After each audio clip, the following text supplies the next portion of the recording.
Oh, I. Ooh.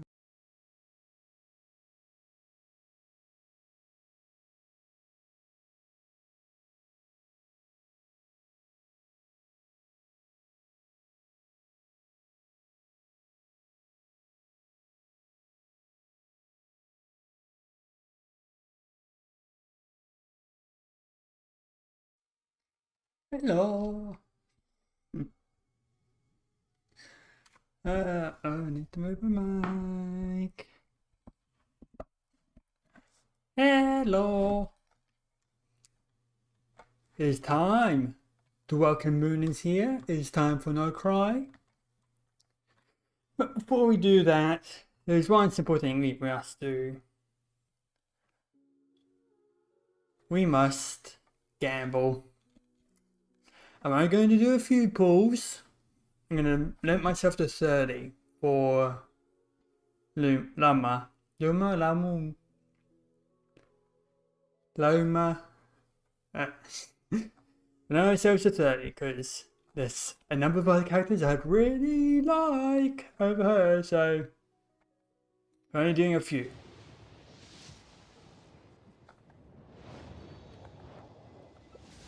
There's one Helikave. Also, I got Mizuki for the 5-star because that's the only one I don't have. Yeah, Helikave again. And 3. No Lamu.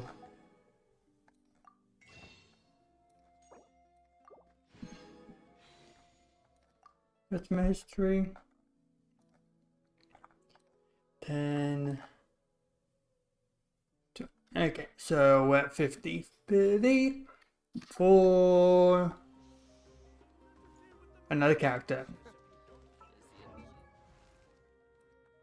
Where's Kave?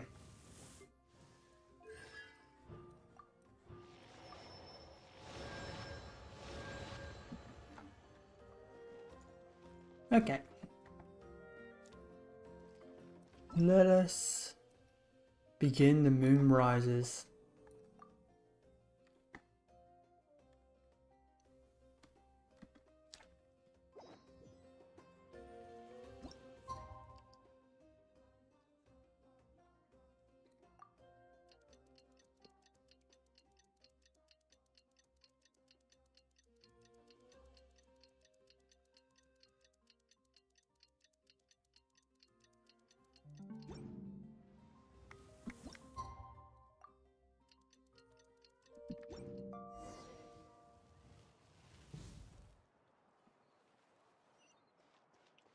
But first, I must take out something quickly. I'll be right back.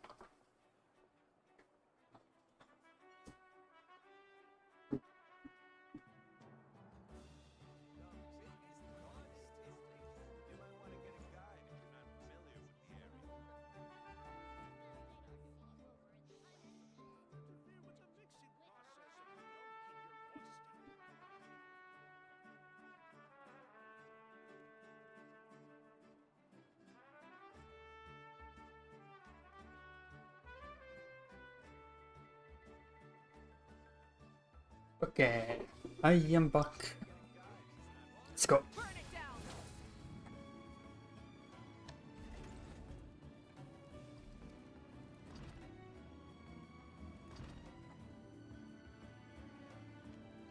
Hello, Nipa.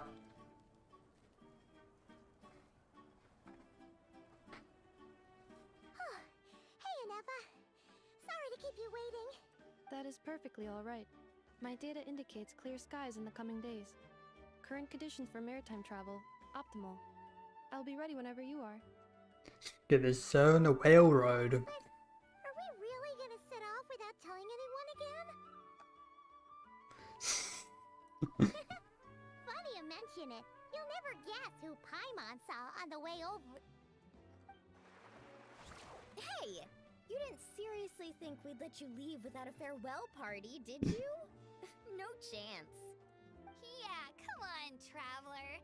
We've already made all the preparations. And most importantly, how dare you try and slip away! The almighty Dragon Lord! Red-handed A again. bird told us you'd soon be leaving for Nod-krai. So, we asked Paimon to give us a heads up before the date of your departure. Ah. You sure it's not time to think about changing that little habit of ours? Don't worry, we won't keep you long. Besides, everyone's there already. Shaska, Ian-san, Auroron, even the Pyro Archon herself. You're invited too, Anefa. Shilonen has a special gift for you. Henry's Compliment invitation. request accepted. Shilonen demonstrates excellent massage technique. My impression of her is exceedingly positive. Wait, so robots like massages too? Or is it just that Shilonen really knows how you're wired? Alright, enough with the chit-chat. Let's head to the venue. Woohoo! Party time! Hmm. Hello.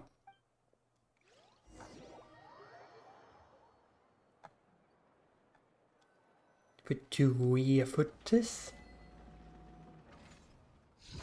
Spit it out then. They've set off. Just as my calculations projected. About time I met this variable in person.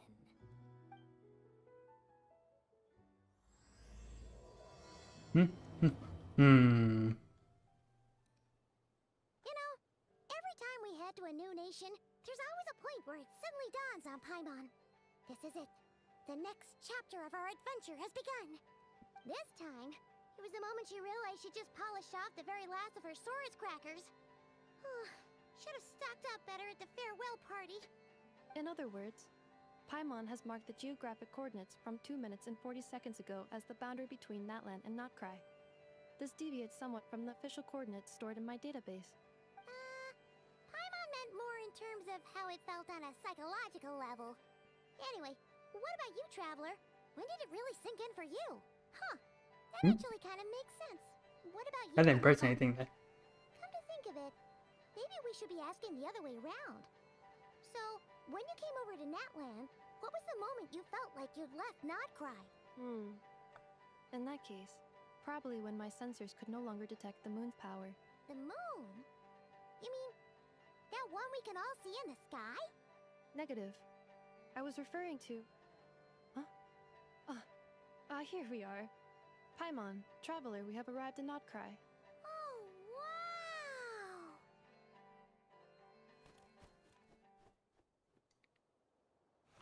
Paimon, Traveler, welcome to Nod-krai.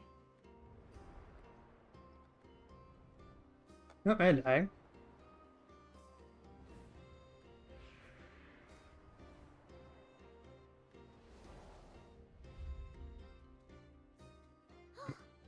That must be Nasha. You guys are 21 places. That's the place you were telling us about on the way over, right?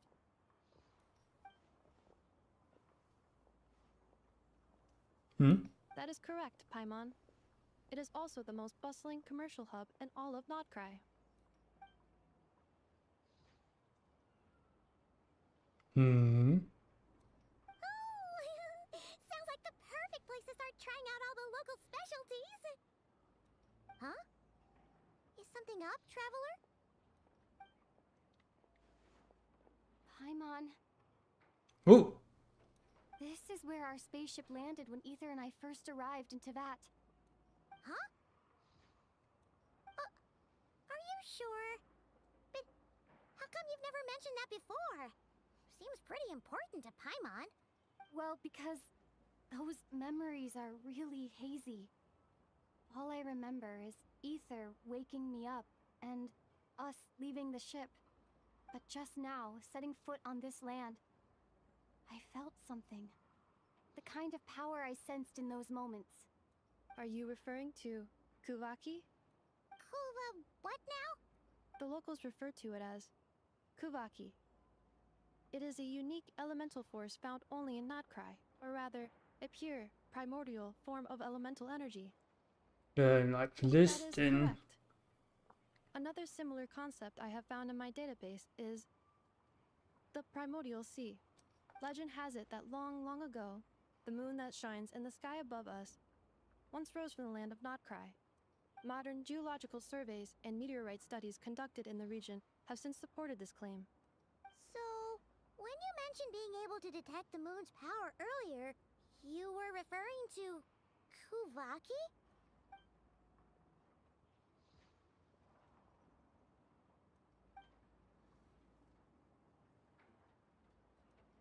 Traveler, you're saying we might actually find your spaceship here? Do you still remember where it landed? Nod-krai is surrounded by the ocean. In other words, it could have been anywhere along its coastline. Mountain? Negative. Description still lacks sufficient detail to pinpoint target location. Hey, it's okay if you can't remember everything right away. After all, it's been a really long time. Let's just do what we've always done and keep searching as we explore. Besides, what have you got to fear with your sidekick Paimon still here? I'd be more than happy to help you out as well. Our pleasure. Anyway, just knowing that your spaceship's here in Nod-krai surely counts as a big step forward, huh? Like we've crossed another boundary? Paimon couldn't have put it better herself. You sure are a quick learner, Inepa.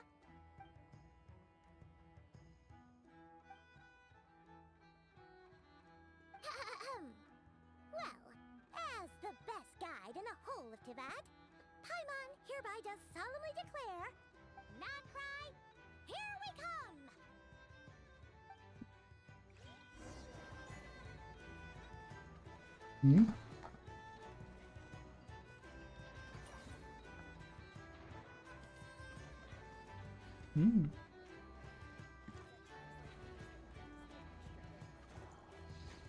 Ah, it's nothing.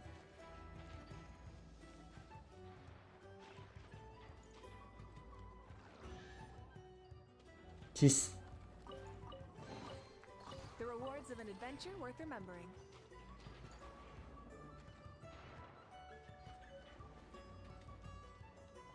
Turn the statue.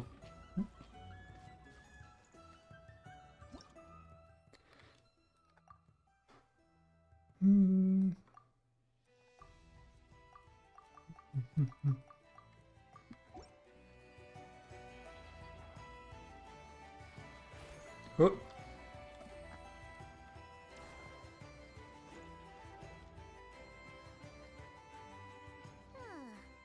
It just occurred to Paimon, if we were looking to put out a missing spaceship commission, or to learn more about Nod-krai, wouldn't it make sense to drop by the Adventurers Guild?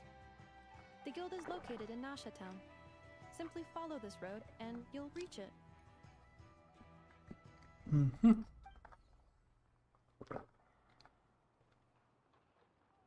Huh? What in Tibet is that? Looks kinda like a sealy, floating around in the air like that. That is a kuhenki, a species unique to the land of Nod-krai. A kuhenki? Does she have something to do with the moon too? Indeed it does. According to the Frost Moon Scions, the indigenous inhabitants of this land, the kuhenki, are said to be familiars of the moon goddess, leading those who walk in the moonlight's glow to things of great importance.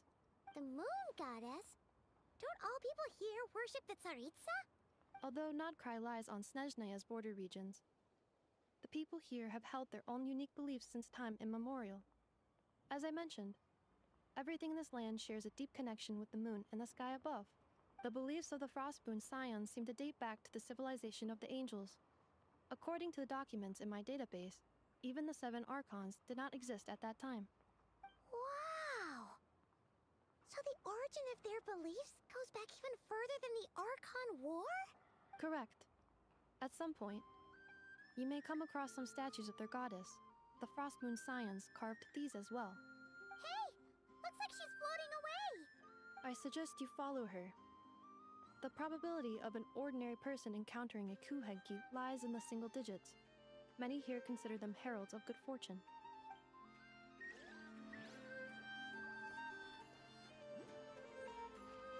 No.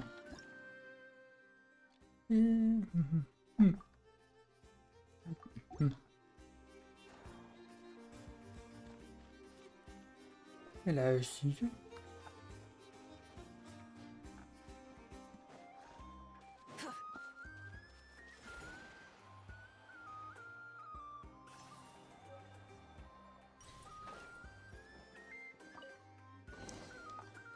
Linoculus.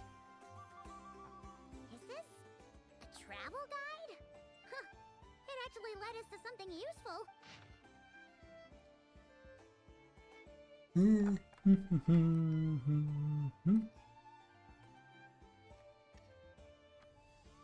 Are there any particular points of interest? Oh, it all looks pretty interesting to Paimon.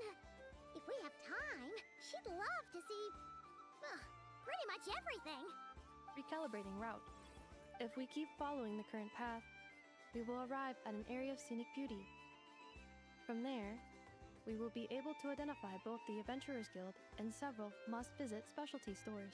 Yikes!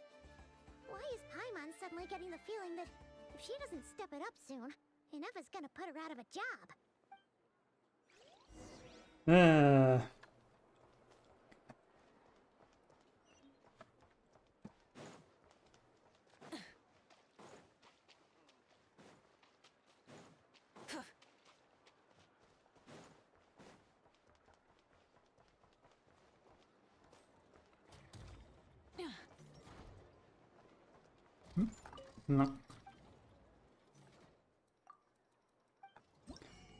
What do we need? You need stuff.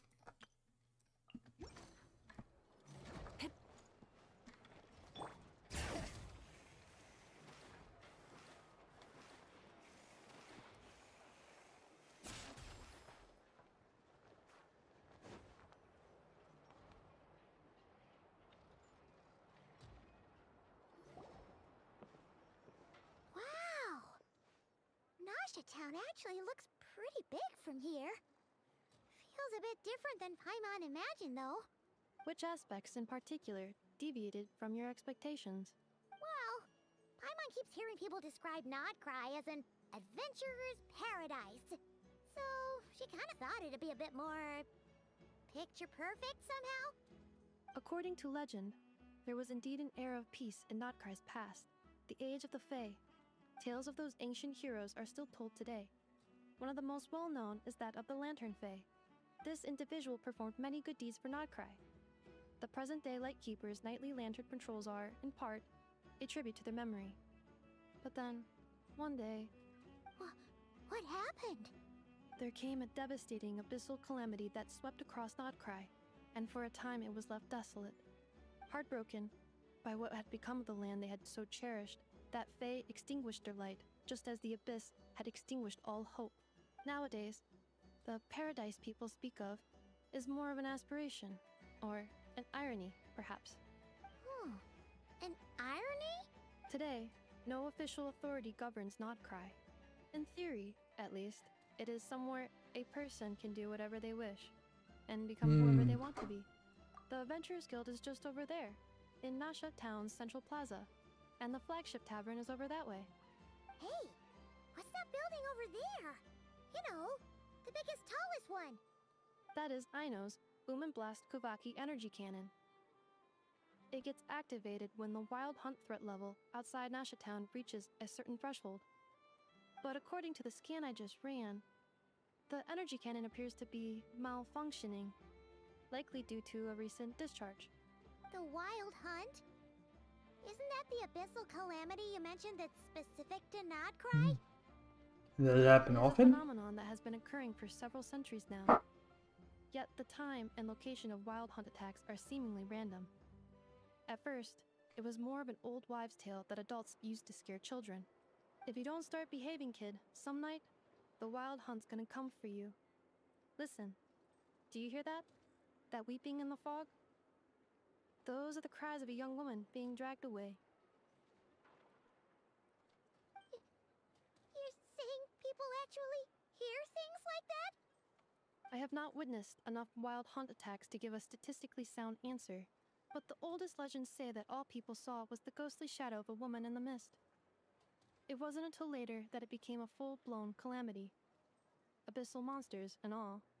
Oh, when you put it like that, really gotta hand it to Aino. Not only did she repair you, but she's even built a giant cannon to keep the wild hunt at bay. Absolutely. Aino is very impressive indeed. Anyway, according to my schedule, it is time I took you over to the flagship. Oh, sure. After all, we shouldn't keep Barca waiting.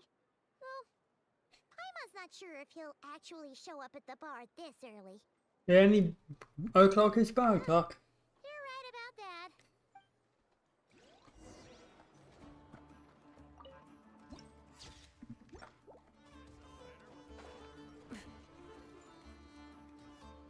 There is a thing where I... Over there.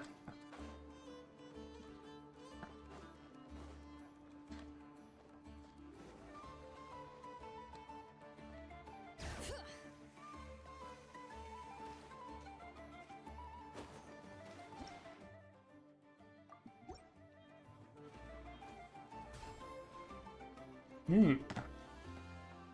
Where is... There it is.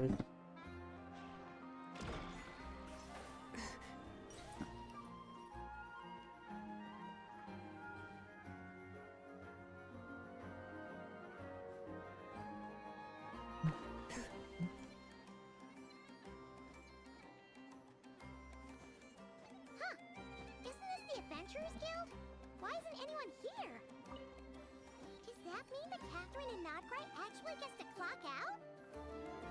Anyway, let's come back later.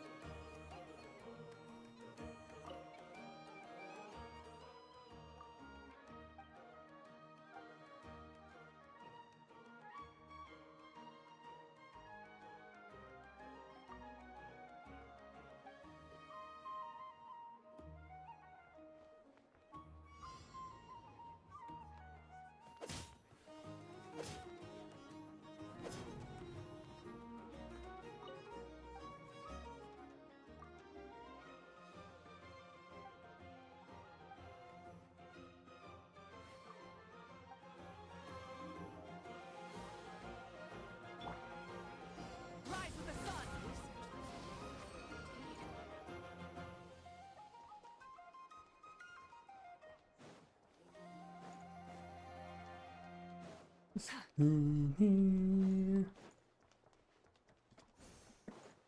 Ah, there.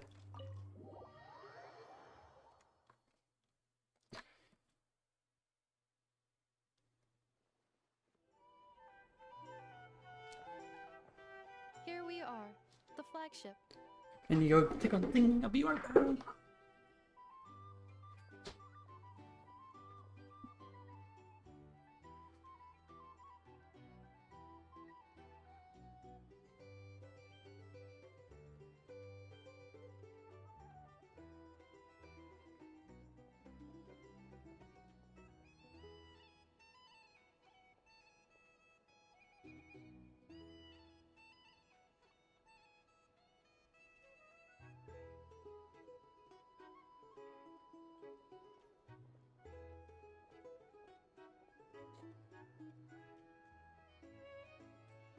Oh, yeah, I'm back. Hello, Chess. Barca told us to meet him here in his No matches, I identified. Huh. So he isn't here after all. Oh, guess we never did actually say we'd be arriving today. Hey, why don't we go ask the owner? If what they say is true, Barca's drinking prowess must have left quite the impression. Hmm.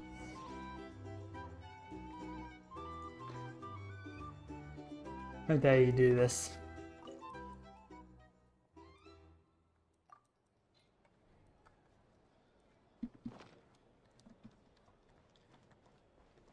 And you're joking?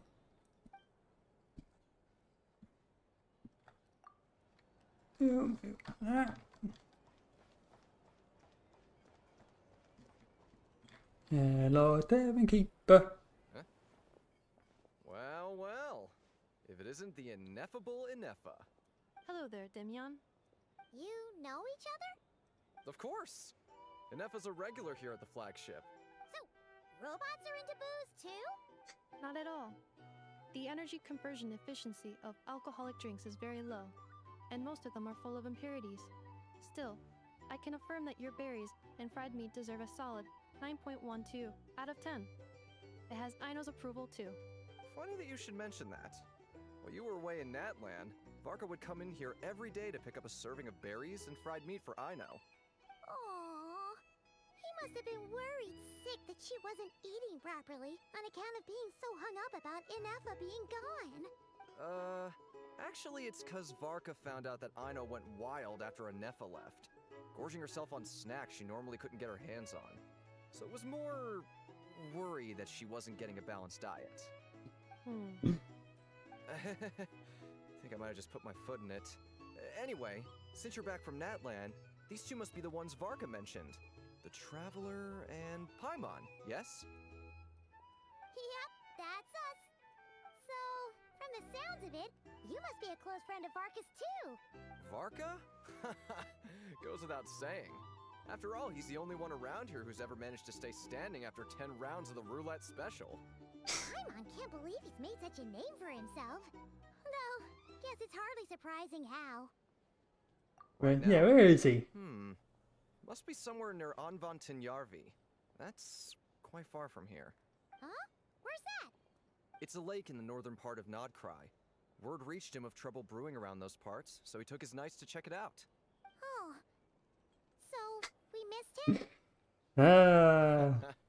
Varka knew you'd say that. So he specifically told me to make sure you stayed here and enjoyed yourselves.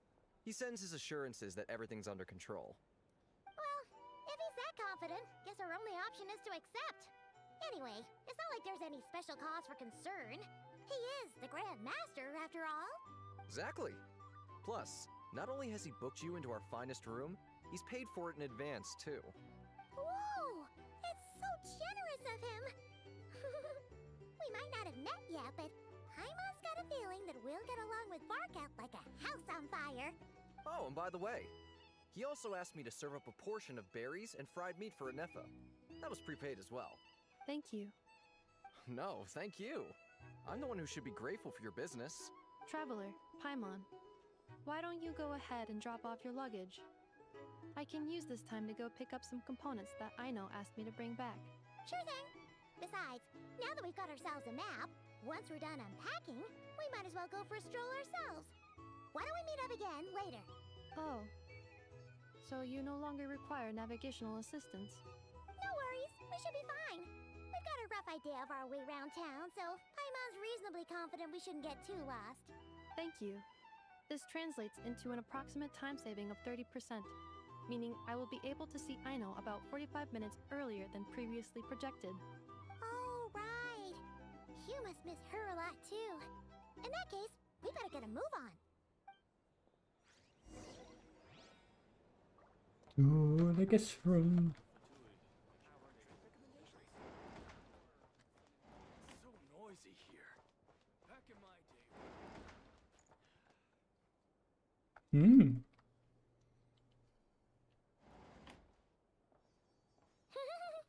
Feels pretty nice having someone sort out our food and lodging for us, huh? Lots of bread. But is this really the flagship's best room? It's pretty big, make no mistake, but it looks a little worn out, right? Though, to be perfectly honest, that feels right at home with everything else we've seen of Nasha Town. Maybe it's got something to do with Nod-krai's history? Oh, that makes sense. But what exactly was this calamity?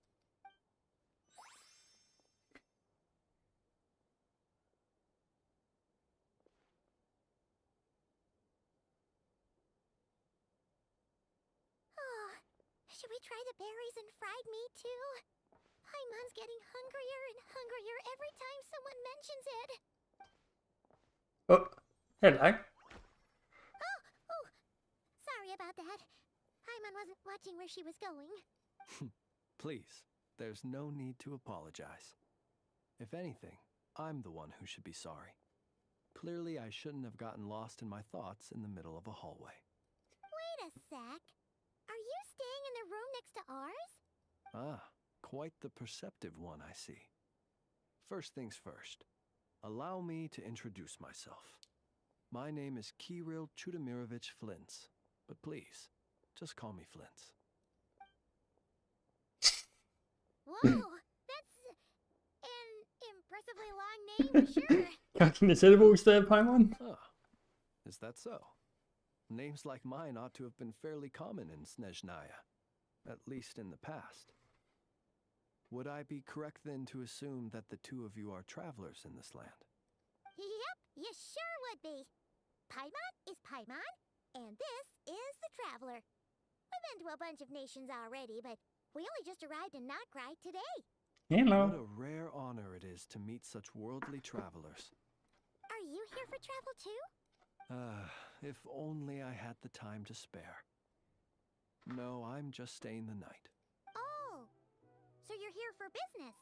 That's certainly one way to put it. I'm a Ratnik of Nod-krai, normally stationed near the burial grounds to the north. My sole cause for being here today was to repair this lantern of mine.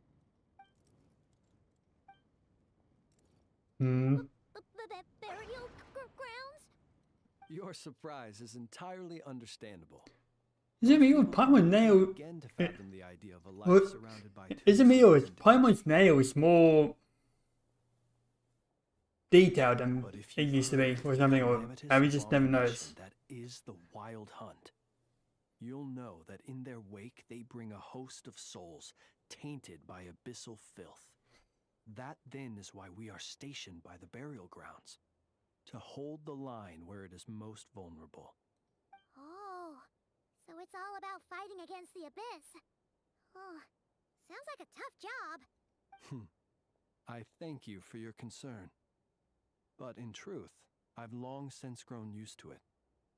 In fact, I like to think it rather suits me. If anything, I'd say I prefer the peace and quiet of a graveyard to the hustle and bustle of urban life. Paimon sort of gets it now. But even so, she is still pretty sure she could never get used to living in a graveyard herself.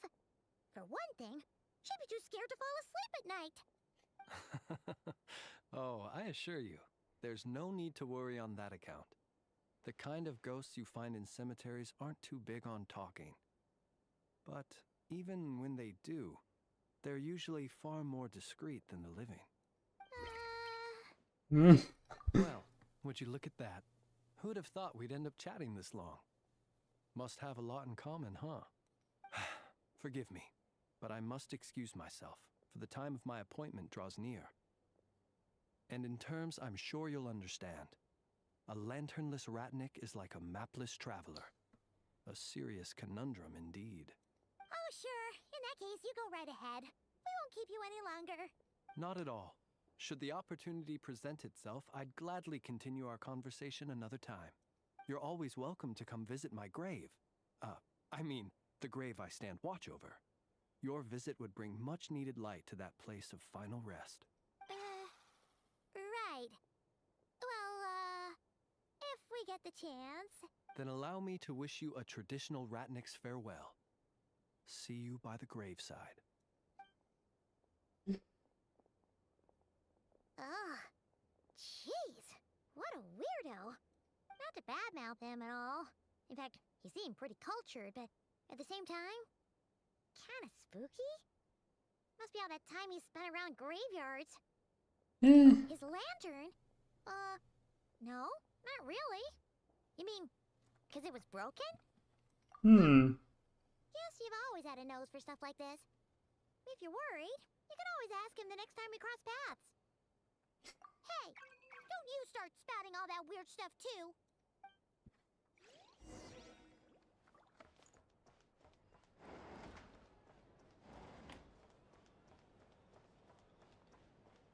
Leave the flag state.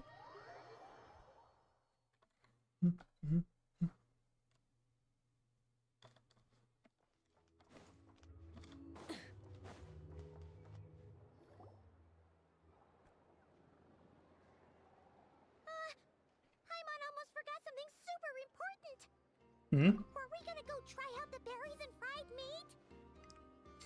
But now, heading all the way back to the flagship feels like such a waste. Please, accept today's boon. Come night or day, may the blessings of the moon goddess shine down upon you. Huh? What's going on over there? Wait, free food? Wow, too. Paimon's super curious what their food tastes like. Moonlight illuminates the path before you, travelers from afar. Huh? How'd you know we were travelers? Just now were a song the birds in the sky, singing of your wanderings. You are no ordinary guests, it seems. The birds and the... what now? Forgive me. I should not have laid the words of others out as a welcome mat for our very first meeting. You, too, must be wondering who I am. I am Lauma, moon chanter of the Frost Moon Scions. Please, as do our followers and other passers-by, accept today's boon. Happy to oblige. Paimon's name is Paimon, and this here is the traveler. Thanks so much for sharing your yummy food with us. We'll take one each. Think nothing of it. These fruits were the finest we found, delicacies gathered in the wake of the morning dew. It is my hope that partaking of them may lift your spirits to heights anew. The finest you found? Wow! That sure is kind of you, but wouldn't you want to keep those for yourselves? The first fruit of the harvest must be placed upon the moonlight altar, not as an offering to the gods, but as a spark for lost hunters. For it is the blade of the starving that darkness most easily corrupts. As perhaps you have already heard, we Frost Moon Scions revere and worship the moon goddess. We believe that together, virtue and compassion are the shining light that will lead us all out of the long, dark night. And now, with tides of haughty Fatui swarming into Nod-krai, driven by greed and greed alone, more than ever before, we must all unite under the banner of virtue. Huh! Look who it is again. Those unsufferably kind-hearted Frost Moon Scions. Got enough for us too? That's right! 2 servings each! We're starving over here! The Fatui! After what you've been doing to our sacred statues, how dare you even show your faces! Wilhelmina, bestow today's boon. You hear that? No slacking now. But, my lady, they...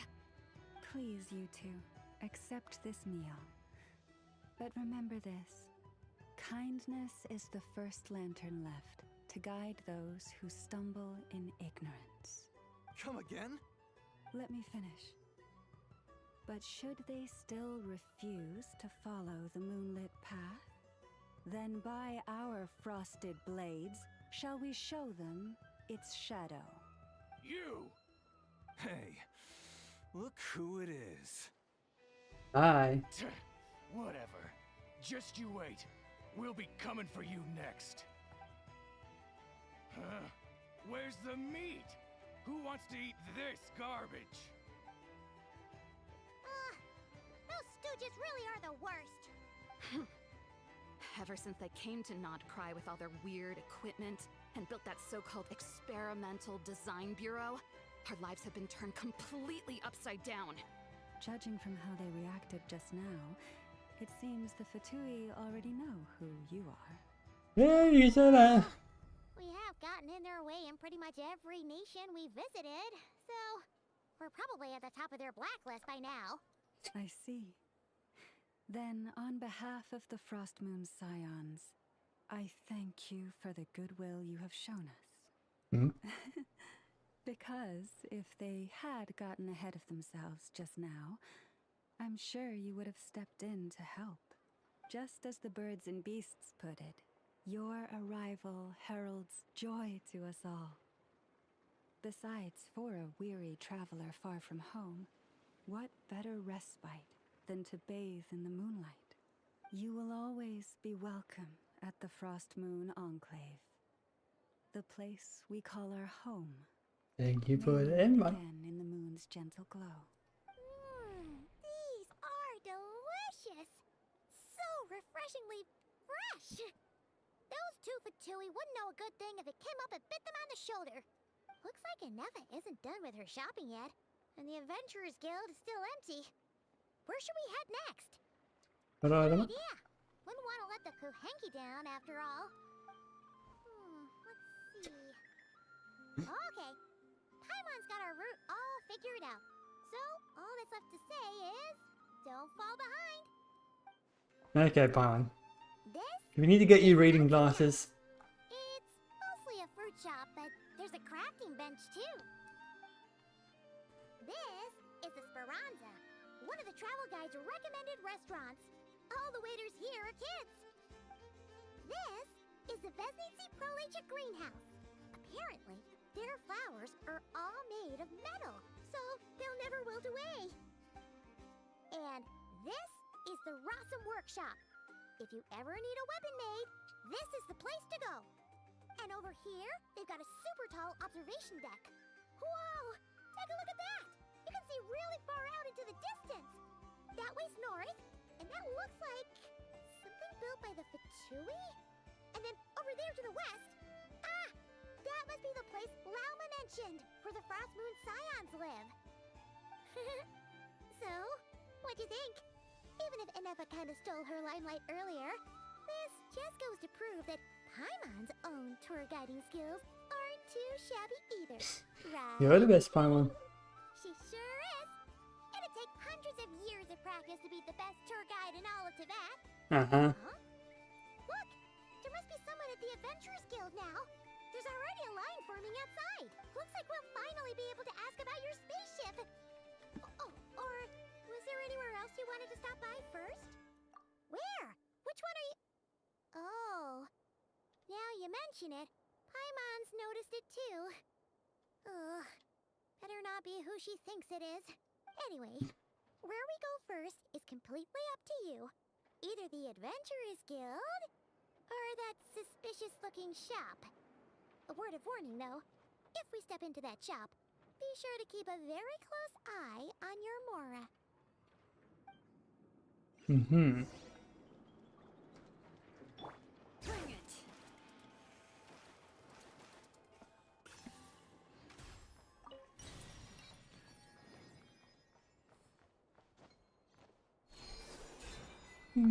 Oh. No, I want to go the other way.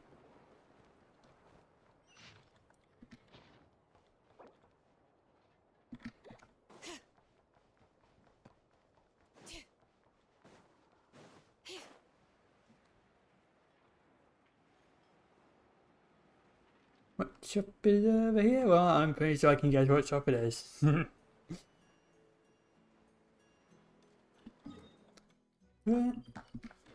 Right up there. Right. Yeah. There? No, back that way. Yeah.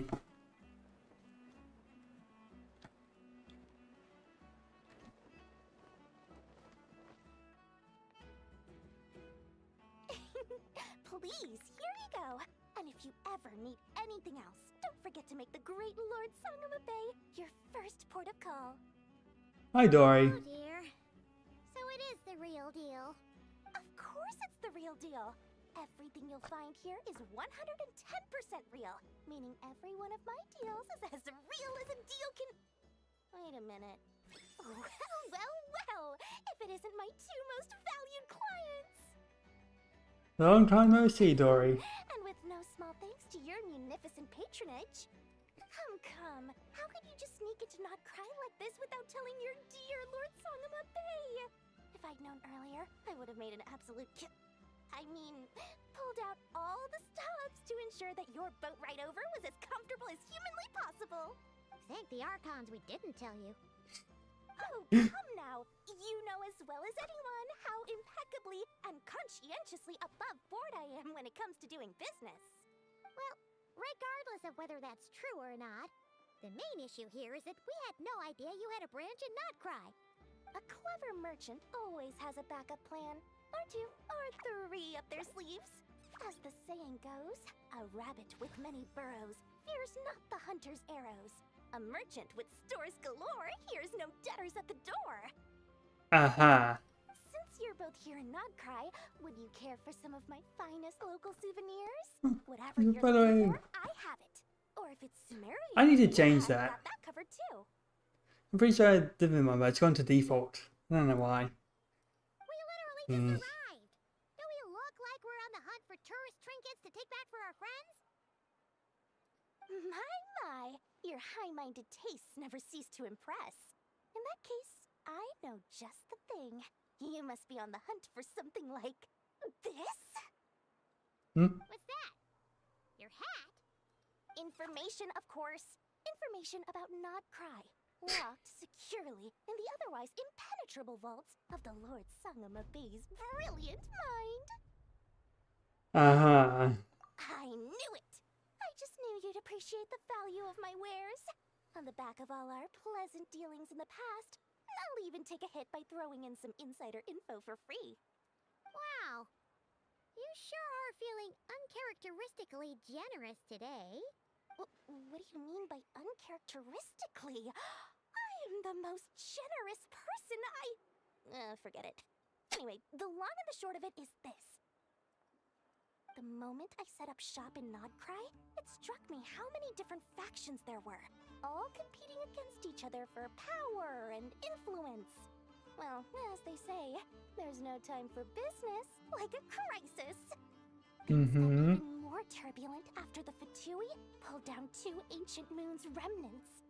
People began to catch a whiff of the coming chaos. And the more troubled the waters, the greater the potential profit. Uh-huh. Not at all sorry to interrupt, but we're not here for more. Oh, really? But surely it was the tales of an adventurer's paradise that brought you here. The chance to take your very own slice of all the latest and greatest business opportunities. In that case, what would you like to know about? What about the Fatui? Everyone knows they're here for the ancient moon's remnants, but no one's sure why they pulled them down in Nod-krai of all places.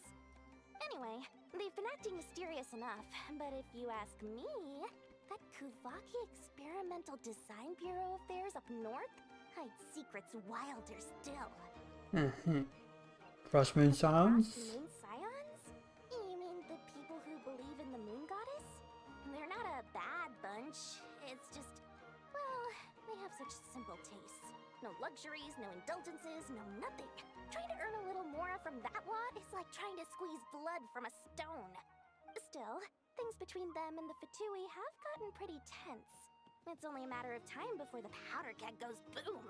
And when that happens, that's when business will start to boom too. Right, like keeping. Oh, they're an organization set up to keep the locals safe. Apparently, they have a long and glorious history, and they're made up entirely of volunteers. But seriously, a volunteer organization in Nod-krai? This place is hardly a magnet for noble hearts. No pay, all work. That's not a business model, and it's certainly not for me. That's for bonus? Booze-loving monsters? Ugh, don't even get me started. Oh. As fellow Outlanders, I thought they'd be easy pickings, but somehow, every single one of our business negotiations wound up at the flagship. I've done plenty of deals with heavy drinkers before, but those guys? I never once made it to the contract signing before blacking out. I'm getting flashbacks of the hangovers just thinking about it. What now?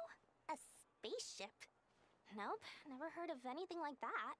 Don't you two get involved in any big business here without so much as a heads up, you hear me? At the very least. Oh, so apparently Dory is old enough to drink. In Nod-krai, anyway. Oh, I almost forgot to mention. Sooner or later, you'll no doubt end up doing business with some other merchants in Nod-krai. And someone's bound to mention a place called the Curatorium of Secrets. Listen to my advice. Do not, under any circumstances, go there, no matter how much trouble you're in. The Curatorium of Secrets? What do they get up to there? Just a place that handles all kinds of disputes. But the owner will charge you an absolute fortune, and she has a temper to match. Nothing like your friendly neighborhood, Lord Sangama Bey. Uh-huh. Saying that to stop your competition from undercutting you. Right? When did that little pipsqueak get so sharp? And after I gave them all that info for free just to win them over. What do you mean? Of course not. I'm only thinking about your wallets. I mean, on behalf of your wallets. Mm-hmm. You're really not convincing anyone, you know. Alright. Business is a cutthroat business. I won't argue with that. But I'm not lying about that boss lady.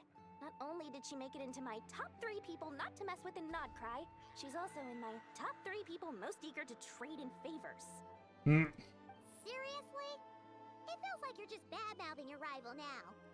Fine. If you don't believe me, go see for yourselves. We might both be from Sumeru, but compared to hers, my conscience is so large, why, it could fill 3 whole palaces of Alcazar's array. That's a serious from Kimari. When you realize what I'm saying is true, don't say that good old Lord Sangama Bay didn't warn you. Uh-huh.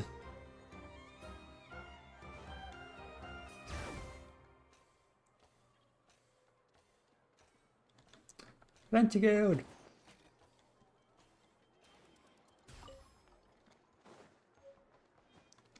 Ooh, oh, they lie. Lucky us. The line seems to be gone now. Come on, let's go say hi to Catherine. Hey, Catherine. We meet again.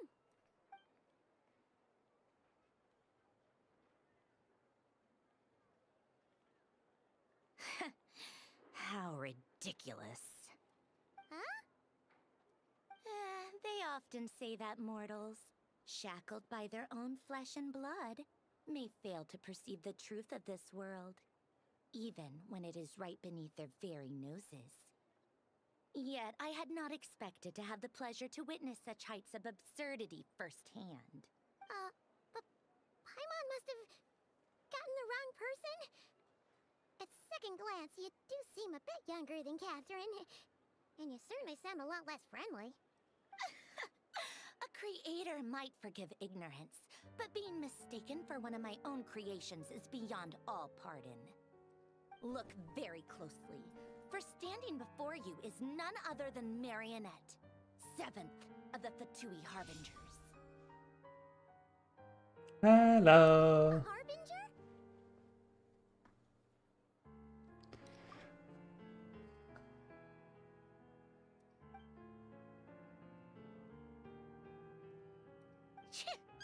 Today's encounter is merely a courtesy call. A friendly warning, if you will. You interfered with my work once before, with that little robot. I let it slide. After all, it was nothing more than a distraction, a side project at best. But we are in Nod-krai now, and as such, I strongly advise you not to stand in the Fatui's way. Otherwise, the next time we meet, I might just have to drop all this meaningless etiquette. Oh, please. You've got some nerve coming out with barely veiled threats like that. You're the one stirring things up here. Oh, perhaps you have misunderstood. Just because Nod-krai lacks a ruler at present, that does not mean it should not be ruled. We Fatui are simply establishing a new order. Yeah, right. More like shady experiments, judging by your massive creepy research facility. I've said what I came to say. What you do next, only you can decide. So why don't you start by using your already limited processing capacity to calculate your even more limited options? And, being the refined young lady that I am, I shall indulge you just this once. Ad Astra Abasask. Welcome to Nod-krai, Dominion of the Fatui.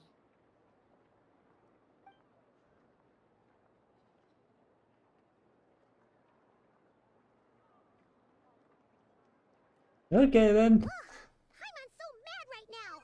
How can anyone so obviously evil be so annoyingly self-righteous? But if a Fatui Harbinger is here to greet us in person, that can only mean one thing. We'll have to be extra careful from here on out. Paimon hates feeling like she's being watched. Hey, the real Catherine's back. Ad Astra Abyssosque. Welcome to the Adventurers Guild. How may I help? I will do everything I can to assist you. Oh, you're so much nicer to talk to, Catherine. Please don't leave us again, okay?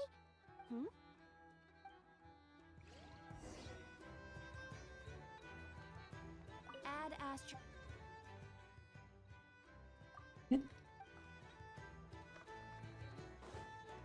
Never. We met a child.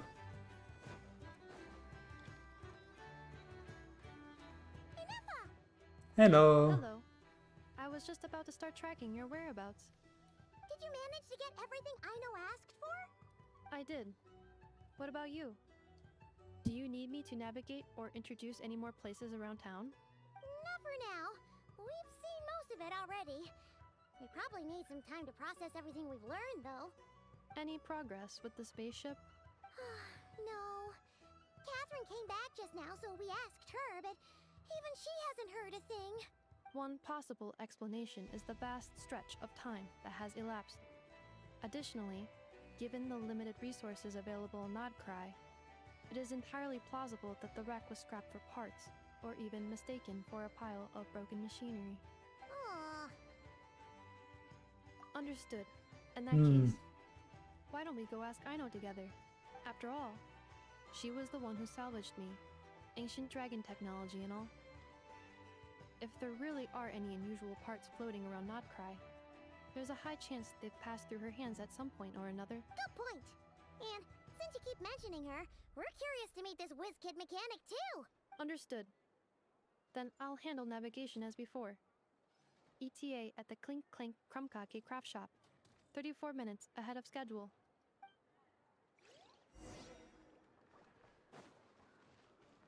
The statue.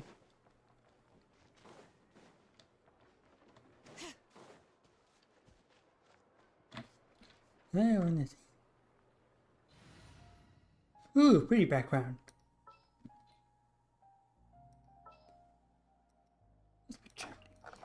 This world is full of.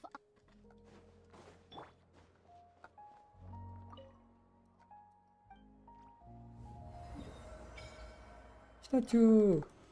Hello, bosses. Statue of New Moon.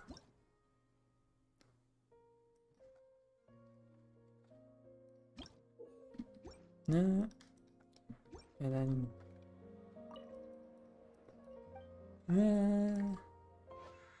Okay, it's just that.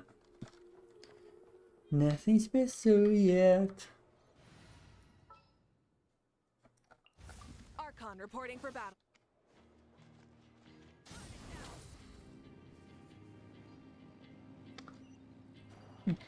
Interesting.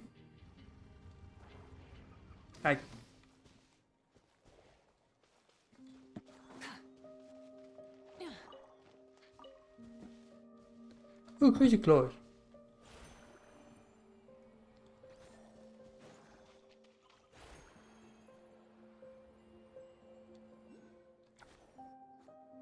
Oh no!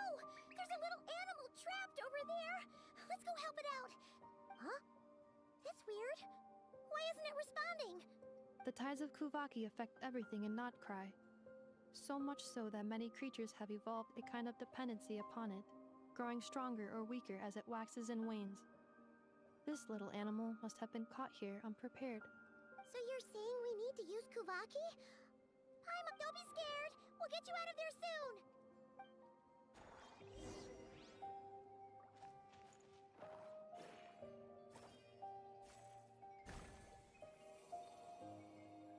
Oh!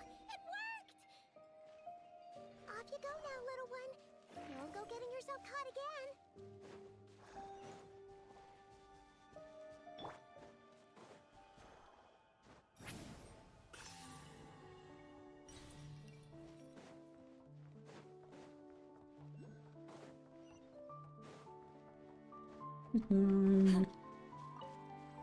Rest and ride. Now guys, how many alkali to collect again? Ah!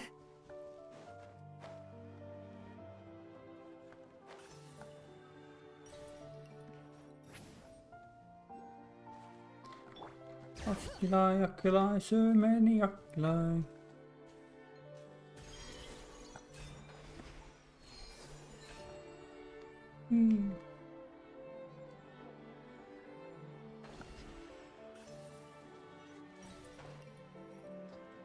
More than this way. No, that was on the ground, so it might not be easy to go.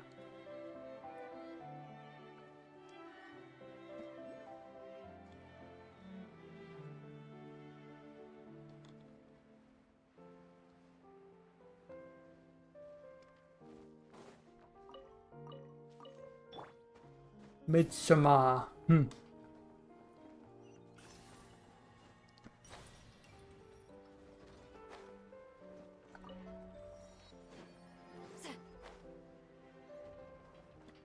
Get it?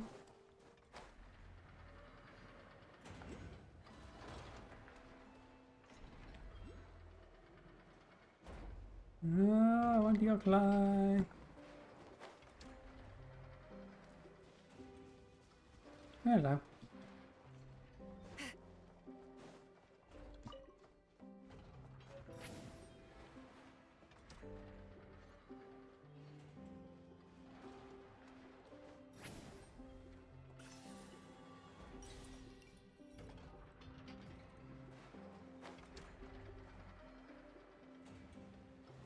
No.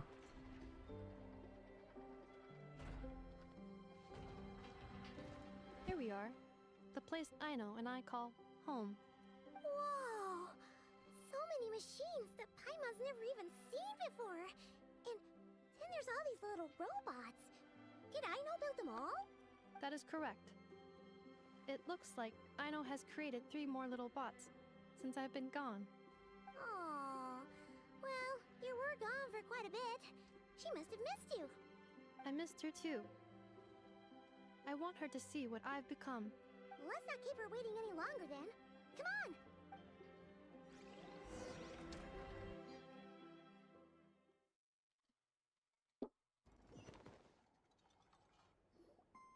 I know.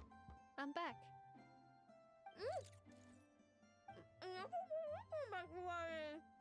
Hmm?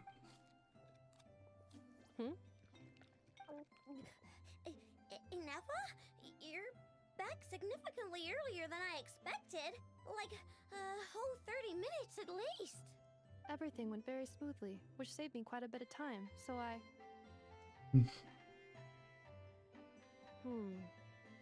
I know. Could you turn around for a moment? I know. I've been on my best behavior the whole time you've been gone. She's got chocolate all over her mouth. I know. While I was away, did you strictly abide by my tailor-made snack intake schedule? Oh, of course I did. 1 whole cake, 1 crumb cake, and 1 pack of chocolates a day, right? It was either a cake or a crumb cake or a pack of chocolates per day. Oh, shoot. When did you finish the snack stash I left for you? Literally just earlier today. Let me just go run a scan on that. I meant today, a week ago. And then you restocked an entire week's worth on your own initiative? 2 weeks worth. Why does Paimon feel like the roles in this household are pretty much the opposite of what she imagined? Calculation complete. Aino's recommended snack calorie intake for the next 4 weeks. 0. No fair! You're a meanie, Ineffa. This is what happens when you break an agreement. Oh, come on! Don't do this to me! I only ate a teeny bit extra every day. Just a teensy-eensy-weensy bit extra. That is objectively not a teensy bit extra. Seriously? If you'd only arrived half an hour later, I would have had everything cleaned up and you wouldn't have noticed a thing. But now that I think about it, you even said you'd come back a bit earlier than you did, so I wouldn't have to worry. But then, you were away so long, and I was so worried about you. And that's the only reason I even... Oh... I know. I am very sorry to have kept you waiting. I'm back now. Welcome home. will I be able to keep eating snacks as usual now? Negative. Okay. Well, given that I am later than I initially projected, I'll let it slide. But just this once. Thanks, Inefa! You're the best! I know. Allow me to introduce. It's the honorary knight and Paimon! I know. Uncle Varka talks about you guys all the time. Nice to meet you, I know. Inefa's told us all about you, too. Huh? Really? She actually said that about me? Well, she's not wrong. Oh yeah, so, you're here to see Uncle Varka, right? A couple of days ago, he suddenly said he had to head out on business, and that he might not be back for a while. He asked me to let you know if I saw you. Yeah, we heard about that. Of course. Did he say what he was doing? Nope. Just told me to take good care of you guys and make sure you feel right at home. Oh, shoot. Please, take a seat.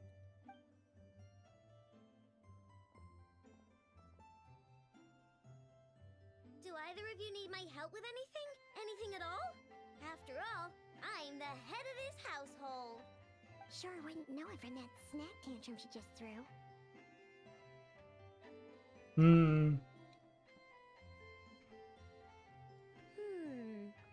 A spaceship, huh? From outside to that? Exactly. So, ring any bells? No. Oh, you sure? Nope means nope. Never seen the slightest trace of it. More specifically, by nope, I mean, I've never seen a single piece of tech in all of Nod-krai that might have come from out of this world. Not in any new machines or in any old ones either. Huh. What I know means is that your spaceship almost certainly has not been disassembled nor repurposed as parts for other machines. Oh, so that's what she was getting at. Yep. I've taken apart pretty much all the fun stuff in this city at one point or another, but I don't recall ever seeing any components that were anywhere near that special. So, either your spaceship crashed somewhere it's never been found, or someone did find it and then hid it really, really well. But who would even do something like that? Beats me. Maybe someone who thought they could stash it away for a rainy day. Just like how I sometimes hide snacks in the... Anyway, long story short, I definitely haven't seen anything like that. Besides, sounds like it would practically be ancient history by now. If anyone still has any leads on what really happened, it'd be the Frost Moon Scions. The Frost Moon Scions? Huh? Haven't heard of them yet? Didn't Inefa tell you about their rituals? There wasn't enough time to delve deeper into their history and traditions. What kind of rituals are we talking about? I've never actually seen them myself. Just heard bits and pieces here and there. They say that each of their moon chanters has had access to an ancient relic that lets them see the true past. The true past? Not sure exactly how it's meant to work. I can't get my head around anything that can't be explained by either machines or science. And to tell you the truth, I don't like it much either. Looks like we'll have to try our luck with the Frost Moon Scions. Aw, leaving so soon? Sure you don't want to hang out a little longer? It's getting late, I know, and these two still need to head over to Hisi Island. It would not be convenient for them to linger much longer. Alright then.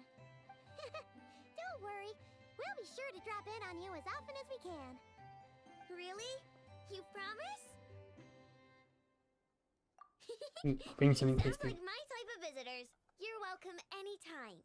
I'll be staying to look after Aino today, so I won't be going with you. Hey, don't sweat it. We'll find our way just fine. I'm glad to hear that. Also, I must admit, I have very much missed the charging bed that Aino made for me. Oh, are you here to play with me? My name's Aino, and I'm an inventor. Me and Inefa live together. I I could probably eat all the cakes and cookies in the world because I love them so much. New character. I'm sorry, crazy about one.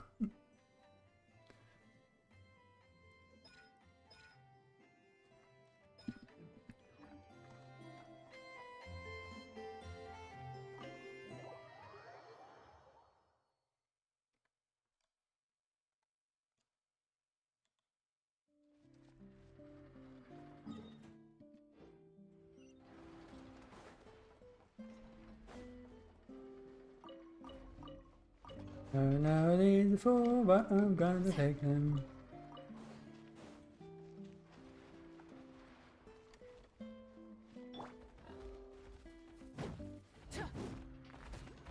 Wait. Gonna need those.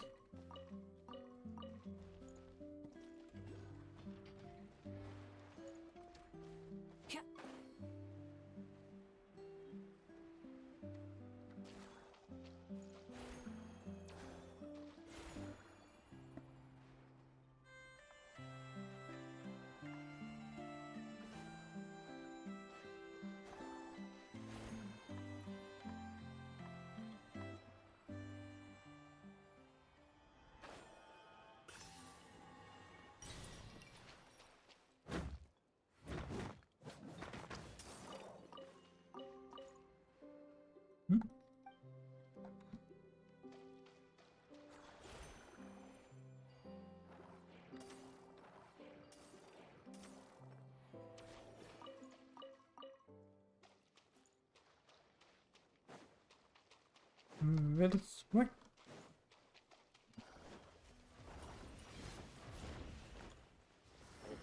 I stand against the long night and purge the darkness! Rise with the sun!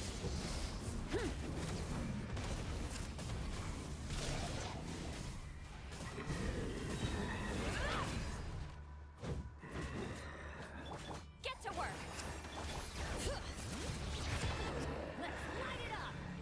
I stand against the long night and purge the darkness! Suffer the wrath of East! I'm going in! Pyroclastic surge!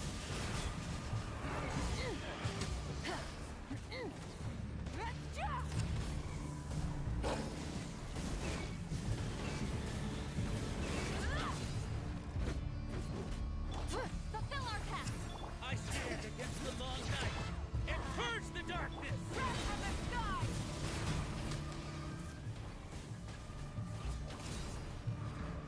Strike them down!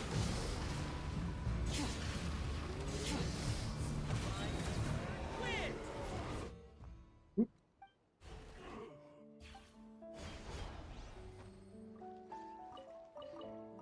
Bye-bye. Hey, not a bad haul.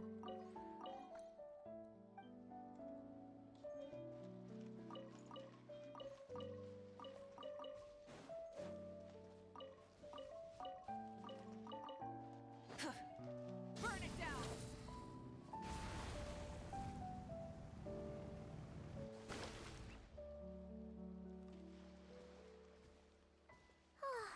Seeing Anafa and Aino reunited like that sure was heartwarming. We should definitely hang out with them more in the future.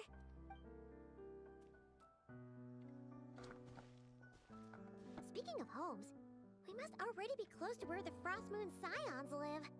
The vibe here feels different, just like the scenery. Oh.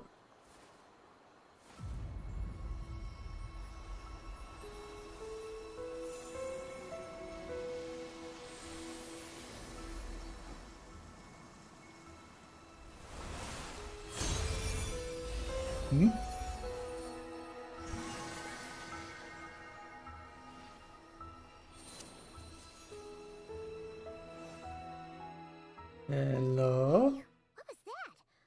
Feel like... Hello? Is that a Kuhenki? She looks different from the ones we saw before. Hey there! What's your name? Huh.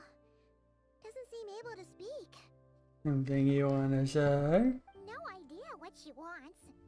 Unless you want to stop, maybe we should just keep moving?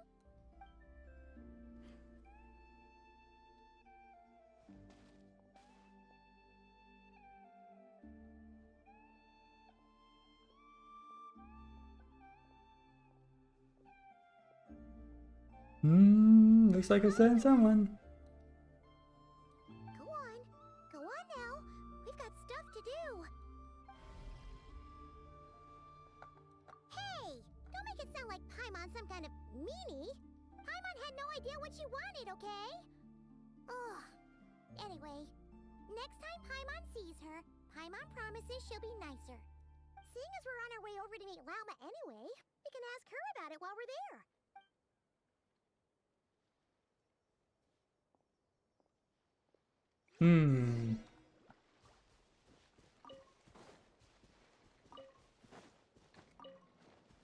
More crystal cores. Ah.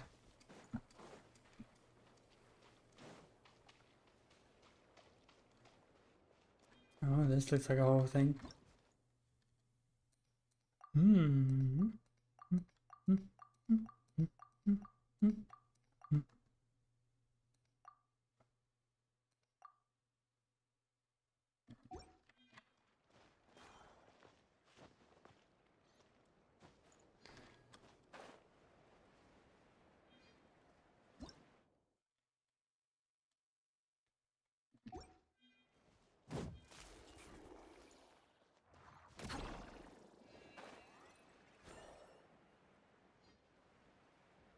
Hello.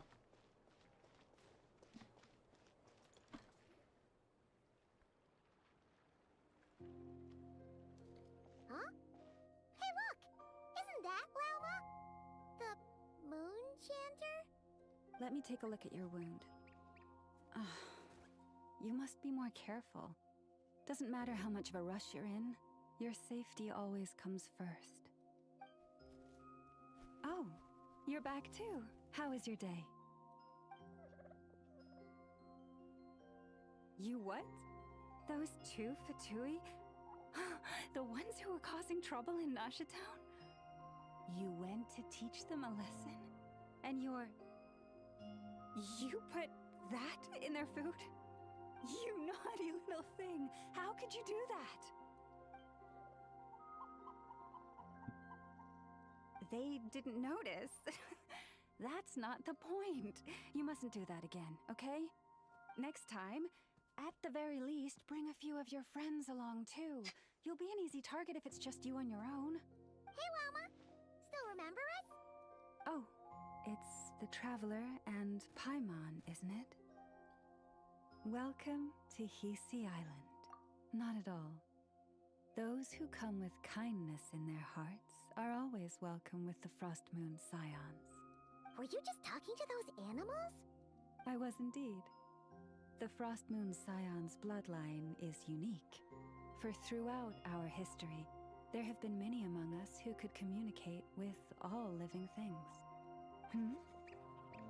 What was that? Oh, is that so? She says she was trapped in a plant earlier, and that you were the ones who rescued her. She wants me to thank you on her behalf. Oh, it was nothing. Barely lifted a finger. If you both are free, why don't you join us at the Frost Moon Enclave for dinner? Consider it a small token of thanks for your— We'd love to! And actually, we had something we wanted to ask you anyway.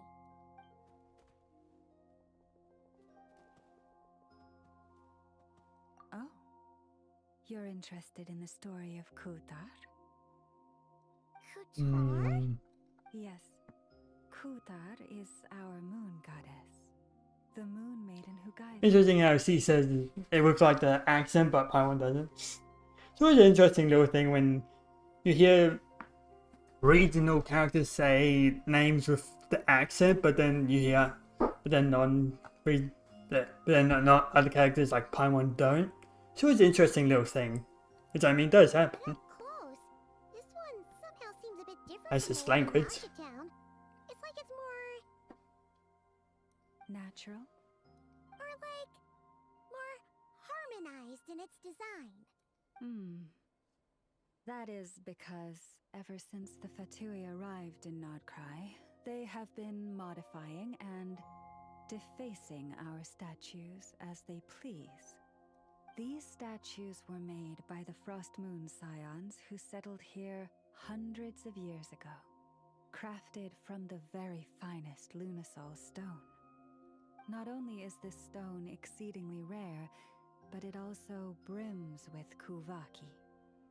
I suppose the latter must be what caught the Fatui's eye. For a time, we put up fierce resistance, but now, this is the only one left that still retains her original form. We heard they even pulled some ancient moon's remnants down from the sky. That's right. The two largest remnants landed in Nod-krai. One here on Hisi Island, and the other on Paha Isle. The Fatui built their research facility on top of the remnant over on Paha Isle. But they've had their sights set on the one here, too. Oh! It's that little Kuhenki again! Surely that can't be. Hey! We've been wondering what was up with it, too. It just appeared out of some petals and hasn't stopped following us since. No, that is no ordinary Kuhenki. These we name Luon-notar, beings born from the moon goddess's blessing. Can you understand what it's saying? We honestly haven't got the slightest idea why it's been following us. I'm afraid not. I cannot fathom its thinking any better than you can. Sometimes a long time must elapse before the moon goddess's blessings turn into Luon-notar. Perhaps you two were simply there to witness that transformation. Oh, maybe. Legend has it that the Luon-notar bring good fortune. Given that it seems to have taken a liking to you both, why don't you let it come along with you? Really? Then you can start by helping us find some more treasure chests along the way. Capiche? Twilight approaches. If you would hear more of the moon's story, then let us make our way to the Frost Moon Enclave. Beneath the gentle moonlight, I shall share this tale in full.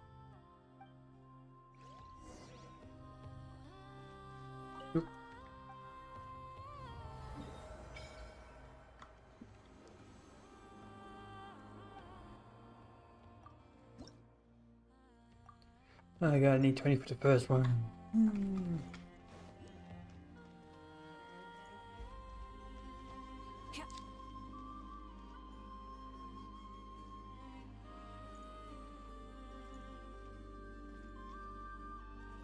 See the flowers going.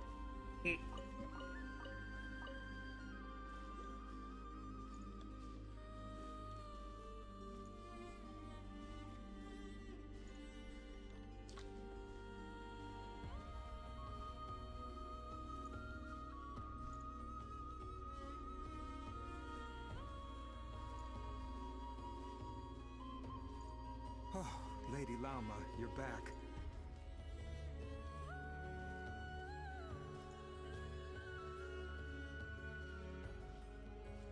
Come day or night, may the blessings of the moon goddess shine down upon you.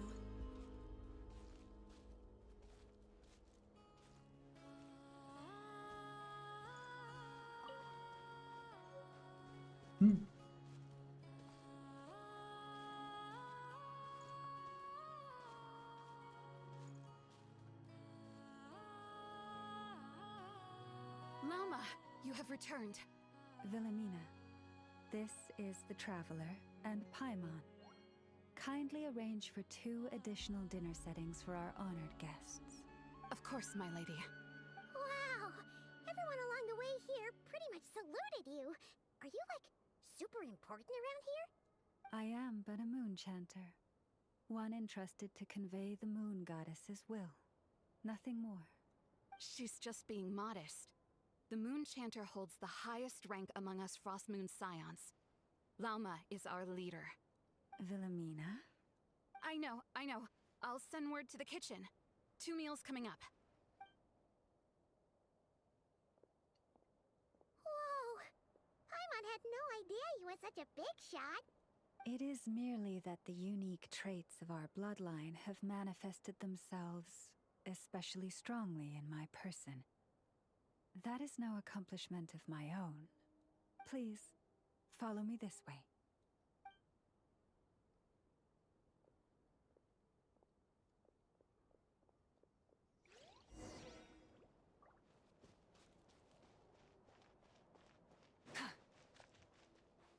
No.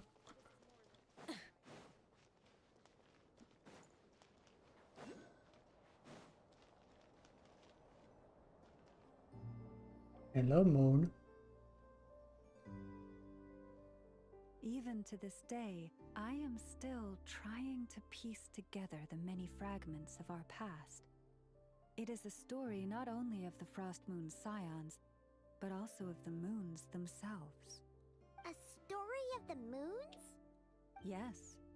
We Frost Moon Scions are the last descendants of the ancient golden realm of Hyperborea. Its former glory may have faded, but what remains is a memory uniquely ours. In the distant past, Teyvat had not just one moon, but 3. It is said that they were created by the primordial master of this world, cast into the firmament to keep peace in the land below. Firstborn was the eternal moon, largest of the 3. Legend has it that it was her immense Kuvaki that gave rise to the ocean tides. Next was the Frost Moon. Smaller than her big sister, yet brightest in radiance. Her glow became the cold, undying lantern of the night. Finally came the iridescent moon, smallest of the sisters. Most of the time, her light was barely visible to the naked eye. Yet when she shone, her fleeting halos were all the more mysterious for it. Wow! Sounds like it all happened so long ago. So, what happened to them afterwards? Afterwards, well, as you have seen, the 3 moon goddesses perished. This happened in a war triggered by the Descenders, and of the 3 lunar husks, only the Frost Moons survived unbroken, while the others were shattered to pieces. Oh, so that's why there were ancient moon's remnants in the sky. Yes. It is also said that when the moons shattered, most of their fragments rained down upon this land like stardust. Expect that too. That is why Nod-krai is blessed with such an abundance of Kuvaki. As for the remnant that the Fatui recently pulled down, that belonged to the Eternal Moon. Wait a sec. But you just said that 2 of the moons were shattered, so where are the remnants of the iridescent moon? The iridescent moon's remnants were never found. What happened to her after the war remains a mystery. Some say she vanished in an instant, while others believe that her remnants are simply too delicate to leave a trace.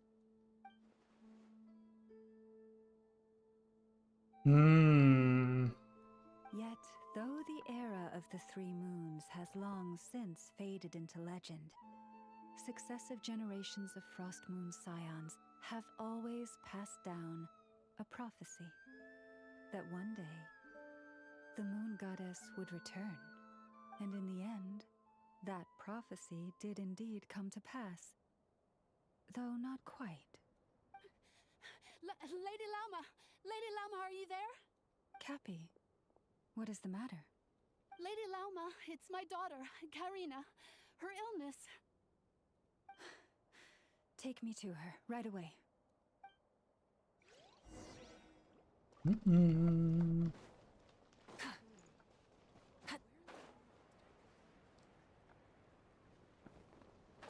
Prices like these are just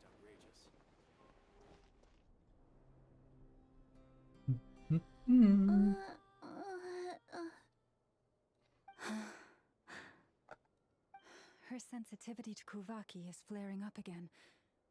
After her last treatment, did you follow my advice and seek medical help in Nasha Town? But those doctors are all Snezhnayan. They're outsiders, compatriots of those brutes who invaded our homeland. How can we possibly trust them? Not all outsiders are enemies, Cappy. They've been treating this condition for generations. They have the experience we lack. But we're Frost Moon Scions. Should we not remember what the outsiders did to our moons? Surely the Lady Kutar will reward our devotion. But Cappy, Kutar is long... This isn't the time for debate. O lost child, snow-swept and buffeted by the howling winds of the frigid night, let not the silver flame within you fade. By the frost moon's grace, I shall warm you, curled up as a fledgling in frozen soil. Praise be to the moon goddess, my Karina. Remember, she must take powdered laka berries daily. It will ease her symptoms. Llama? Philomena, what is it? Dinner is ready. I see. Cappy, let her rest here for the night. I'll have someone bring her a blanket. All right. Thank you so much, Lady Llama.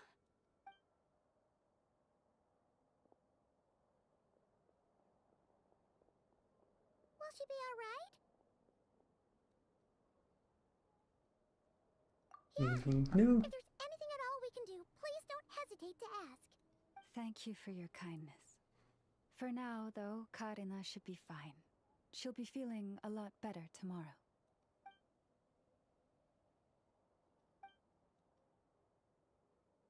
Please, do not be worried. Come, let us head to dinner.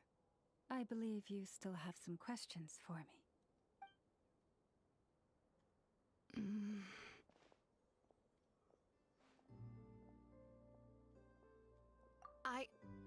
Oh, sorry. Yes, I'll be coming too. I was just thinking about something. Oh? Lauma makes such an unshakable moon chanter. Calm, capable, someone we can count on. Deep down, though, I know she's been quietly carrying the burden for the rest of us. Traveler, Paimon, believe me when I say that as a fellow Frostmoon Scion, I do worry about Lauma. It's just that sometimes it's hard to say it to her face. Could I ask you to look out for her? I can tell she really trusts you. Yeah, I fear that would stress her out even more. Sometimes I really admire her strength, but at the same time, I can't help feeling powerless myself.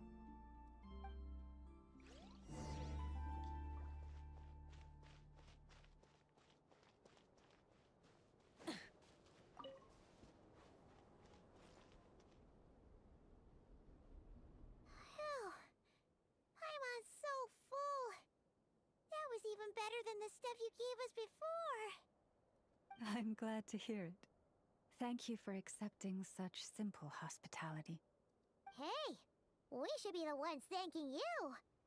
Seriously, that was seriously scrumptious. How did you even manage to finish it? This slop's barely edible. Then again, I guess that's what you'd expect from savages. It's you! Those rude Alpha Tui we just met back in Nasha Town. My sincerest apologies. If you found the food we gave you earlier difficult to swallow, may I suggest taking a deep breath and joining us? These delicacies might change your mind. After all, I suspect that your previous meal may have been tainted with something most unpalatable. Huh? What do you mean? Tainted with what exactly? With the bitter snobbery of those who call themselves civilized. Why, you...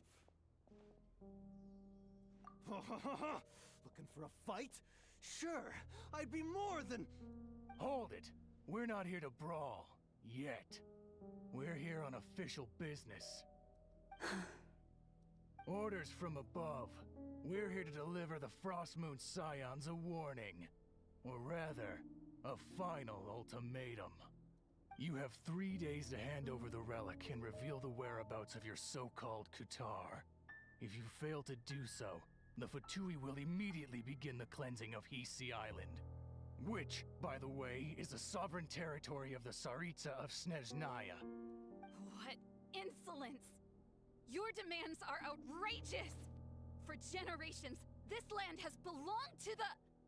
Dear guests, allow me to save you both time and trouble with a speedy reply. The Frostmoon Scions will never hand over anything to the Fatui. And to those who set foot on our land with ill intent, I say this. With your blood, we shall draw an inviolable line in the snow. That applies to you, too. Stubborn savages, the lot of you!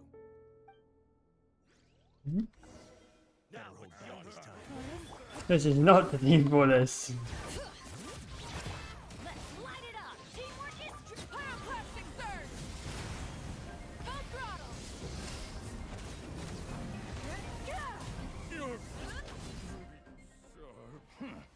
You'll pay for this. Mark my words. Hey, if you're so tough, get back here and put him up! Huh. Guess all they're good for is running away. I'm so sorry. You've had to put up with far too much unpleasantness today. Come on, it's not your fault. We don't like bullies like them either. But still, they mentioned a relic and Kutar. What exactly could they be after? Oh yeah, so this might not be the best time to bring this up, but we kinda have a favor to ask of you, Lama.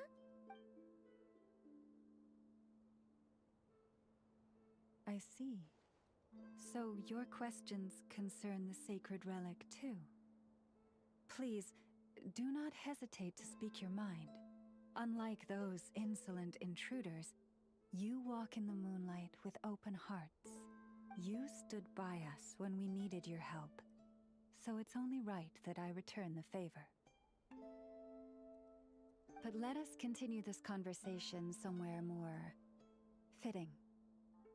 As it happens, there's something I'd like to show you, too.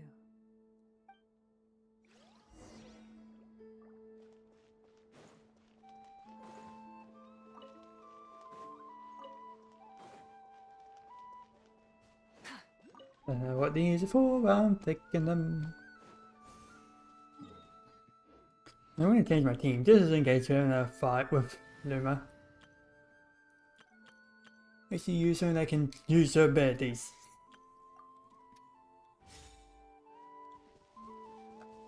Whoa! Now that's one huge statue. This is a statue of our goddess, the Moon Maiden Kutar.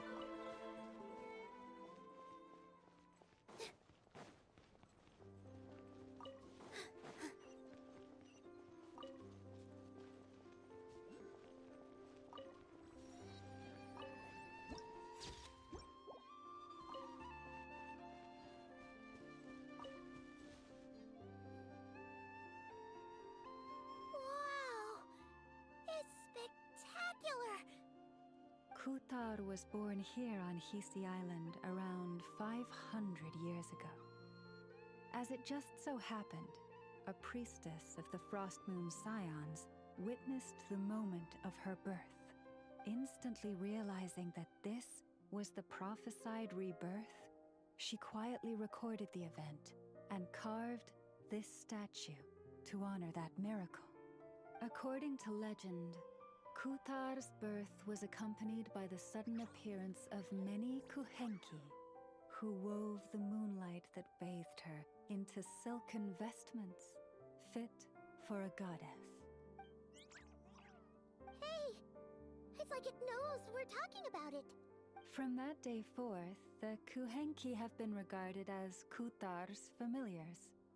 Some believe that their habit of guiding travelers to hidden treasure stems from an instinct.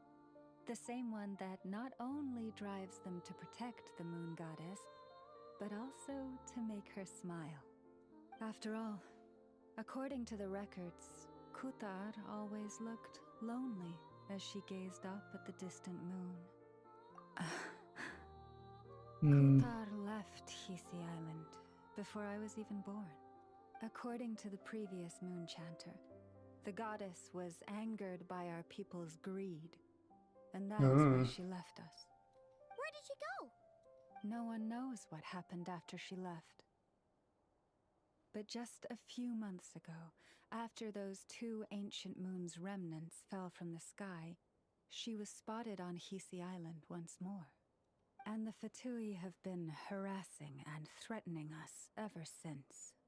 Judging from what they've said, our moon goddess is actually their missing harbinger, Columbina, the damselette. The damselette? But isn't she number 3 amongst the Fatui harbingers? So she's actually the moon goddess. Why would she join the Fatui then? That too is a question I've struggled with.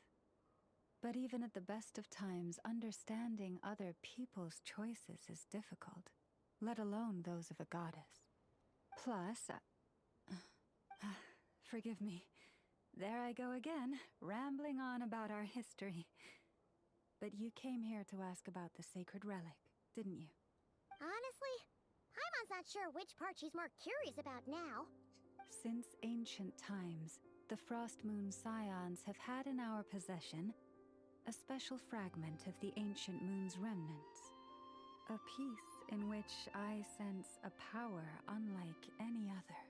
Successive generations of moonchanters have all detected a divine presence within it.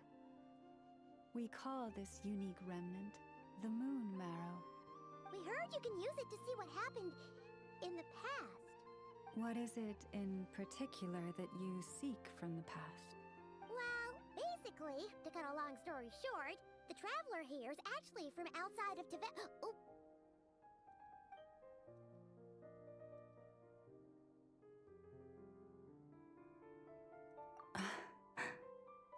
Thank you. Your honesty is a sign of your trust, both in me and the Frost Moon Scions. Unfortunately, though, I won't be able to use the Moon Marrow to shed light on your past just yet. Our people revere the Moon Marrow as a sacred relic. I'm only permitted to retrieve it from the secret chamber in which it is hidden once a year, on Moon Prayer Night. Oh, really? So, when's the next Moon Prayer Night? Judging from the tides this evening, a little less than 2 months. Huh? Does that mean the date changes every year? The ceremony is held on the night when the moon is closest to Tevat. This is also when Nod-krai's Kuvaki reaches its peak. Only then can the seal on the secret chamber be lifted. Oh, guess we've got no choice but to wait. I am truly sorry that I cannot help you sooner, but as the Moon Chanter, I swear that I will do everything I can to help you find the answers you seek. Think nothing of it. After all you've done for us, you deserve nothing less. Who'd have thought today was only our first day in Nod-krai? Feels like so much has happened already. If I may be so bold, what does family mean to you?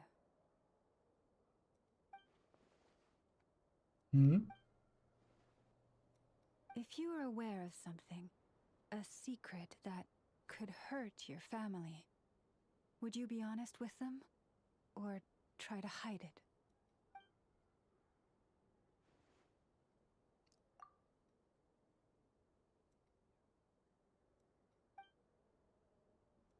Oh, I'm so sorry. That was a strange question. I didn't mean to put you on the spot. I guess I've just never met anyone with a story quite like yours before. I just suddenly had the urge to ask. Mm-hmm.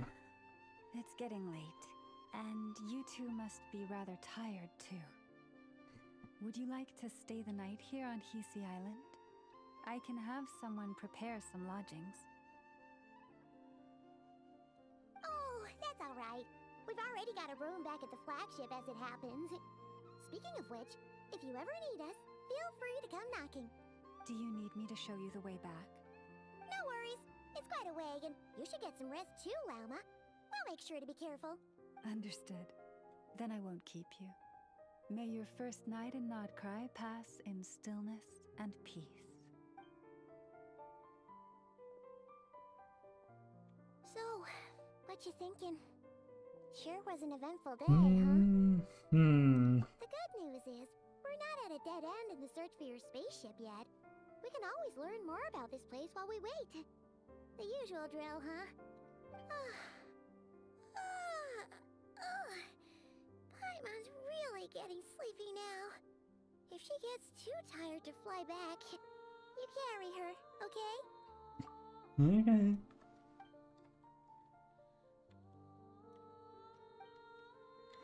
Hmm.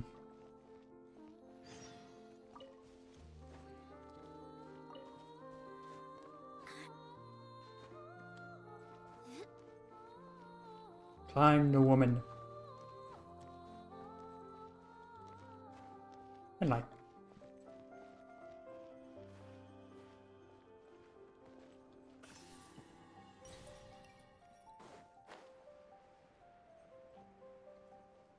Where's the one over here?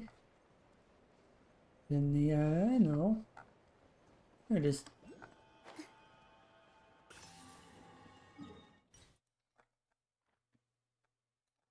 Back we go.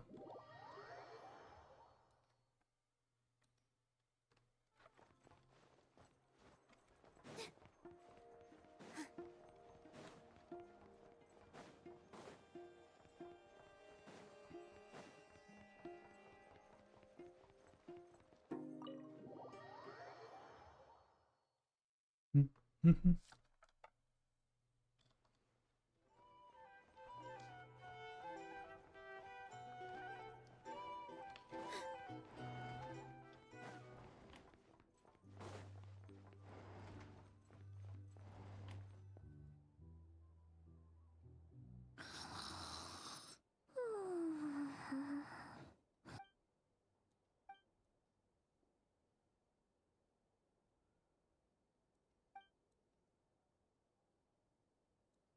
Hmm. I did silly and abandon.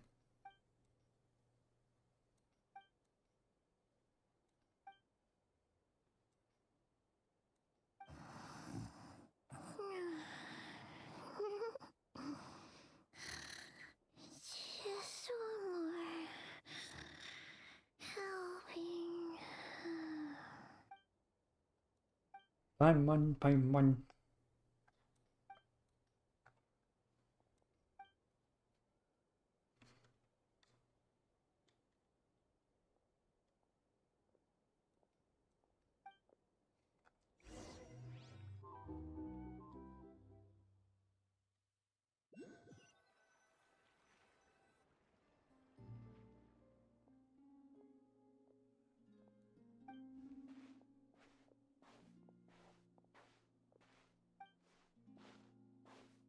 Hmm.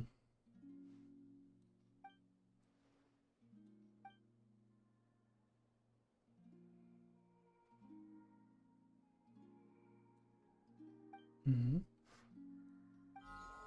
Oh, Hey, what are you doing here? hello. Oh, these flowers.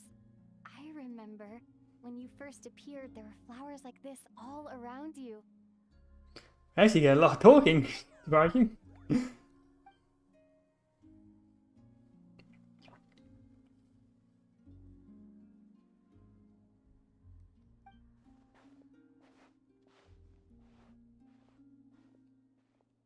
Where are we going? Oh.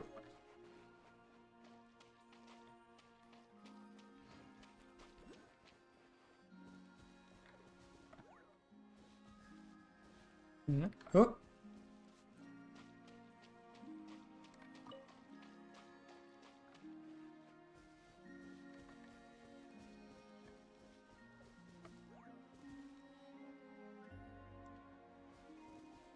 Yeah, man.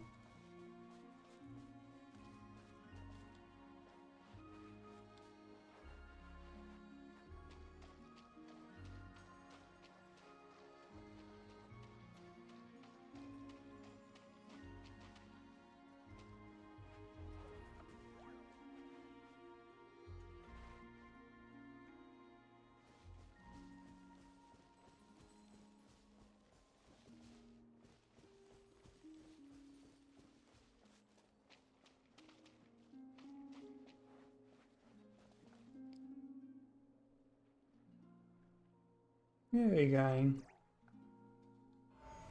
Hmm?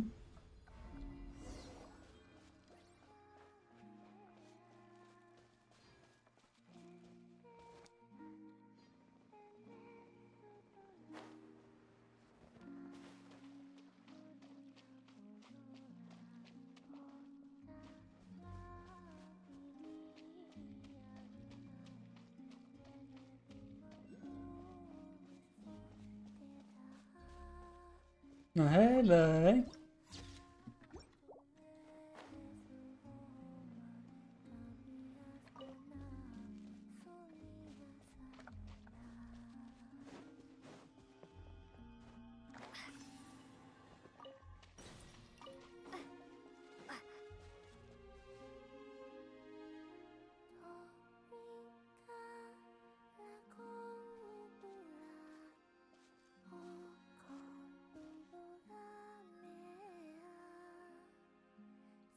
Hello.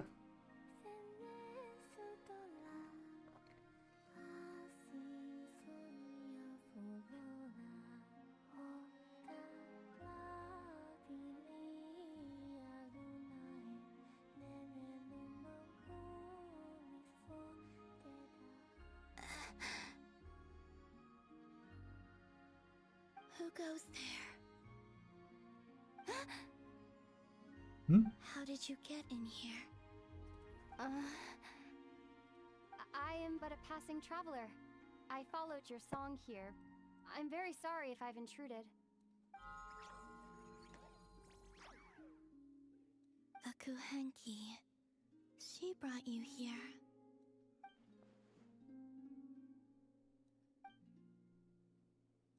May I ask, are you the one they call Kutar?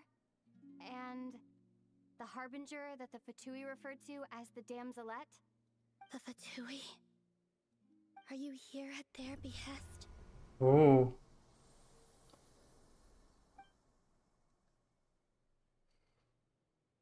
Oh. Please don't get me wrong. I have no intention of doing anything for the Fatui. I just wanted to ask you about Nod-krai. And the moons. The moons? Do not believe in what you can see. What truly matters is what you cannot.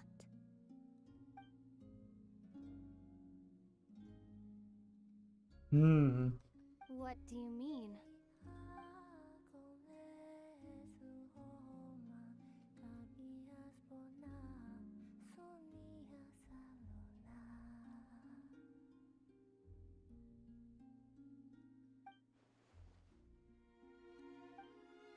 Listen, I'm the Traveler.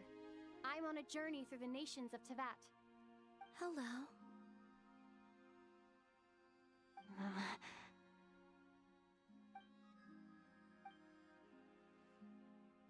Could you tell me your name? Columbina. Kutar. The Damselette. The moon goddess. Pick whichever takes your fancy. I do not know my own name. Hmm.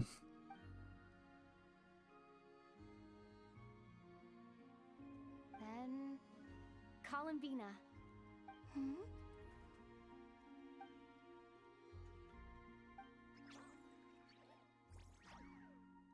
This Kuhenki, this Luanatar, did you bring her into being? Come here, little one.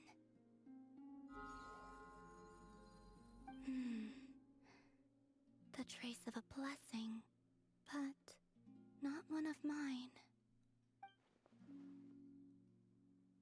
People always assume I can do many things. Assume I have done many things. But I haven't. All I ever wanted was to.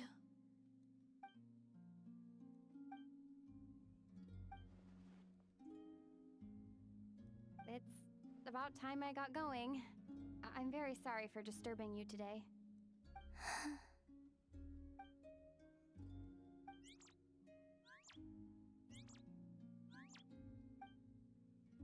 Columbina, that Kuhenki. Oh, you're leaving?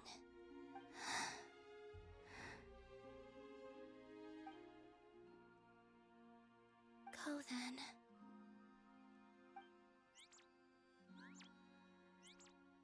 Goodbye. Take care. The moon can be treacherous. Hmm.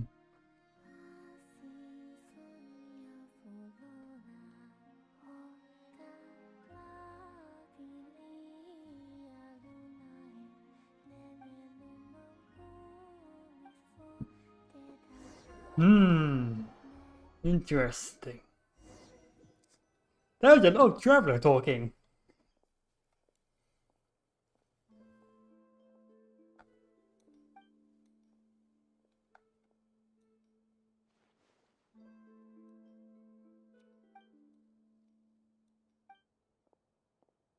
Hmm?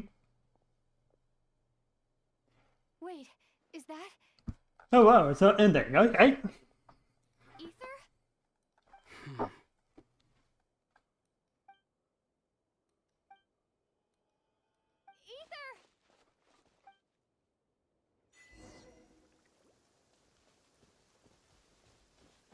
Ether! Strange, not normal.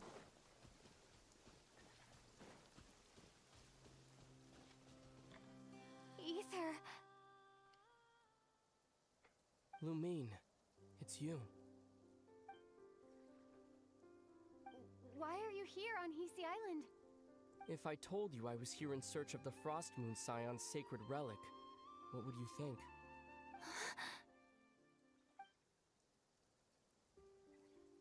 Are you also here to uncover the truth about our past? That's right. What happened to us in the past? How we came to Teyvat? Why our spaceship crashed here? There are things I want to know too. But I'm not about to sit around waiting for another 2 months to find out. Wait! Wait? But I still have unfinished business. Hmm.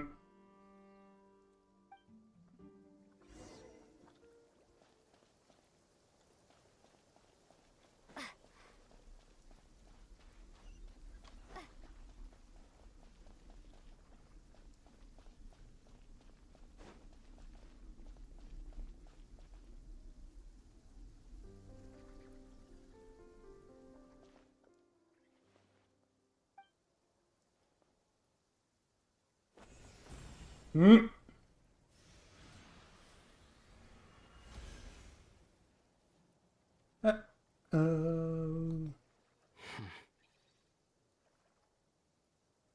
Hold on a second. What's wrong? That's the Frost Moon Scion's sacred relic. We can't just... Use it to get to the bottom of all this? We should at least get their permission. You barely even know her. Yet already you hold that moon chanter in such high trust? What do you mean? She told you that the seal can only be broken on Moon Prayer Night, when the flow of Kuvaki is at its peak, yes? You heard all that? Watch this. Huh? But... Get it now? She's been stalling for time. As long as the statue's base is imbued with sufficient power, the secret chamber can be opened at any time.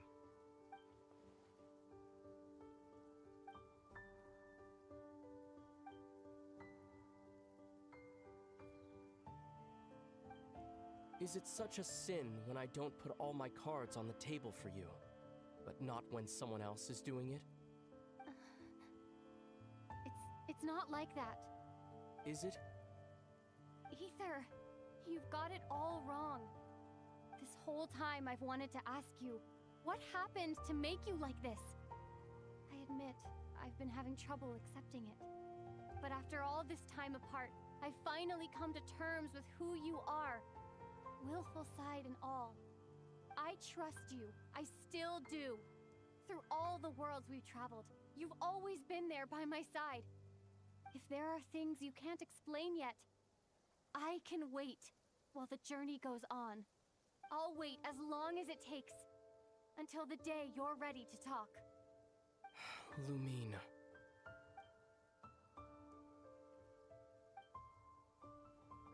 I'm not looking to borrow the Moon Marrow simply because of our past. It holds answers about the very origins of Teyvat. I've always believed that if you want the truth, you have to see the whole story for yourself. I'm not asking you to trust me, Lumine. Just don't try and stop me. If this choice weighs on your heart, then let me go in alone. Forget this meeting ever took place. A bit late for that now. But maybe this is the chance I've been waiting for all along, even if it fades with the morning light. I want to go with you. You sure? Yeah. Then let's go. Ether. It's been ages since we went on an adventure together. I can't wait. Really? You think I'd lie to my little sis?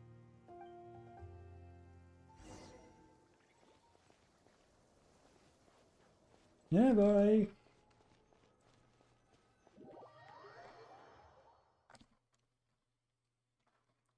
From what I understand, the path ahead is likely to be full of trials and challenges. Okay, this is built. Nah, I doubt the two of us will have any problems. I agree. Still, if we get separated, things could get tricky. Best we move together and watch each other's backs. Even the sound of your footsteps takes me right back. As a warrior, as a traveler, as my little sister. Looks like this is the first trial.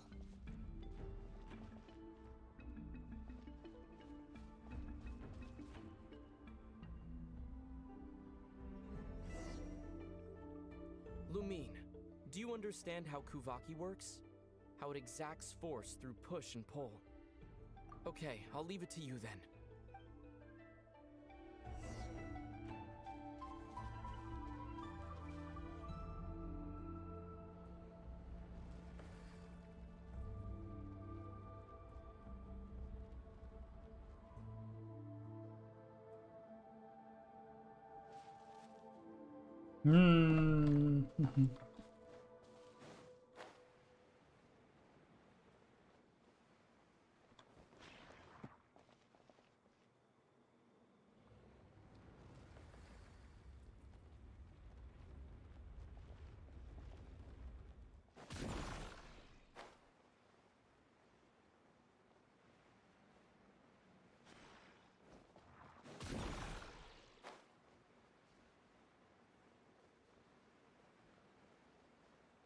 This should help Ether get across.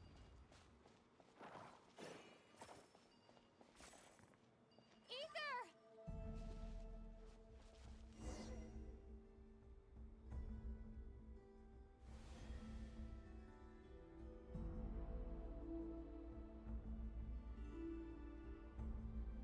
We We make a pretty great team, huh? Just like the old days.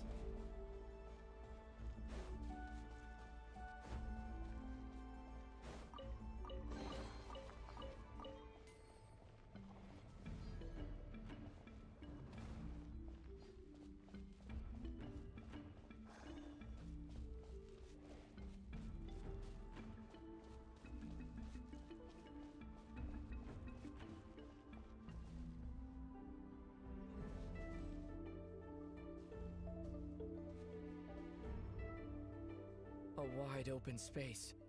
Must be in for a fight.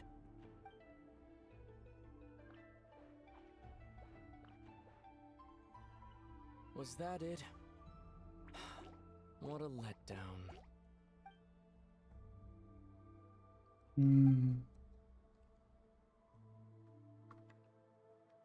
Lumine, What is it? why are you looking at me like that? Those enemies were weak, were they not? Maybe it's because the trial's only just begun.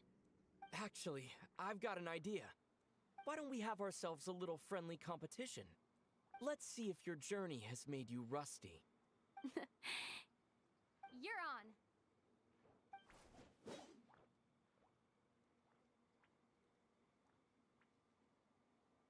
I won't lose to you, Ether.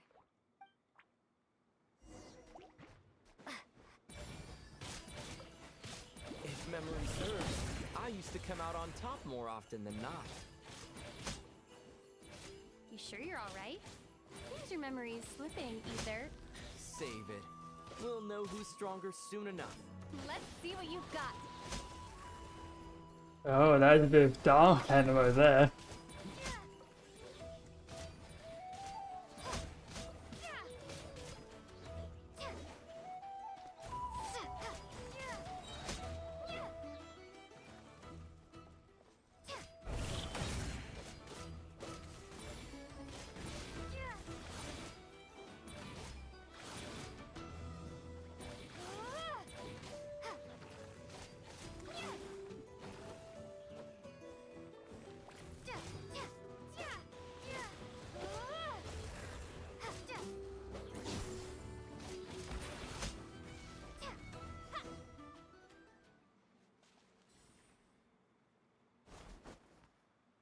Fine, you win. Didn't feel like you really wanted it anyway. Going all out in a place like this? Sounds like overkill to me.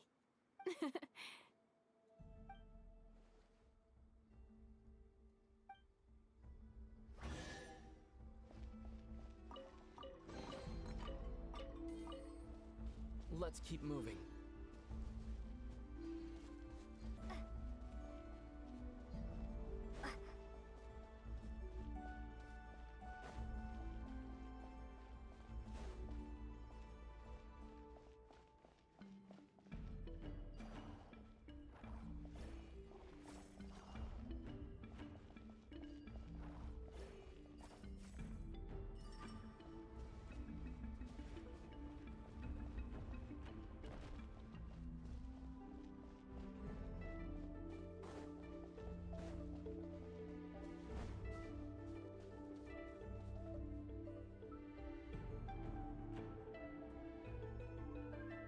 What is this place? No sign of any monsters. Feels like a ritual site, but something's missing.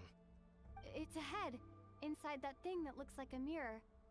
I can feel it, but maybe it's sealed within? Can you open it using Kuvaki?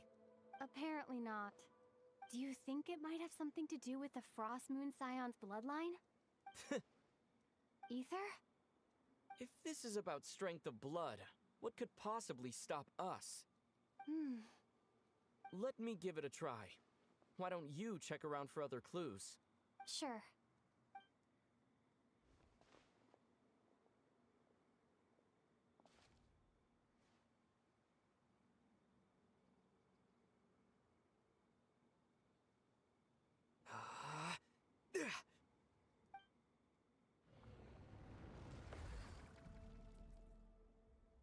Found it. This should do the trick. Okay.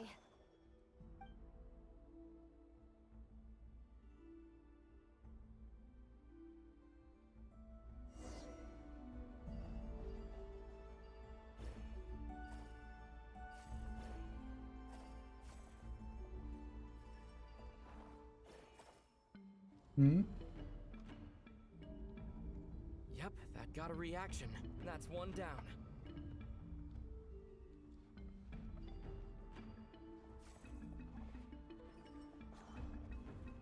Nicely done.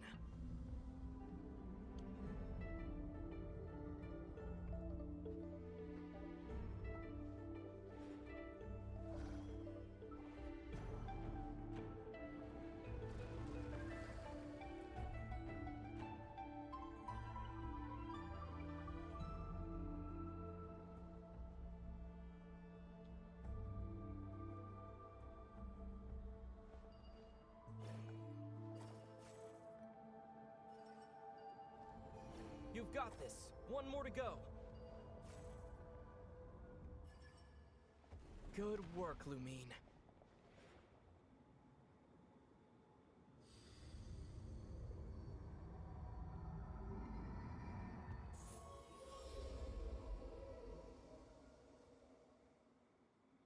The door's open. Come, we must be close.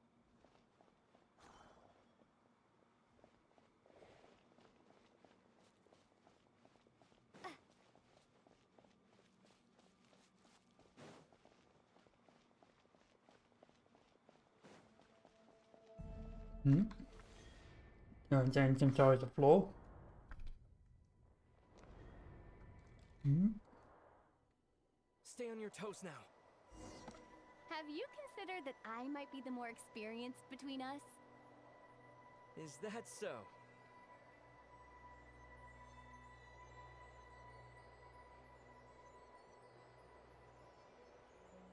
So, will you be heading off again after we're done here? Maybe. Maybe not. Another cryptic response. Don't worry about things that haven't happened yet.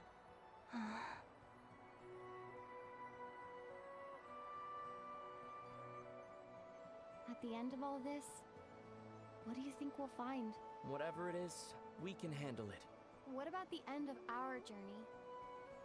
That's not something we need to worry about right now.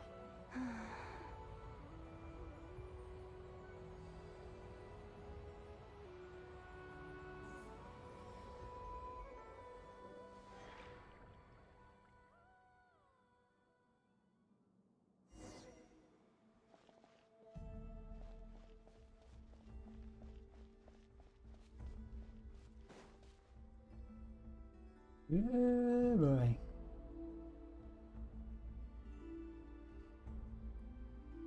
Looks like the final trial is just up ahead. Ready for battle? When have I ever not been? What's wrong? Going on an adventure with you side by side, it's been so exciting. But at the same time, it just feels surreal, I guess. Maybe because it's been so long. You know, this is only the second time we fought together since the day we both woke up in Tavad. Maybe that's it. Lumine, let the light of our blades come together once more, just like they did in the past. Ether. This is a night of miracles, an adventure that belongs to us. Let's not weigh it down with worries and regrets. This is our adventure. Instant impact. Here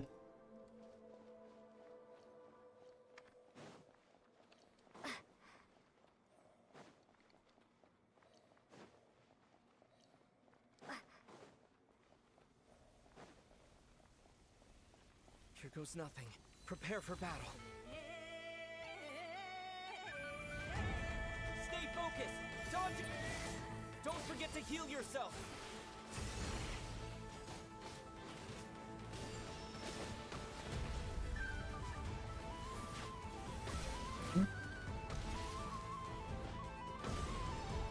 Got no stamina? Melt Oh.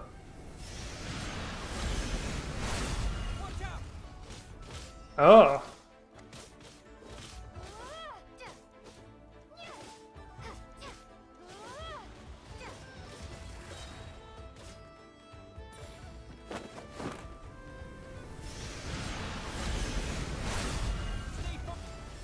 Time for the finishing blow!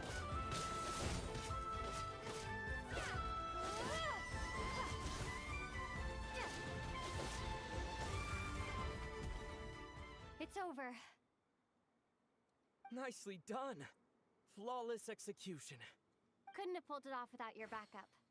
Not too shabby at all. As for what you were saying, yes, I should have come to see you earlier.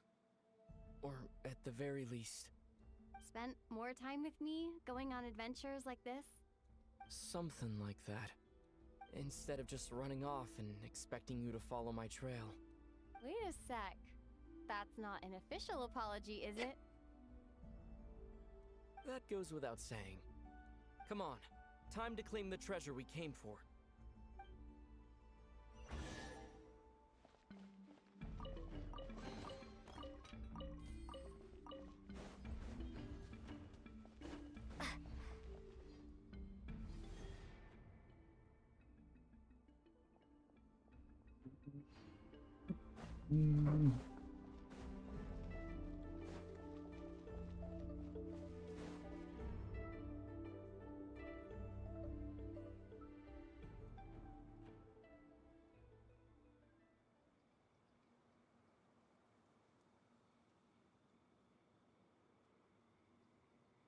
So this is the Moon Marrow, the treasure we've been after.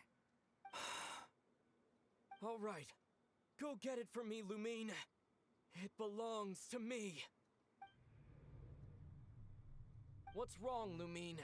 After everything we've just been through, you still don't trust me? Don't you want to know the truth? Rest assured, I'll share the truth with you afterwards. Now go, bring it to me.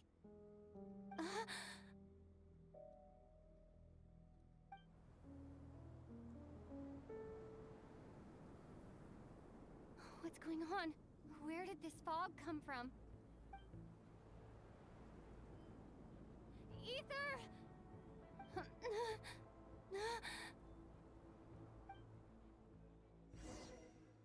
Hmm.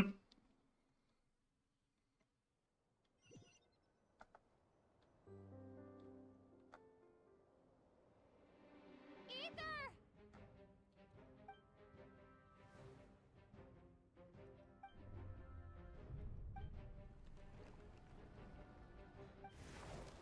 Oh.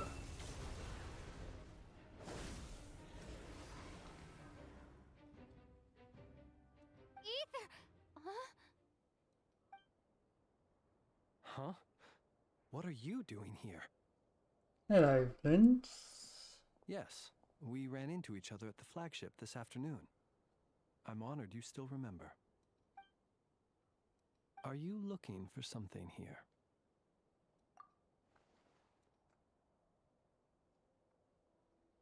And you just happened to end up surrounded by the Wild Hunt.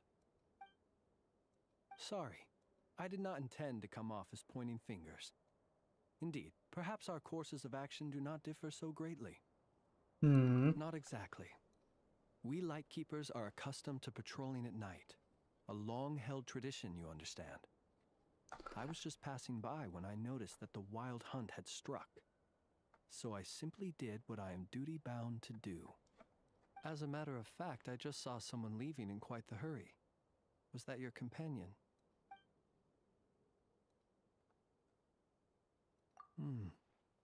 Perhaps I should take my leave now. After all, my patrol isn't over yet. Nod-krai is a dangerous place to be at night.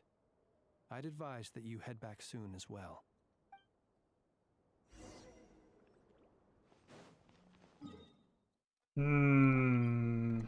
That was all right then.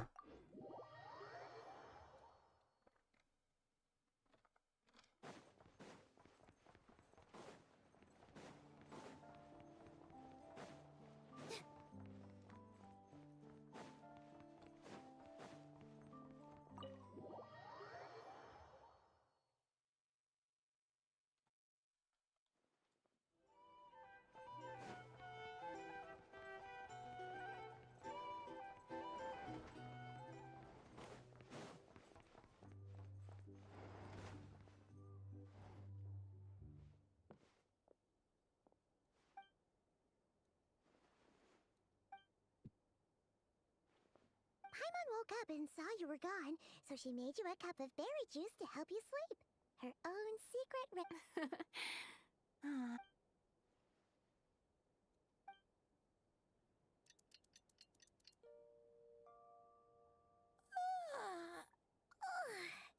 Good morning?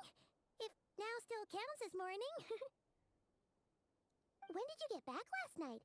Did you sleep well? Good to hear. So, where'd you wander off to on your midnight stroll? Anything interesting to see in Nod-krai at night? What do you believe? Really? Come on, don't leave Paimon hanging. All right. Guess we'll have to feed your stomach before we feed Paimon's curiosity. Let's go grab something to eat while we talk.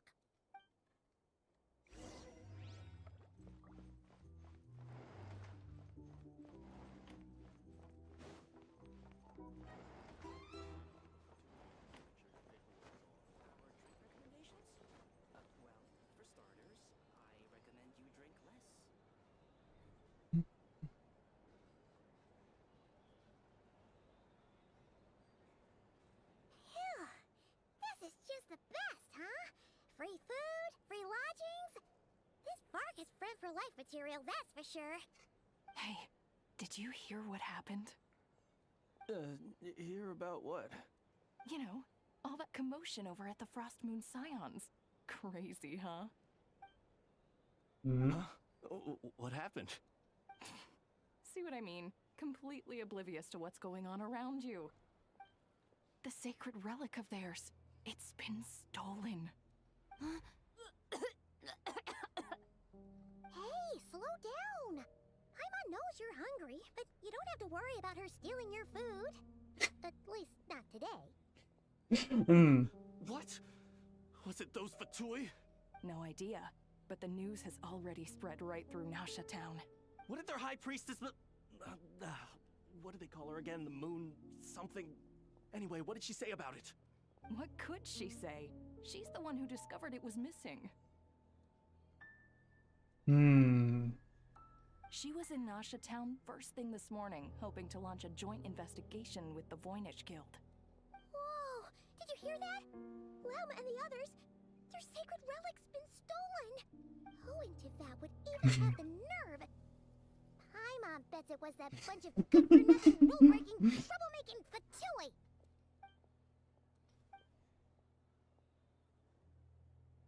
Huh? What's wrong?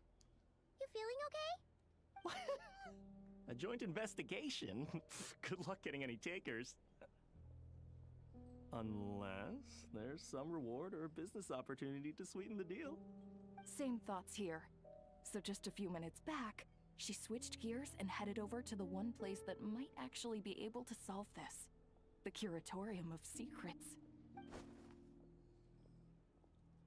Ah! You scared, Paimon! What is it, huh? You don't have secrets. Okay, just... Hey! Paimon's not a baby, you know! Quit pulling her arm!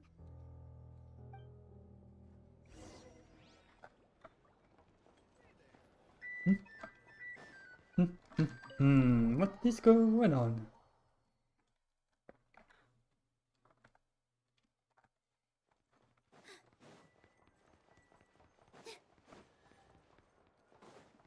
She's... Wow! What a lovely surprise!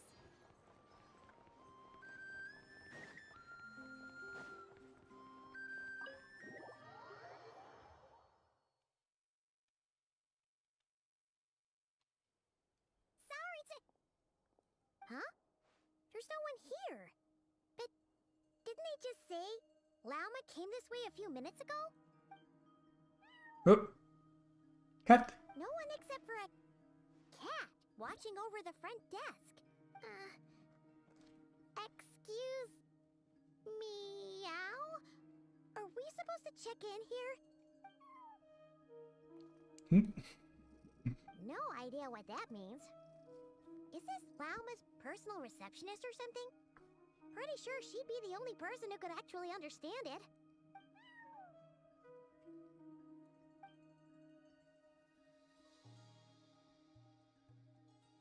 Huh? It's heading into that room. But why not? Like I told you already, that's just... Huh? Another client.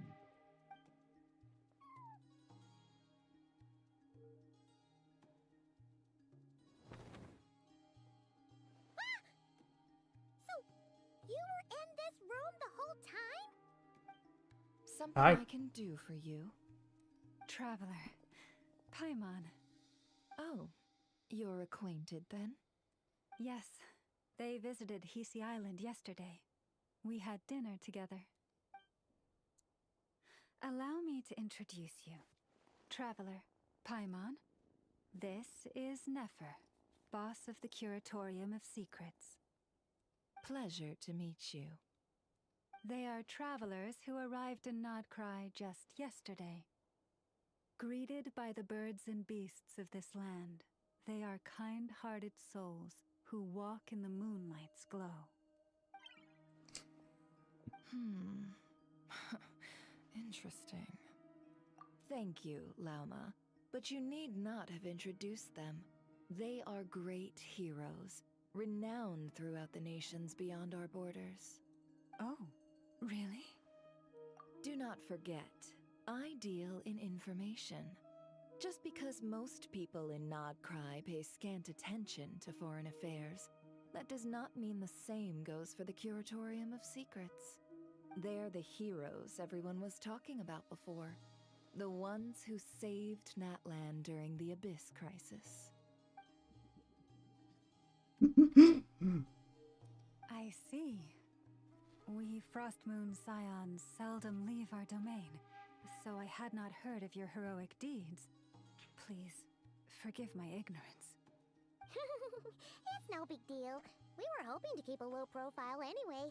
If we had to list all of our titles and good deeds, we'd be talking till sundown, and then some. Hang on. Huh? What's wrong? Still not feeling great? So, what brings you both to the Curatorium today? Oh, so basically, we were just eating when we overheard people talking about how the Frostmoon Scion's relic had been stolen, and then she dragged Paimon over here. I see. Ah, I see. So you came over here because you were worried about Lauma. A combination truly befitting of great heroes. Strong at arm. In that case, Lauma, I've got a suggestion. Why not ask these battle-hardened heroes to take the commission for you? Honestly, it's a little beyond the means of such a modest establishment as ours. Your modest establishment? Unable to handle a commission? You just don't want to take it, do you? You're right. I do not. What kind of commission is this? Surely it's not to recover your stolen relic? Yes, that is it. Recovering the relic is both my duty as a moon chanter and a step toward fulfilling the promise I made the traveler, to help uncover the truth of the past. But Nefer has already declined our commission multiple times, and yet, just as it always has, the moon will continue to illuminate the sky above the Curatorium. Come night or day, may the moon goddess keep you. Enough of that.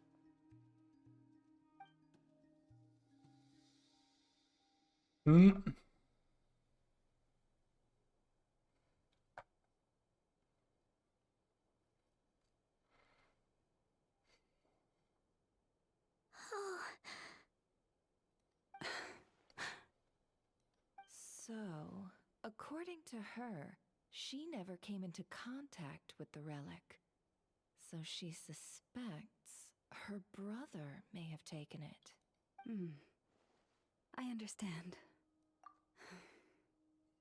The Frostmoon Scion's secret chamber has remained hidden from the world for generations.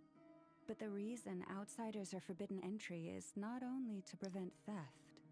Within the chamber lie ancient trials, challenges designed to test the worthiness of those who enter. To intrude without rightful cause is a most perilous act indeed.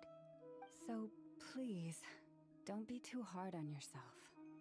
The fact that you made it through those trials proves your right to stand before the relic. To put it simply, the moon marrow itself has deemed you worthy. Mm-hmm. No.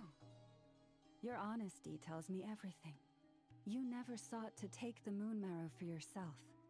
As for what happened at the end, I suspect the chamber's protection mechanism may have been activated. Among those who entered the final chamber, there was either someone with impure intent, or else an abyssal presence. The abyss?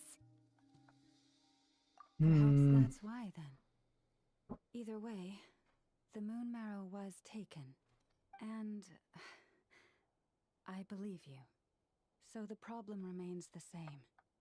I need to recover our relic. See? Didn't I tell you it would all work out in the end? But before everyone starts celebrating, forgive me for asking just one more thing. Are you absolutely sure your brother took the relic? What do you mean? Weren't they the only ones inside at the time? Who knows? Think about it. After your brother broke the seal with abyssal power, what was to stop someone else from following you in there? In theory, nothing. And as it just so happens, I received a tip-off from one of my sources earlier this morning. Word is, today of all days, the Fatui suddenly called off their search for the relic. What? Huh? Why? Well, either they woke up this morning and suddenly decided they'd lost all interest, or... You already have it. Are you wondering if your brother might be in cahoots with the Fatui? Which is why I asked, are you absolutely sure your brother took the relic? Or to put it another way, do you really know your brother?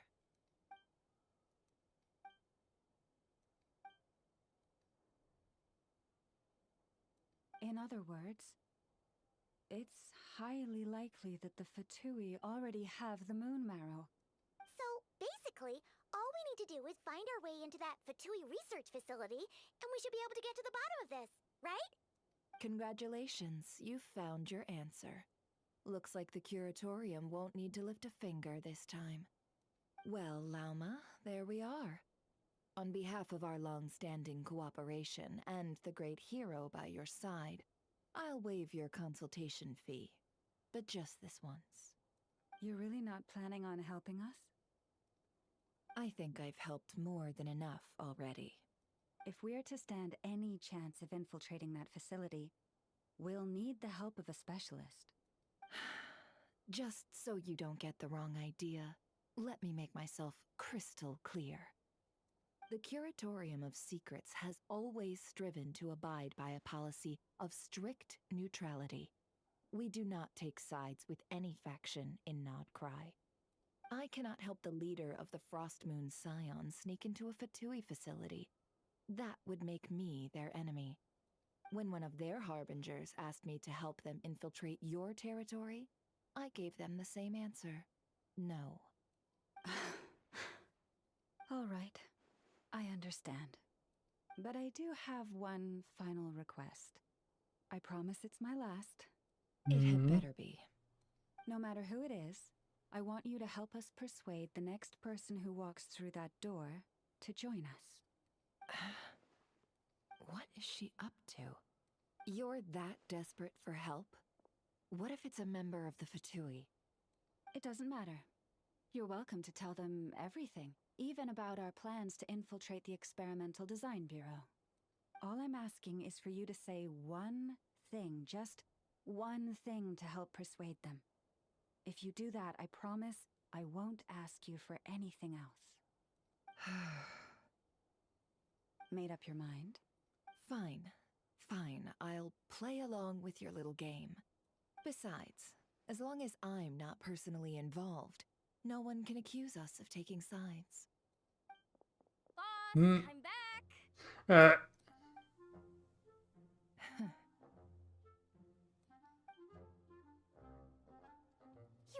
believe the luck I've been having today. Remember you sent me to find that runaway cat, yeah? And you said I'd only be back after dark? Well, guess what? Right after I left the house, this big ibis flew over and the missing cat was right in its claws. And once it got close, it loosened its grip and...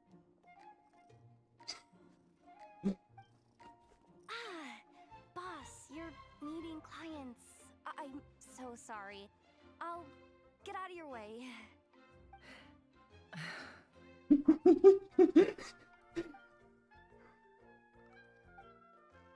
Yehoda, dear, come here. Huh? Me? Is something the matter? Oh, hi there. My dear Yehoda, I have a request. Yikes! Why does the boss sound so scary? Did I do something wrong? Would you be so kind as to accompany these 3 delightful clients of ours and help them infiltrate the Fatui's Kuvaki Experimental Design Bureau? What is going on here?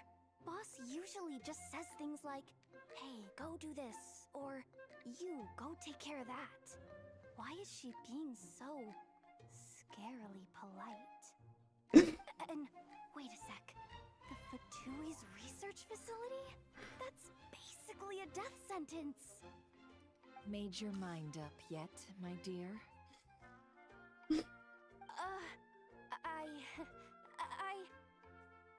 What is up with Boss today? Am I supposed to say yes to this? Or maybe it's because the mission's too risky, so she's actually looking out for me? Why is everyone looking at me like that? Is this some kind of test? I can't let the boss down. Can I? Have you made up your mind?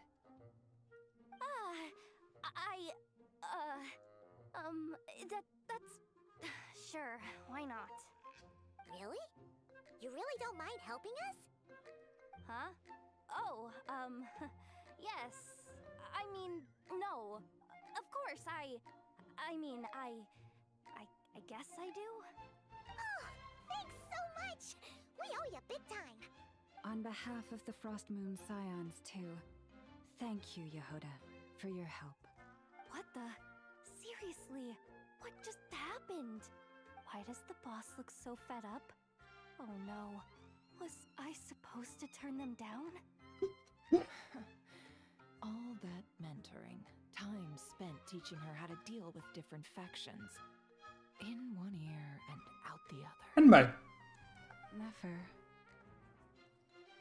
You got what you wanted. You promised that was it.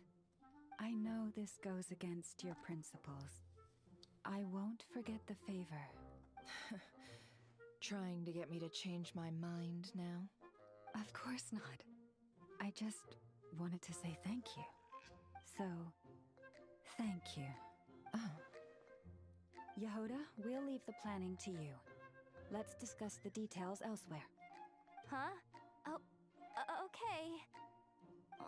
What have I gotten myself into? Oh, by the way, Yehoda, before you go... What is it, boss? You're fired. What is that? Effective immediately. As in, this exact moment.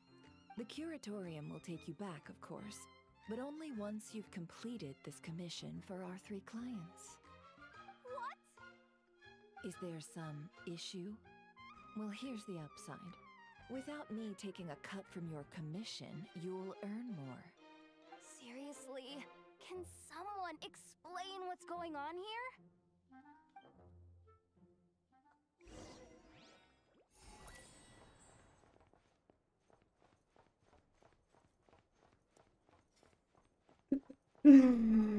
That was a whole thing.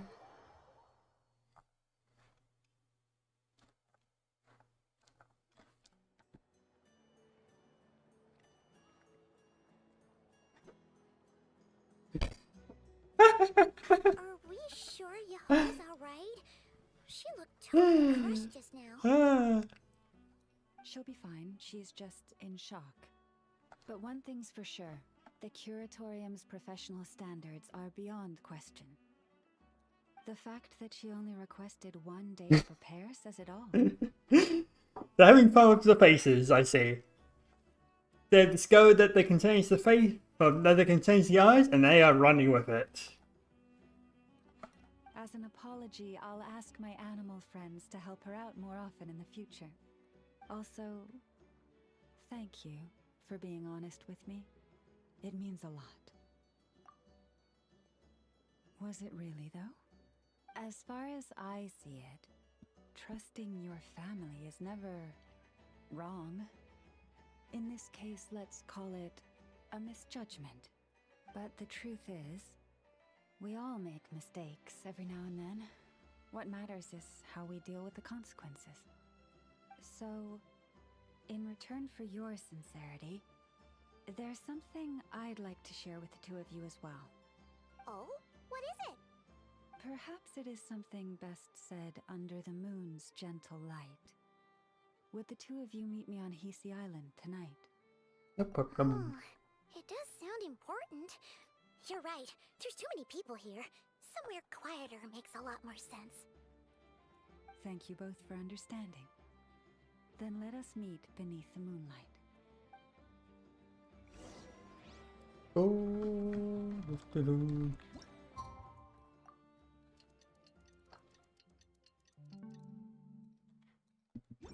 It's about time, and the moon's already up. Let's head over to the place we agreed to meet Lauma. where are you going? Over here. There you go. Over here.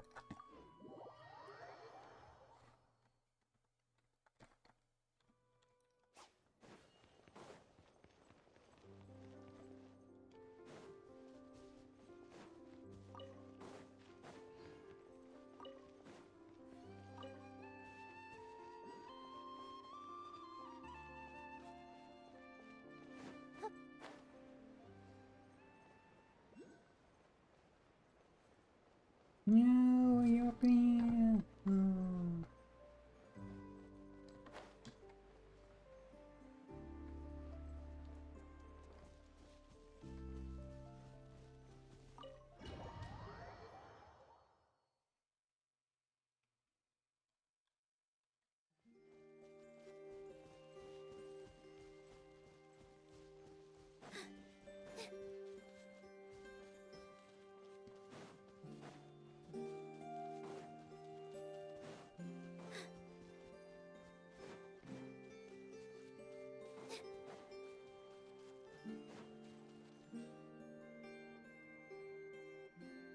Lauma, we're here! Huh? Lauma, are you praying? I am indeed. For the moment I was born, my people exclaimed, "Behold, eyes like the moonlit tide, antlers like the crescent moon, and blood that glimmers silver as the moon's reflection."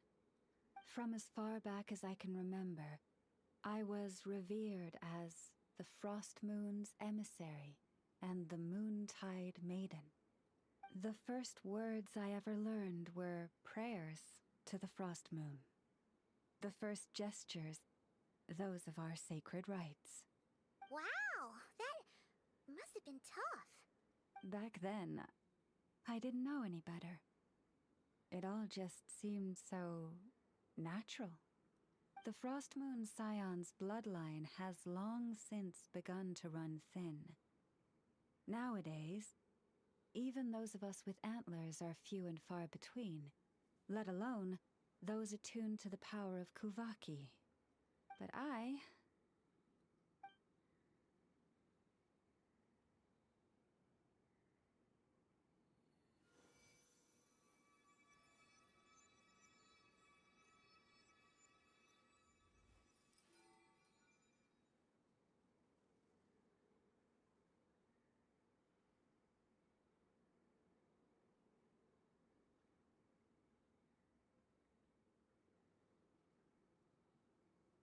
Whoa!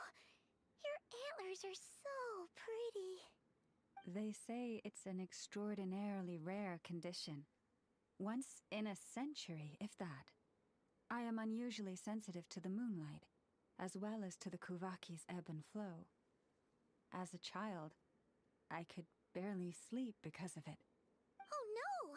It was that serious? To others, fluctuations in Kuvaki are something you easily get used to, like a gentle tide lapping away at the shore. But to me, that same tide is a towering tsunami, a surging swell crashing against me. Of course, as the years went by, I learned how to suppress my senses and my power, enough to keep it all from overwhelming me. But because of that, I also had to walk the path of concealment. Concealment? From the moment I was first taught to pray, my kin would point up to the night sky telling me, that Lauma is the frost moon, the last of the moons, the sole surviving truth. But I would ask them in response, why? Why can't I feel anything from it at all? Later, I came to understand that they simply could not tell where the real tide was coming from. They couldn't sense it. The true moon beyond the sky's veil.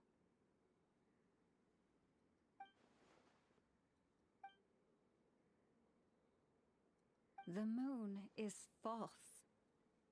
I reached that conclusion long ago. But there was no one I could tell. Not a single soul. At least, not until now. Am I the one who's wrong? Is it the moon that is false, or my own senses? I asked myself such questions time and time again.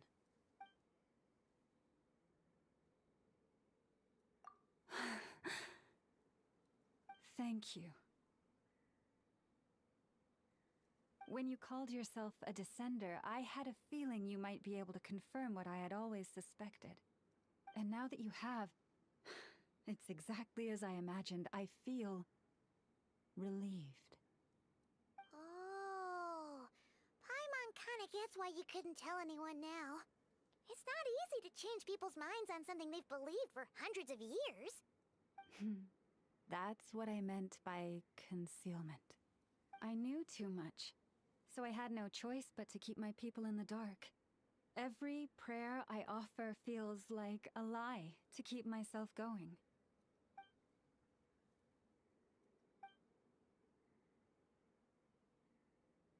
You've already met our Kutar, haven't you? Yeah! When was that? And, more importantly, when were you planning on telling Paimon? Ah, no wonder. What did you think of her?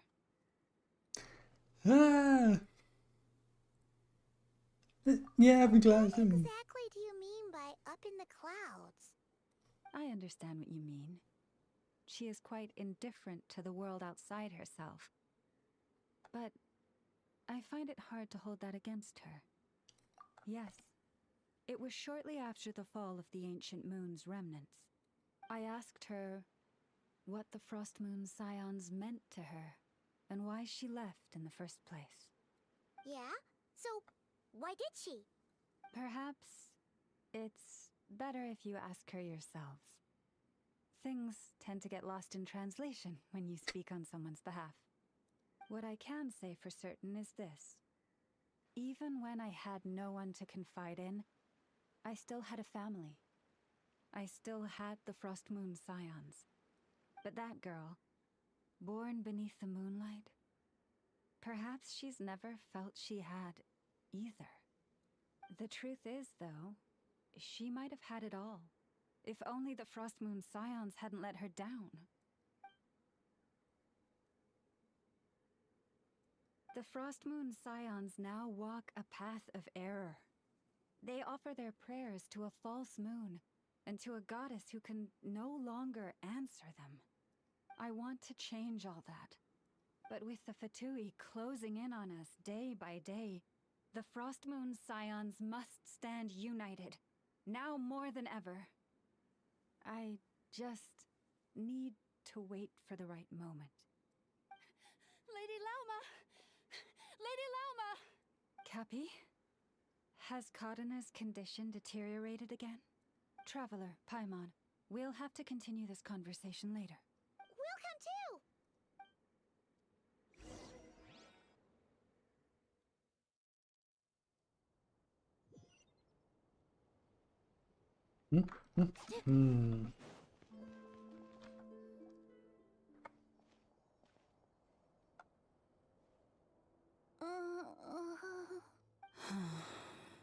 Why?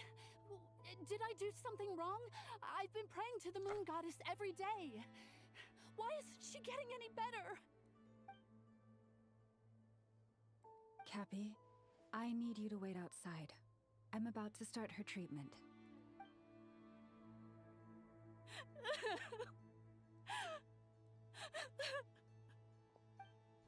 Is there anything we can do to help? Just don't be alarmed by what you're about to see. And please, don't let her mother see it. That knife? That's a knife. Yeah.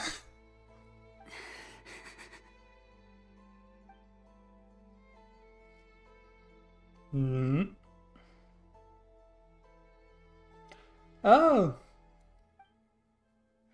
Okay, good. I wasn't going to stab the child. Good.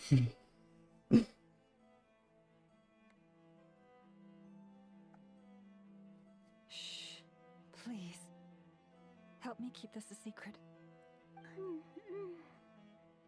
She looks much better now. But, Lauma, was that? A medicine prescribed by a local doctor. For ordinary people, my blood has the power to counteract any adverse reactions to Kuvaki.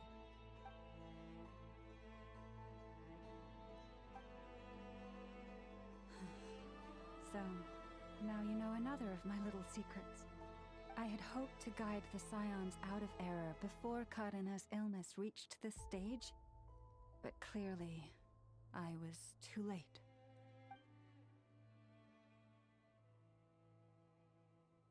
My life is as hidden from sight as the far side of the moon. Yet people only look to the bright side for guidance. If the day ever came when the two sides were reversed, could they truly accept it?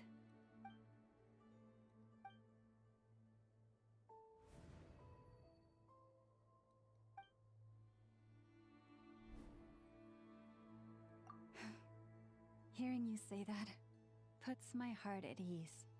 And if there's anything we can do to help the Frost Moon Scions, just let us know. Our priority right now is reclaiming our relic from the Fatui. But I now understand that the day I will tell everyone the truth is no longer far off. What do you have to say? Oh, nothing, okay.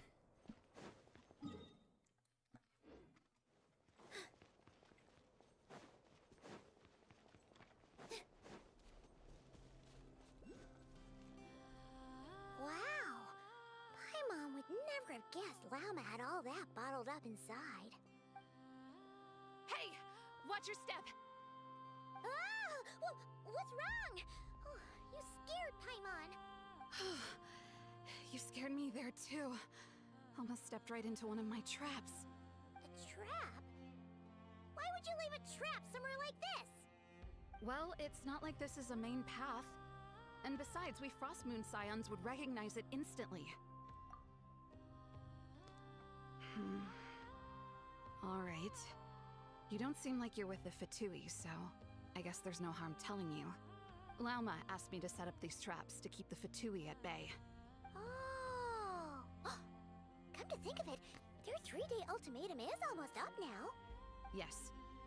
Hopefully they'll back off when they realize we won't go down without a fight. Oh, you've done a lot for the Frost Moon Scions too, just like Lauma. Philomena? It's nothing. I was just wondering if any of this is really worth it. What do you mean? Our people. So many are stubborn, stuck in their ways, clinging to a truth they refuse to even question. Do they really deserve everything Lama's doing for them? Afraid. Huh. I suppose. Maybe you're right. No. I shouldn't be saying this. Just forget it, okay? Bye. Hmm? Why did I say all that? Or really, why am I still doing any of this? Either way, this will be my final night with the Frost Moon Scions. Wow, she sure took off fast. So, are we heading back to the flagship for a break or what? Wait, you're not thinking of visiting that damsel right up in Cloud Cuckoo Land, are you? Huh. Given who she is, pushing her won't get us anywhere. Hey, why don't we... Let's bring her something tasty. If she doesn't want to talk, we'll have to win her over with food. Bad. Hey, no harm in trying. Beb. At the very least, it shows we're trying to be friendly. Let's see.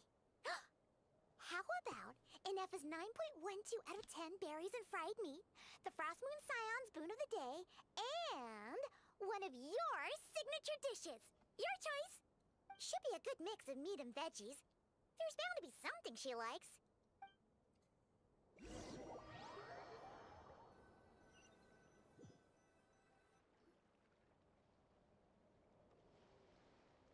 Alright, food's packed and ready. This is the place, right? Why does it feel like we're going to visit a patient? Oh, no. Take this seriously, Paimon.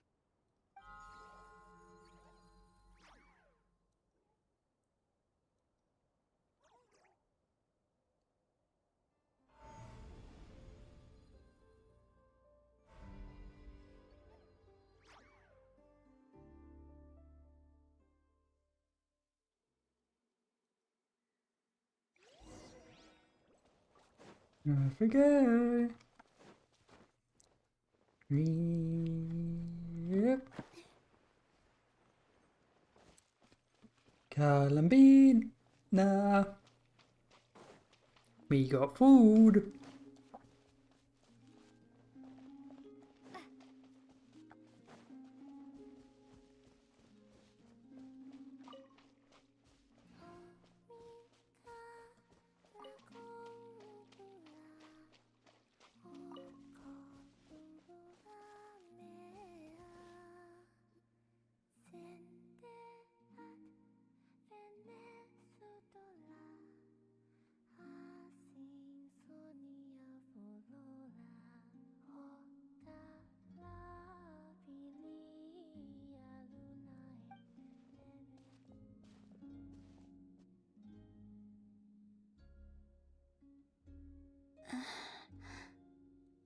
Remind me, who are you again? A different one floats by your side today. A different one? What's that even supposed to mean? Oh, there goes Paimon's perfect conversation starter. Hi there! Paimon is Paimon, and this is the Traveler.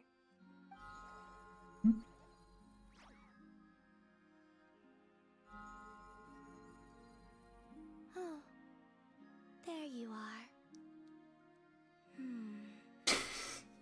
Between the two, I suppose you're cuter. Wait, what do you mean Paimon's less cute than that floaty thing? Columbina, What is it? what's your favorite kind of food? Is this a treat? Or an offering? Let's go with treat. Anyway, this is all the Traveler's cooking, so please, help yourself.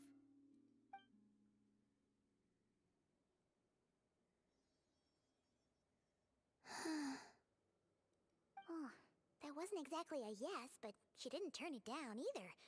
What could she be thinking?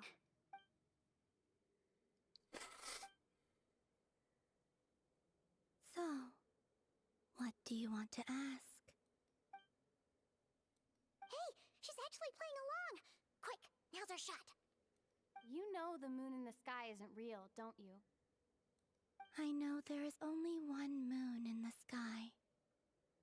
It is simply that some can see it, and some cannot.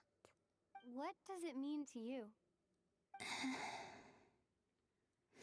The missing prologue. Hmm? What?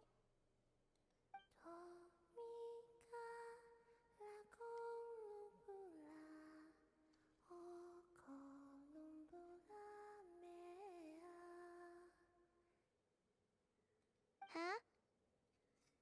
What does that mean? Isn't she going to explain herself? Can you tell me more about that melody? You were humming it last time too. It must be important to you.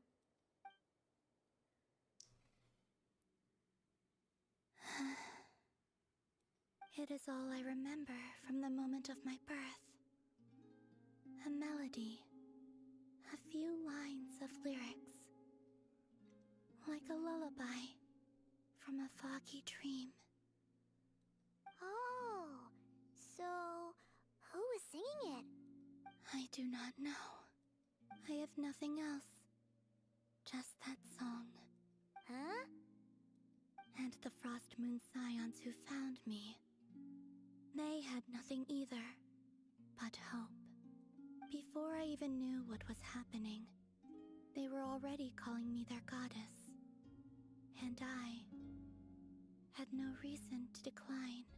Like two lost infants unknowingly exchanged, I adopted their faith, and in return, they adopted me. But my adoption drops you into the story halfway through. What came before was scribbled onto the wrong pages, never even bound into the book. That sense of something missing only served to nurture their greed and doubt. And thus, I came to realize that this place was never truly my home. Greed and doubt? Oh, Moon Goddess, forge weapons for us, drive out our enemies, and expand our lands. Oh, Moon Goddess, heal our wounds, ease our suffering, grant us strength.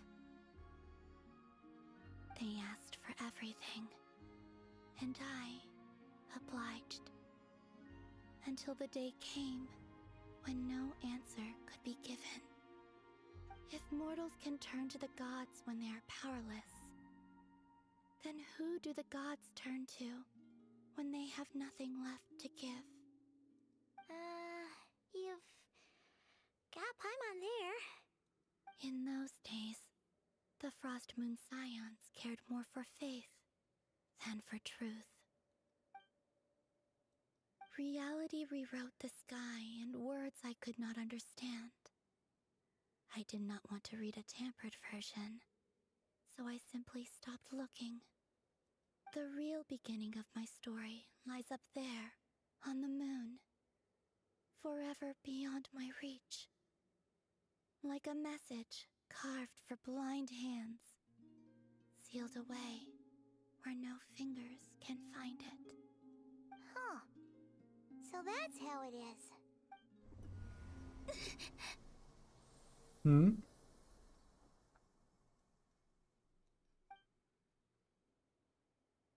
Oh, purple.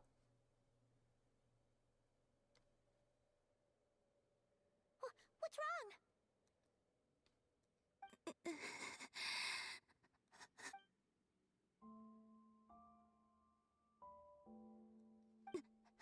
Like purple.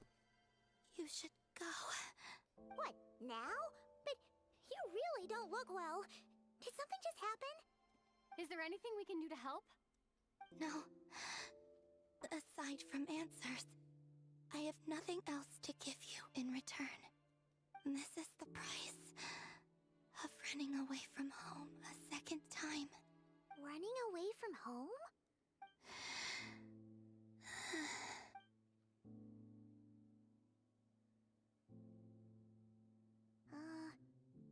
Is she heading towards the food?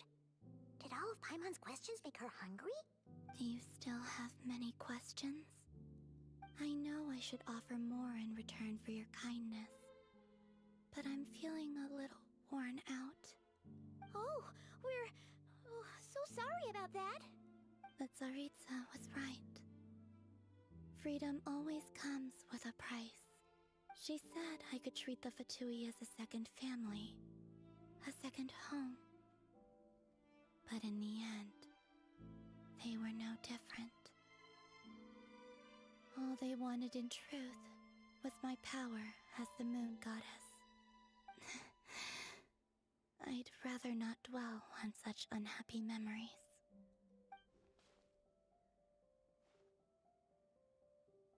I have fulfilled my promise to the Tsaritsa, though it has used up much of my power. So you see, this has nothing to do with betrayal. So, you're just staying here for now, resting and recovering your strength? Yes. What about these flowers? They have grown in Nod-krai for many generations. They're highly sensitive to the ebb and flow of Kuvaki.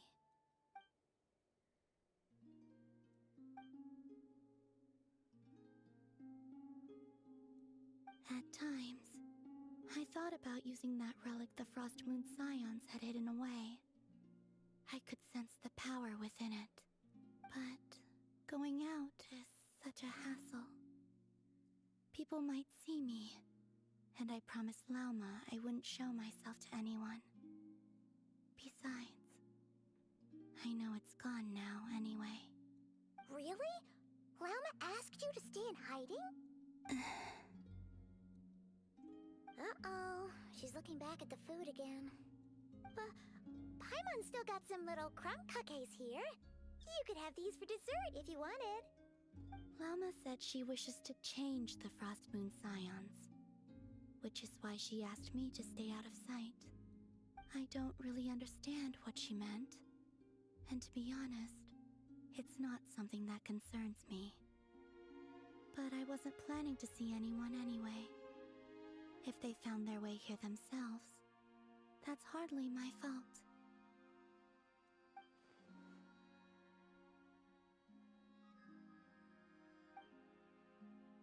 Lauma, the Maiden of the Grove. She is quite unlike any Frost Moon Scion I have ever met before. After hearing my story, she actually apologized for how the Frost Moon Scions treated me back then.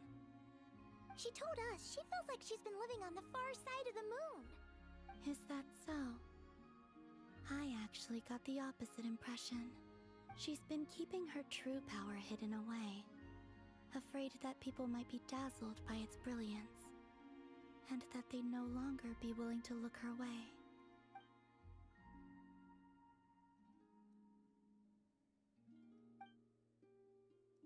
So, what do you wish for now?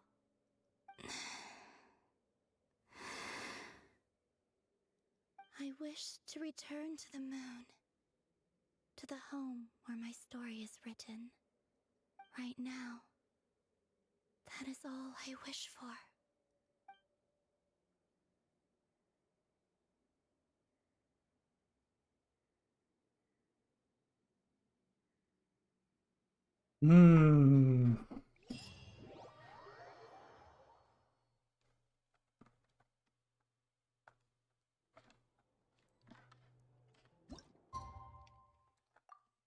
Still got more to go.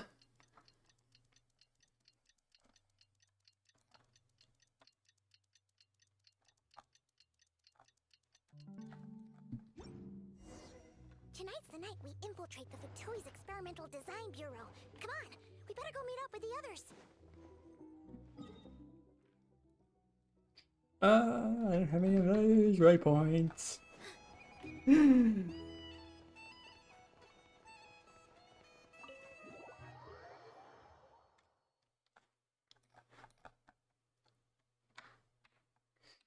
Time to fly.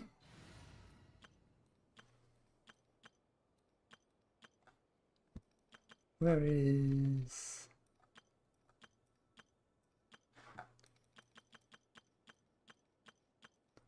Where's my moon?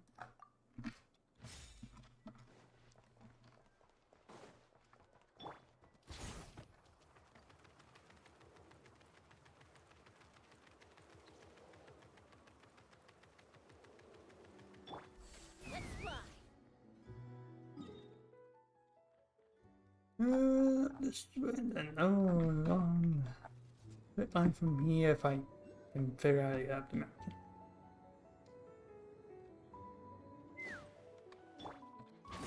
Stronger!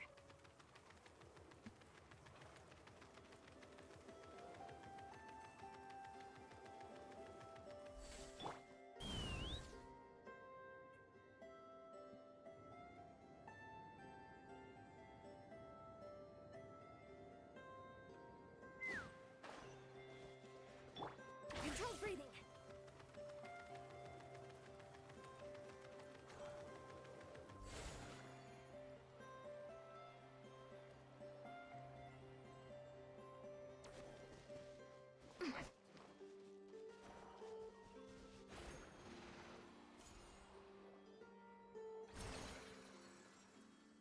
Ooh.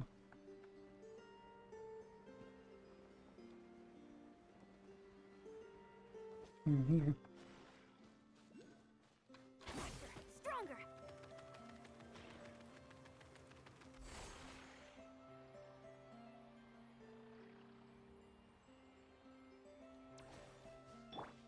Take me up! Where is you guys on these teleport waypoints? When you...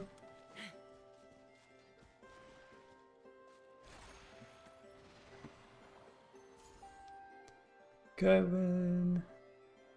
Let's teleport.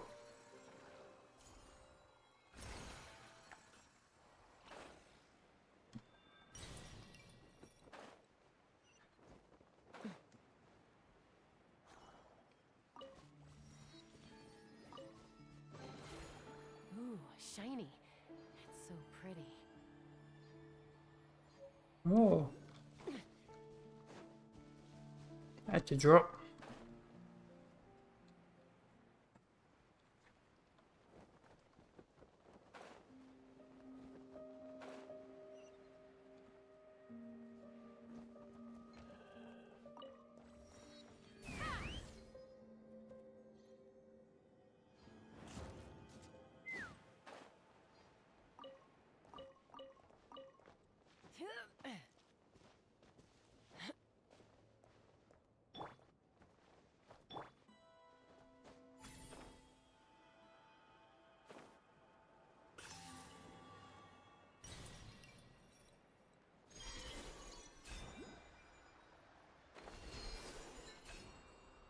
Way.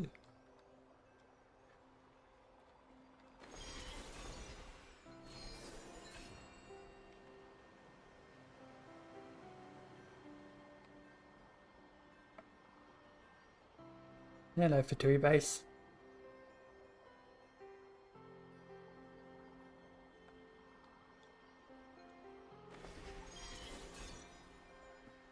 Statue. Perfect. Hmm?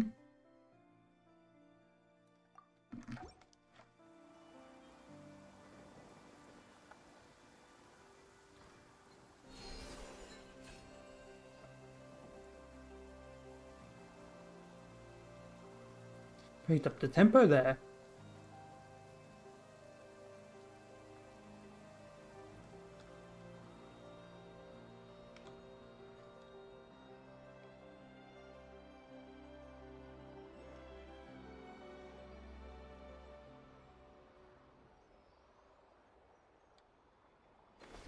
Here we are. Okay, let's think back to a little mounting.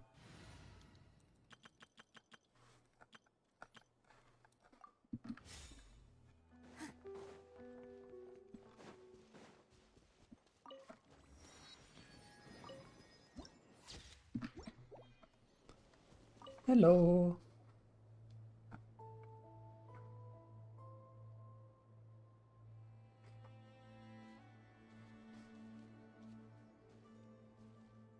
Huh? How come you're here by yourself, Lauma? Where's Yehoda? I haven't seen her. Seriously? Don't tell Paimon she's ditched us on our first mission together. I don't believe so. Nefer and I have our differences, but that shouldn't interfere with our shared objective. Recovering the relic is my duty. But as far as she's concerned, there's plenty to gain here too. In Nod-krai, it's common knowledge that the Curatorium has a nose for profit and opportunity. The same way aphids flit from flower to flower in a never-ending quest to make honey. Huh. Sounds like you know her pretty well.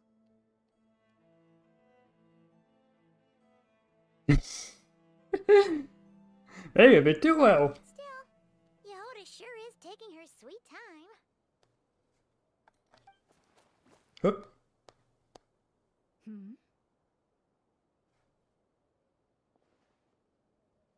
That's a big mole.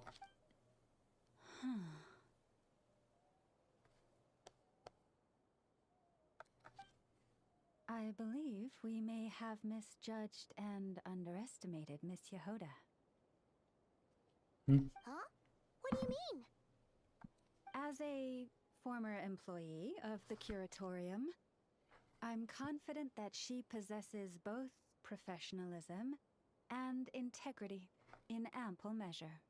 Huh? Huh? What was that noise? The sound of a wavering conscience, perhaps? Hello. Oh, something just fell down. Hello, everybody. What kind of an entrance is that? Wait a second. Have you been hiding nearby this whole time? Yeah. I was just, scouting things out from up high. Darn it. How did Jane Doe even notice me up there? Wait. Jane Doe. I can't believe I'd only realized I ran out of smoke bombs this morning. What if something goes wrong inside? How am I supposed to make a quick getaway now? Thought I could just hang back and wait for the clients to get cold feet. But nope. Turns out they're all completely fearless. Don't they know how scary the Fatui are? Really sorry, everyone.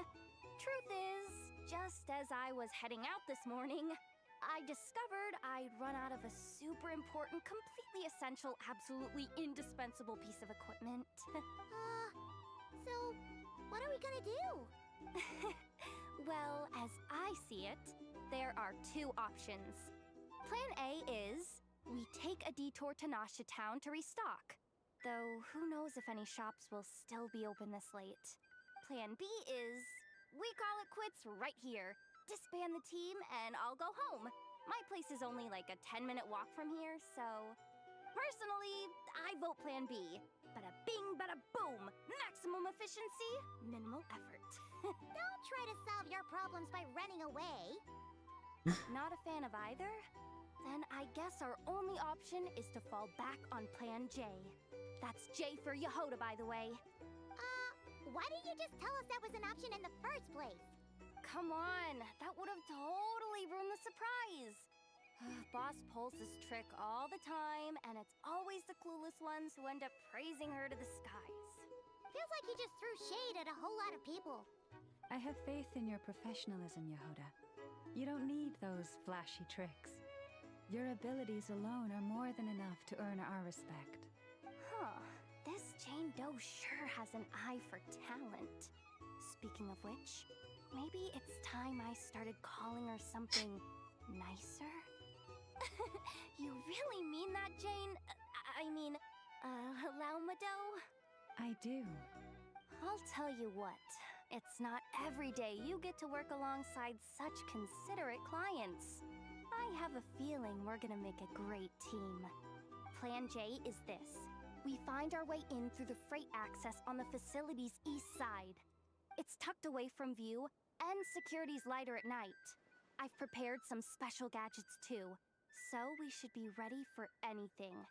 If we want this to go without a hitch, we'll need to work together every step of the way. So everyone, stick close behind me. Now that finally sounds like a real pro talking. Hey, you saying I didn't before? Kinda, yeah. You... Ugh. Never mind. A top-tier treasure hunter like me never lets the naysayers get to her. Alright, let's go over what we agreed on yesterday. The goal of infiltrating the Kuvaki Experimental Design Bureau is to locate and, if possible, recover the relic that the Fatui stole. We also need to figure out why they built the facility in the first place. I'm worried that they've set their sights on the ancient moon's remnants on Hisi Island too. Well, now that we've got a plan, time to get this show on the road.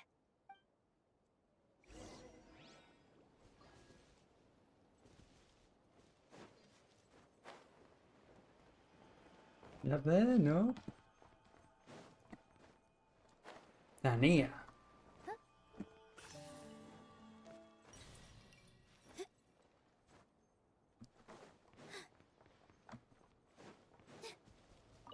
Everyone ready? Yeah? Alright then. Go.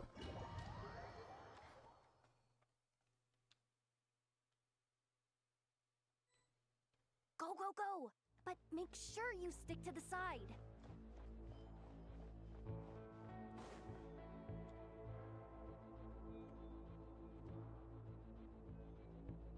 Just as I thought.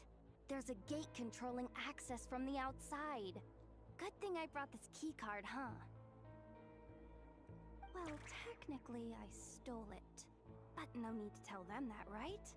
Blame that chump who thought it was a good idea to get wasted at the flagship during work hours.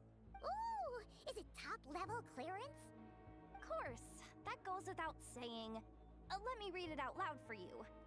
Fatui Experimental Design Bureau number 183574, maximum clearance, maintenance intern. That doesn't sound very top-level to Paimon. Never underestimate interns. Even the most legendary of thieves started out as rookie pickpockets, you know? Besides, if it wasn't for this person's selfless generosity, we wouldn't be able to just waltz in like this, would we? Feels like you're trying really hard to change the subject. Allow me to teach you the first rule of treasure hunting. First and foremost, use every resource at your disposal.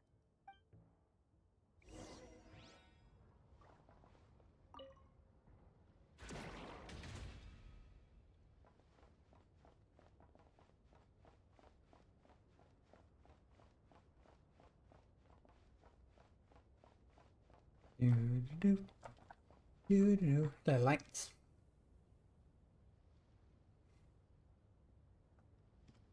I get it now. It's like a pair of light bulbs just lit up in my head. What did you just get? The blue light, aka Plan A, is telling me to take the path along the left side. It'll be a lot stealthier, but that might mean a bit of a detour. The red light, aka Plan B, is saying, just charge straight in. But that'll mean dealing with, like, a dozen sentry bots already powering up. Although, I might be able to switch them to training mode. Their attacks will be weaker, but we'll still be in for a fight. Can't you just put them in sleep mode? Hey, I told you, I'm just a maintenance intern. Give the new recruits some time and space to blossom, will ya? We're still pretty close to the entrance. Surely they'll call the whole thing off once they see what these bots can do. Anyway, I say we go with Plan B. Either way, I won't be doing any of the fighting, so the shorter route sounds good to me. If we can avoid fighting at this stage, we should. Plan J is to call it a night so we can all make it back to bed before sunrise. After all, the deeper we go, the more Okay, here are the bosses. Just don't forget, whatever you do, don't let those recon bots spot you. Let's see. No kidding. Anefa told me about something like this before. I can't believe that dumb robot actually helped me out for once. All you gotta do is this, and the recon bots will be reassigned to another position. That way, when it's time to move forward, the path will be clear. Which reminds me, it's about time I taught you the third rule of treasure hunting. Go with the flow. What about the second one? You skipped that one. Huh? Did I? Oh geez, must have gotten them muddled again. I mean, the second rule is exactly the same as the first. Guess that's what you meant by going with the flow, huh?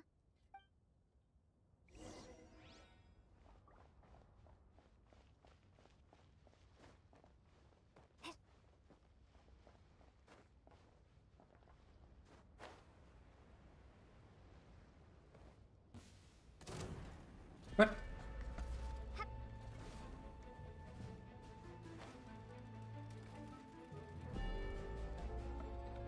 No, you don't see me.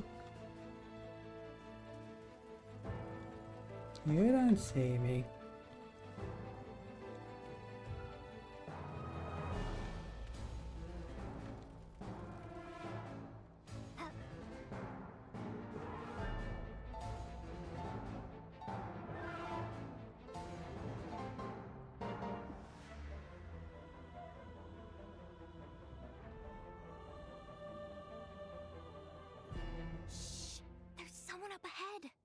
Has the lockdown been initiated?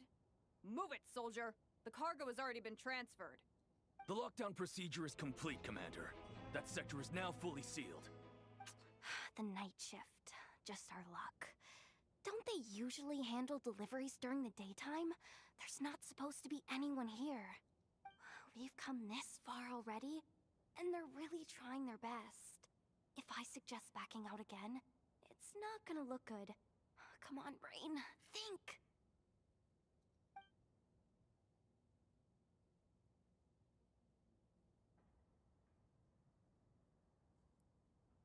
Got it! The freight shaft to the upper levels. We might have a shot there. Let me see. Huh? The recon bot in the middle's not responding? A double lock failsafe? We've been outfoxed! Stay calm. Stay calm. One step at a time. Let's just find a way across first.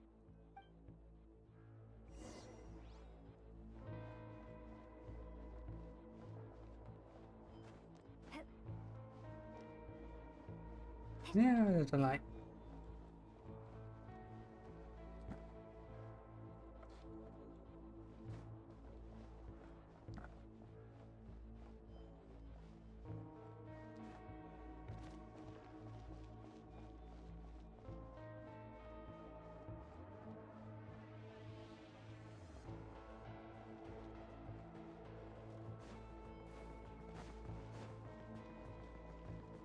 Hey!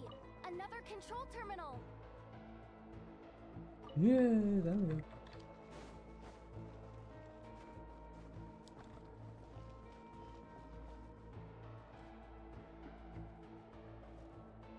It's adorable.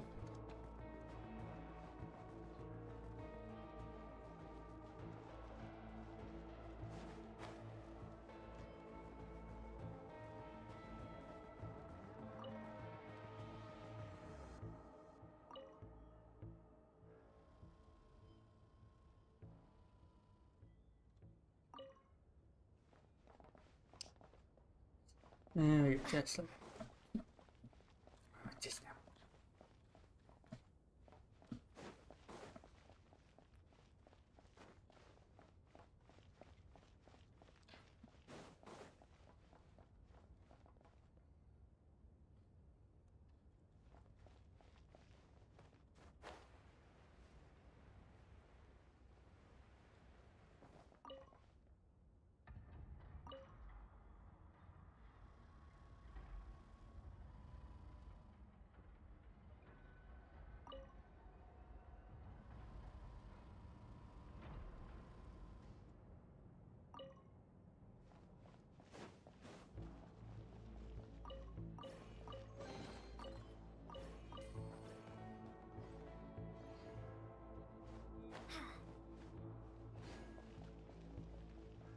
I don't know what those for, but I'm taking them.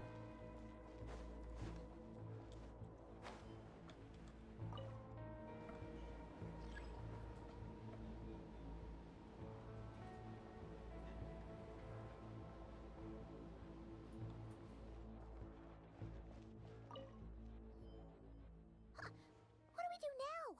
There are guards here too. Don't worry. Bots are way easier to deal with than people. At least their behavior is predictable. First, let's find a safe spot to land. Good. That spot shouldn't draw their attention. Let's go. Let me just try something. Maybe I can use the terminal to command them to move out of our way. Security verification? With 10 questions? Are you kidding me? You really trust me that much? Fine. I'll do my best.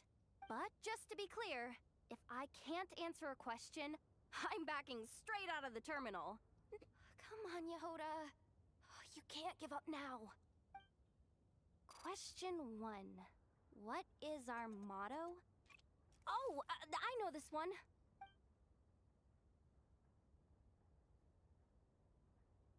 Question 5. The name of the harbinger in charge of this facility.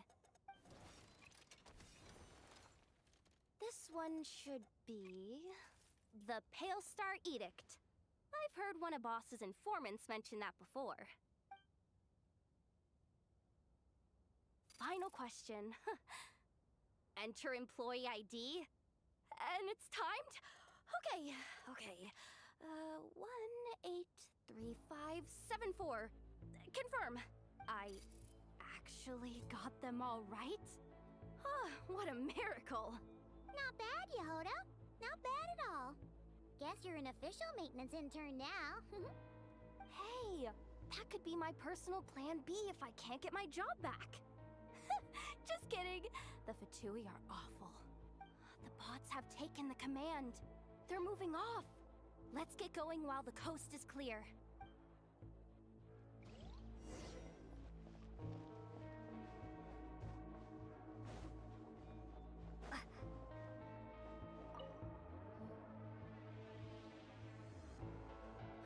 Didn't think they'd even cut off the supply of Kuvaki. They're being really cautious. If we can somehow divert some emergency power into the system, we might be able to force boot this thing. What do you mean by force boot? How do I explain this?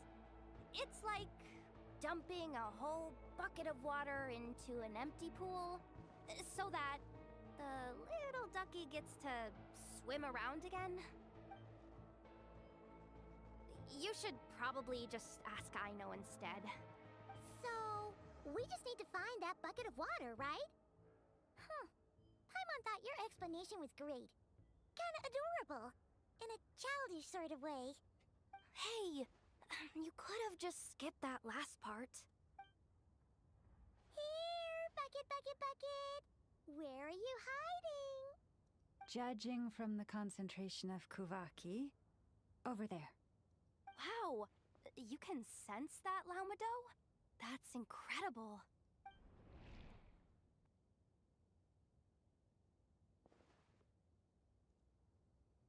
Let's move the recon bots above them out of the way first.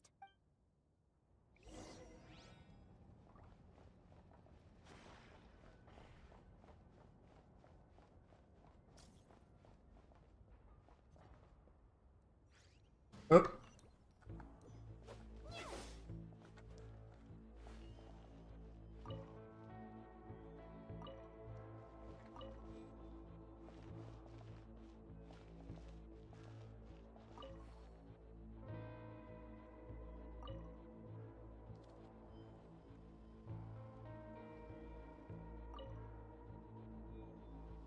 All right, that should keep the alarm from going off.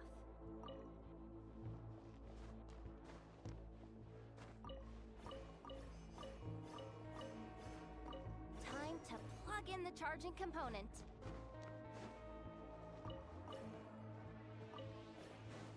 in all of this.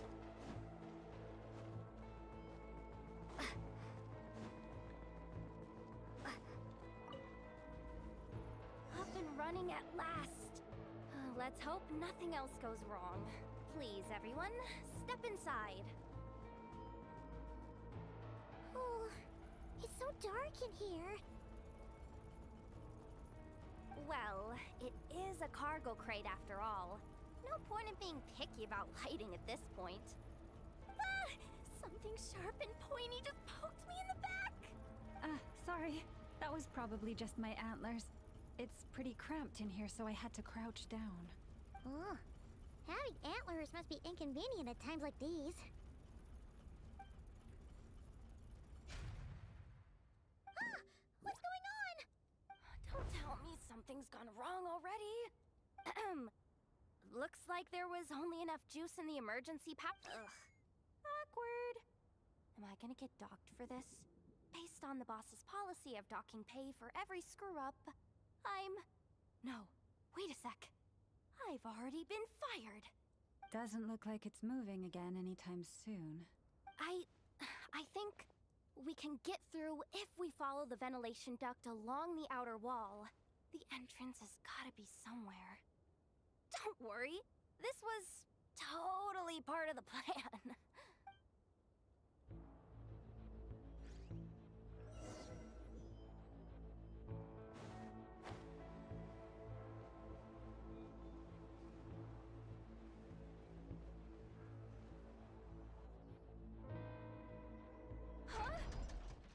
Yehoda,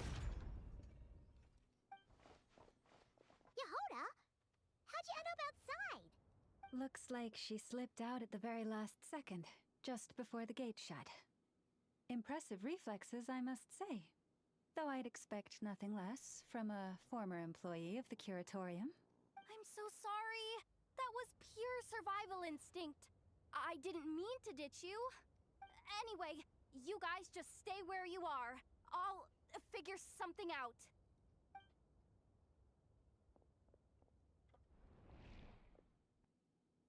Hey, there's a terminal nearby. Hang tight! Can you hear me now? The duck security protocol has been triggered. The gate must have dropped when it detected a living presence. Wait, so we're trapped in here? I'm checking what I can do from this end. Watch out for the laser up ahead. What laser?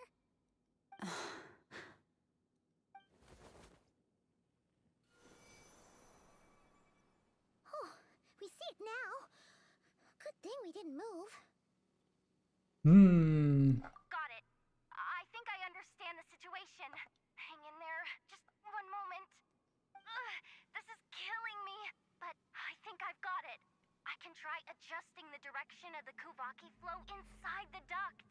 If I've got this right, you might just be able to dodge the lasers by utilizing the Kuvaki's pull in reverse. Oh, Paimon thinks she gets what you mean. But I can't see where you are from here, so I'll need your constant input. Just tell me what to do. I'll follow your lead.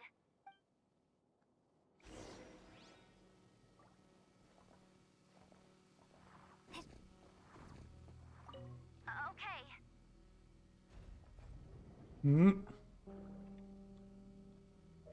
So, wanna grab dinner after our shift? Like this, right? How about the flagship? Too far. And besides, we're not exactly in with the locals.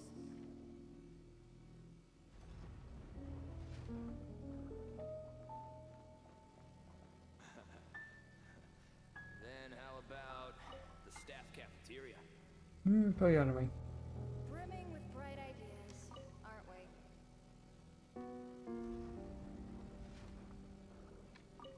Sure thing.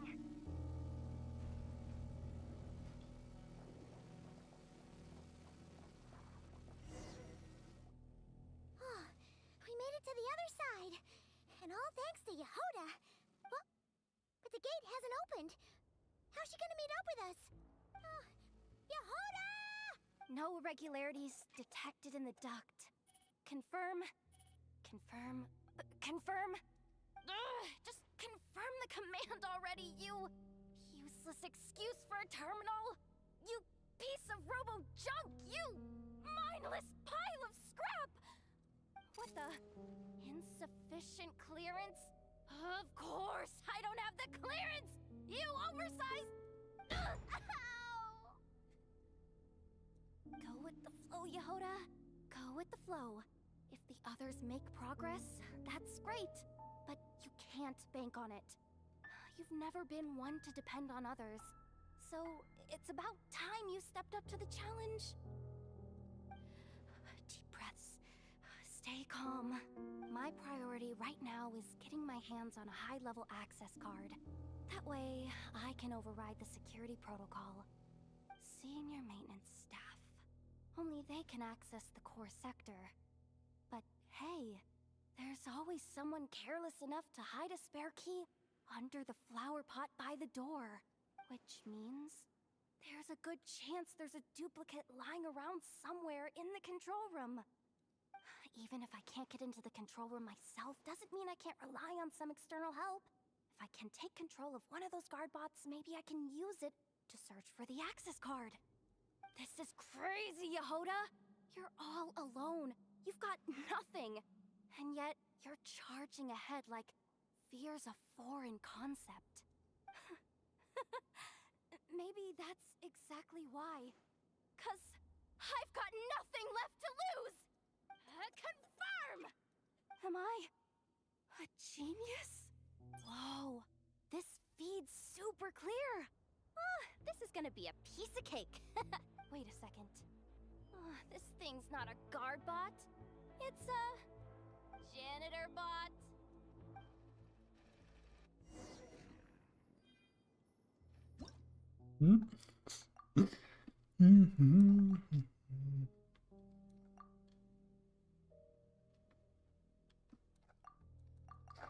Oh, that.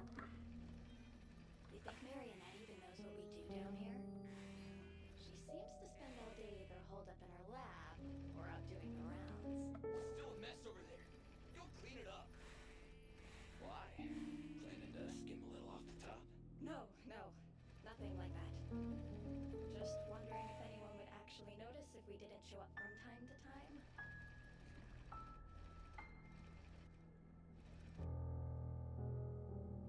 Let me see. There it is! Hey! Why'd you stop? You haven't finished sweeping that corner. But, I can... guess I have no choice but to swallow my pride and stay in character for now. Sweep up the crumbs by my feet. Yeah, good luck with that. What are you gonna do when they ask for a progress report?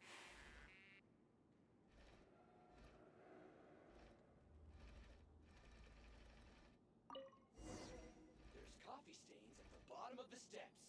No slacking! Sucks, though. Finally sent somewhere warmer than Snezhnaya, yet we barely get to see the outside world. Gotten rid of the dust behind the door yet?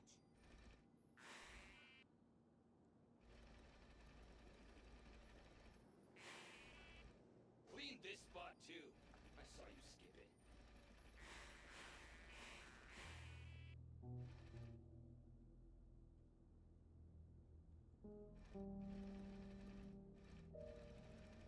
Come on.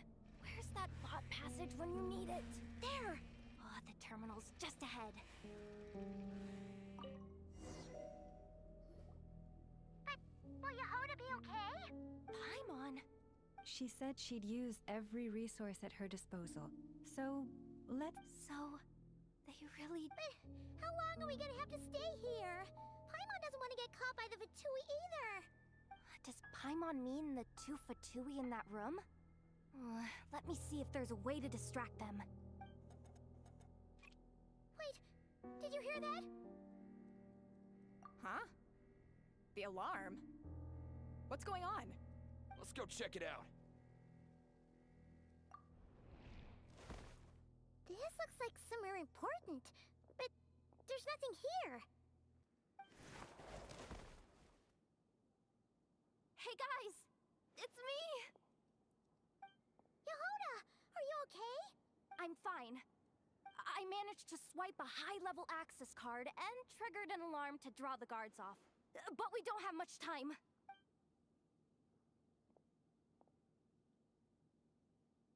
All right, looks like we can control the elevator. Come on, hop in. Let's take...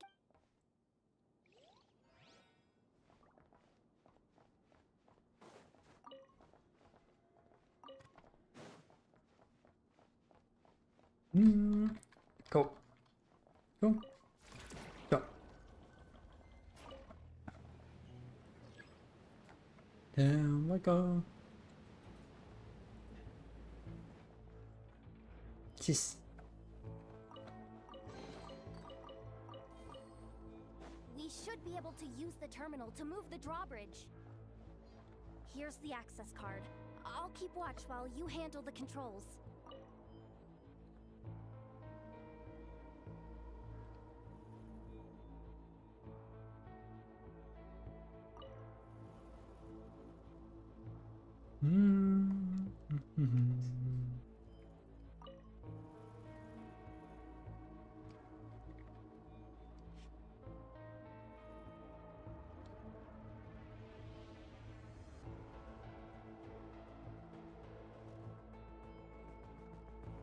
All done. Let's keep moving.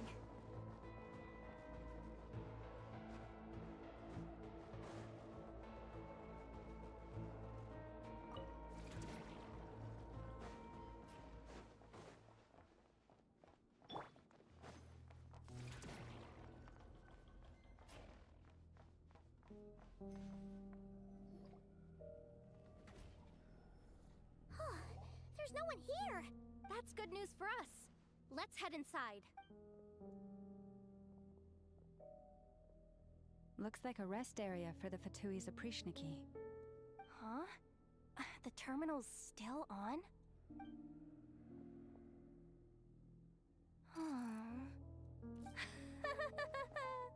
Looks like that good news is now half good news, half bad news.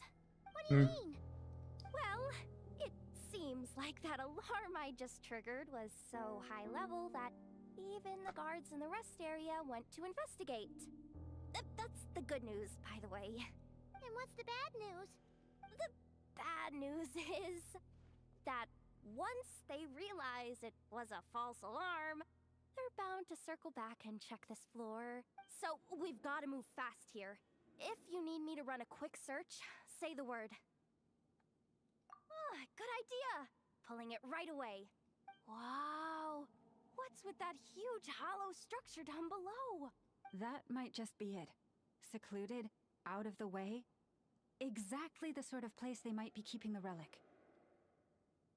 264 pages! What is this? A novel? Can we just skip to the end? I'm flipping through it as we speak.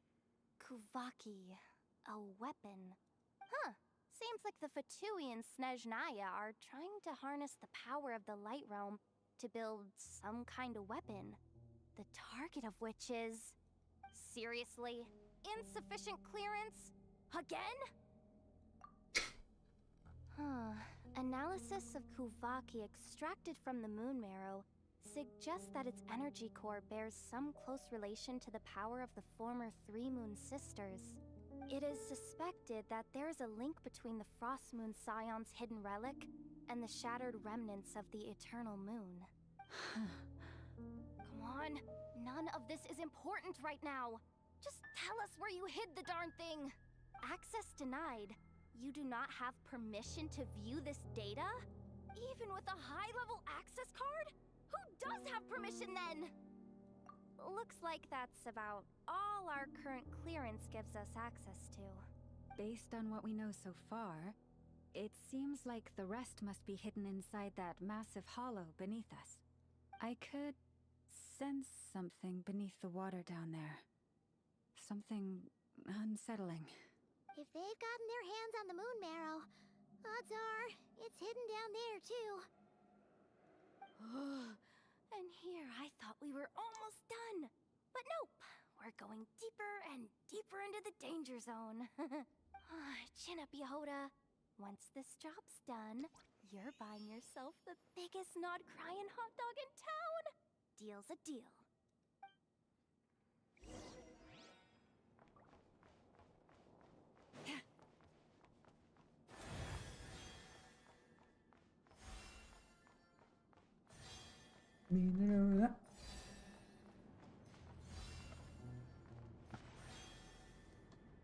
Watch out for that defense bot! It's aiming right at us! You'll have to use Kavaki to deflect its attacks back the way they came! Uh-oh.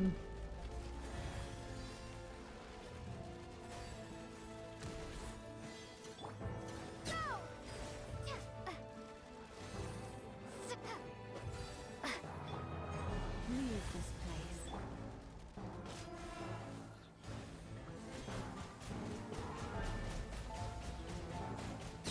Water jet!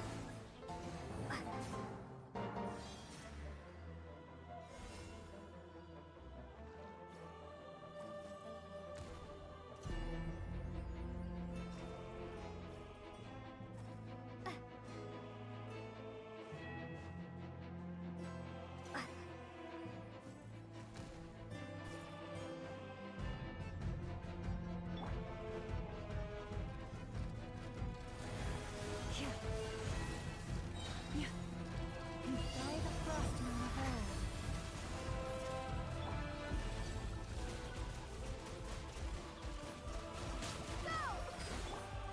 You poor lost lamb.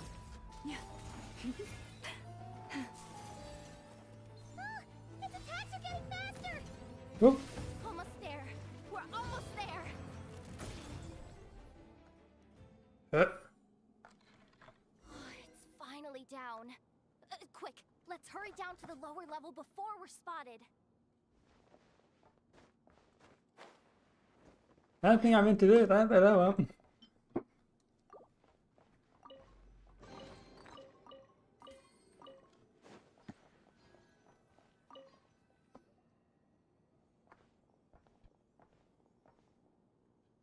That switch looks suspiciously obvious. No way I'm pulling that. But you guys, go ahead. Hey, you spotted it first. Shouldn't you be the one to pull it? Not a chance. I'm just the guide, remember? At most, I'll help you look for an escape route. They don't seriously think pulling this thing's gonna lead to treasure, do they? I'd be amazed if it doesn't set off an alarm. Besides, I didn't even bring my smoke bombs.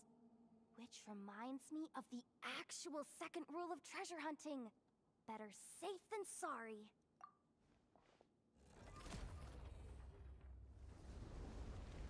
The ground, it's shaking.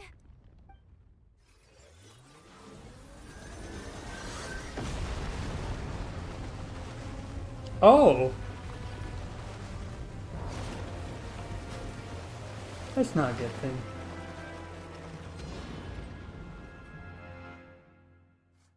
Ah! We're having a flood door. Wait, did the surface of the water open up? This is bad. This is really bad. I'm getting put on the Fatui's blacklist for sure. Don't worry, Yehoda. You've helped us so much. If they track... Aww. Come on, I was just kidding. I'm tough, okay? Just haven't had the chance to show off my fighting skills yet. Me, afraid of the Fatui? Ugh, not a chance. I suspect the relic is hidden down below. Yehoda, your commission ends here. I am truly grateful for everything you've done for us. You don't need to put yourself in any further danger. I'm coming with you.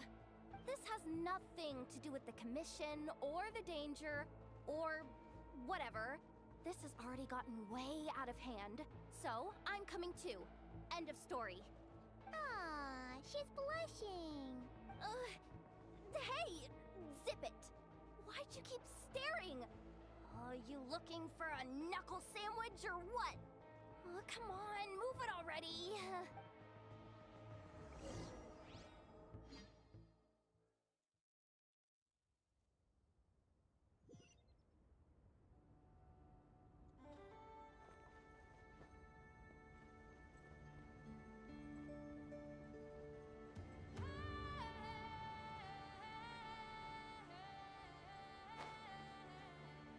Oh, I think we found that room, the moon remnant.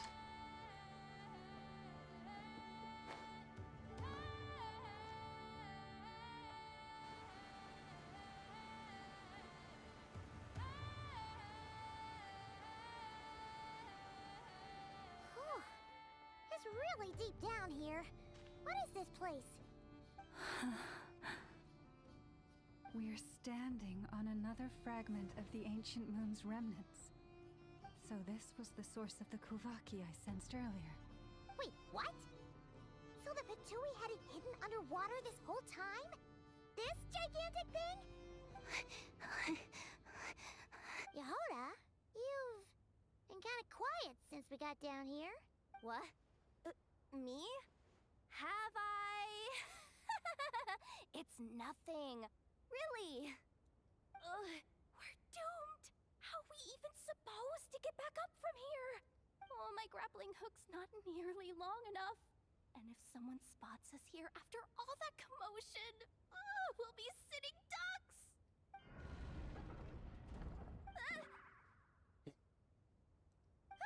Oh no! That door's opening! Please don't say it's the Fatui! No, please, no. We finally made it here, and we're so close to getting the job done. I didn't risk my neck just to die before I've even had a chance to spend my reward.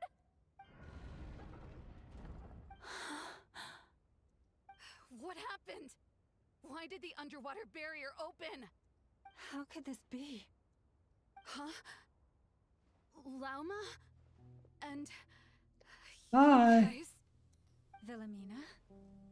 What's going on here?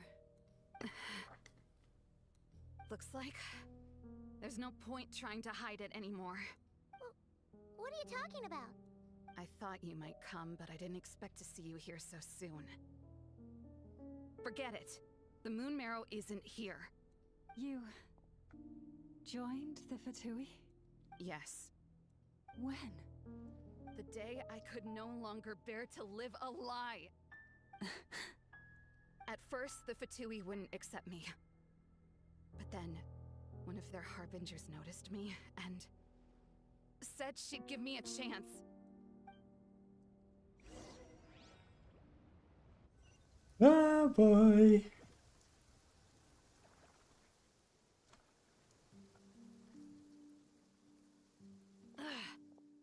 Lost them again. That harbinger told me to follow the blonde traveler who might visit the Frostmoon Scions. Easier said than done, though. The animals are on alert at night. If they see me, Llama will catch wind of what I'm doing sooner or later. Am I really doing the right thing? No. It's too late to turn back now. The empty prayers, the stubborn displays of faith like Cappy's today. This isn't the life I want. Huh? Is that... Ah, the Traveler's back. I won't let her slip away this time. Wait, who's that with her? They look so alike. They seem to be heading... Oh, what's that thing down there? towards the statue of Kotar.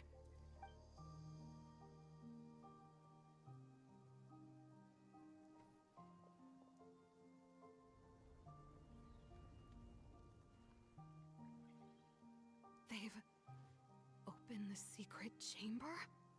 But wasn't it meant to be sealed? Wait a second. The moon marrow! Surely they're not after the moon marrow. I'd better go report this straight to... Hold on.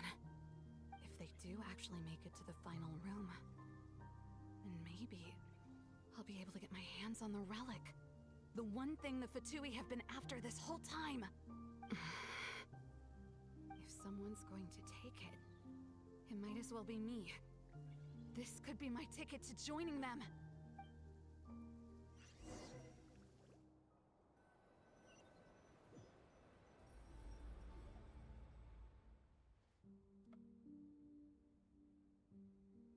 Yes. And in your final moment of hesitation, I took the chance. And then you gave it to the Fatui? But when we talked to you before, you seemed so genuinely worried about Lauma. Because I thought she was as fed up with the Frost Moon Scions as I was. We grew up together, Llama. I know you were chosen to be the next Moon Chanter when you were just a child. They never gave you a choice in that. I saw the look in your eyes when you were treating that child. That sense of helplessness. Surely you too must see that this blind, inherited faith of ours is simply holding us back.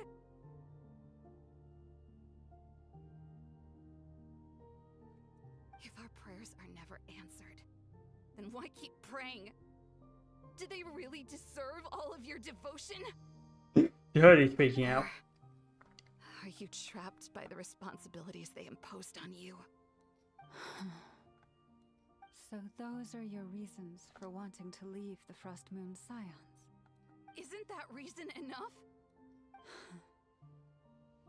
When we pray to the moon, we do so to show our gratitude for the life it granted us long ago. It reminds us to strive for something higher within ourselves. But I know that's not what you want to hear. You're right, Philomena. I have indeed kept secrets from you. I knew it. You don't want to be the Moon Chanter, do you? No, that's not it. I'm talking about the fact that the moon in the sky isn't real. What? You're saying... Huh? I've completely lost the thread now. Oh, do we really have to do this here?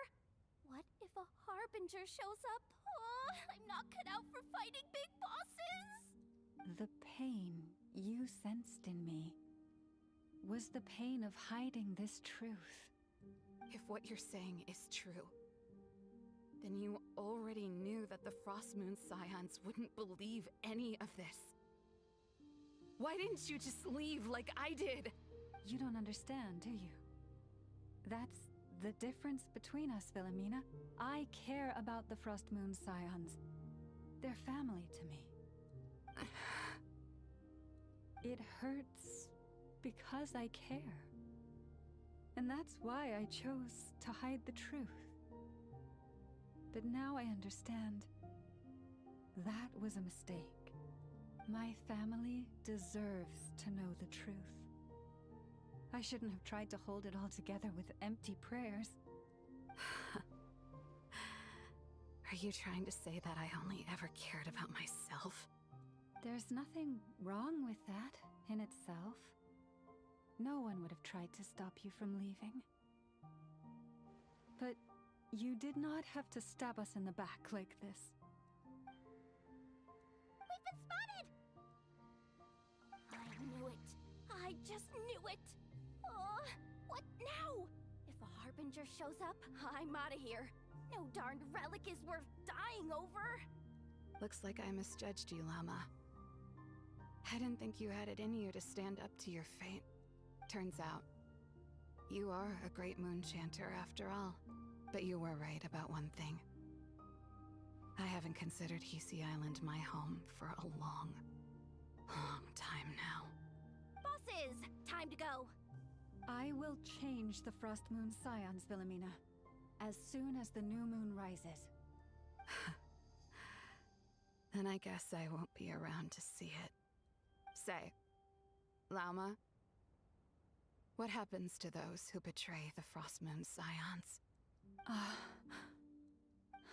May their antlers be shorn with silver blades, and let them be cast into the long night of unknowing.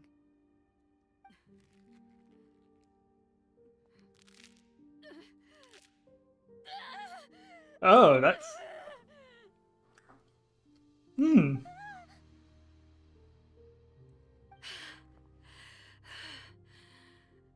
have honored the ways of the Frost Moon Scions. One last time. Think of it as a gesture of respect, Llama. There they are!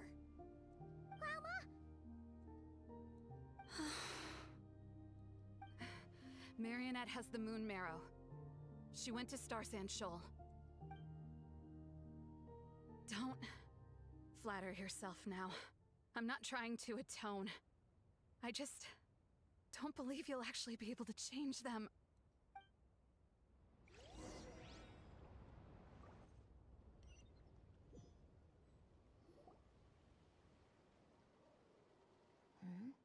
An alarm coming from the Experimental Design Bureau. Interesting. Hey, wrap things up and get yourselves ready. Looks like we might be having some guests. Yes, my lady. Perfect timing. This job's been boring me to death. Time to test some hypotheses.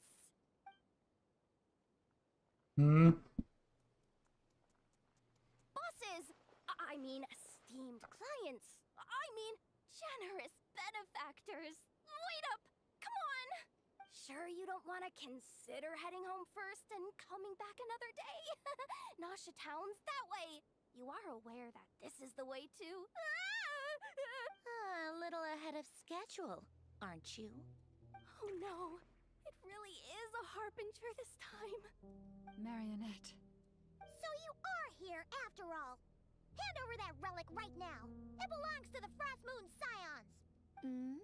You mean that thing your antlered turncoat brought us? Huh, I have never much cared for trophies given up without a fight. But watching you tear each other apart over it? Priceless. I'm not in the mood for warnings today. Ooh, how frightening. Had I a Trimble function, I'd have rattled off at least a dozen screws by now. Or perhaps I've just set my sense of humor parameter too high. Were you trying to be funny just now? You don't honestly believe you're a match for me, do you? Go on then. Let's serve our guests a little appetizer. Hey, didn't you hear me? I said let's serve our guests a little... What's going on? Oh no. Watch out. It's the Wild Hunt.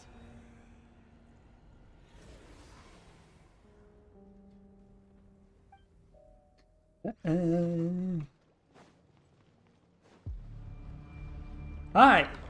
Oh, we don't have an armor. That'd be useful to have right now, right? Okay then. I can't use this? Nope. Okay.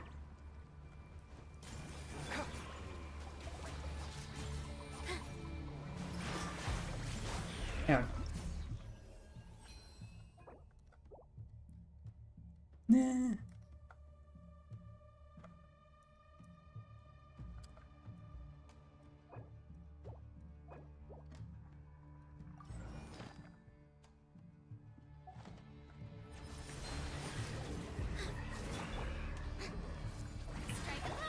Damn, can't say Needless Constellation before end.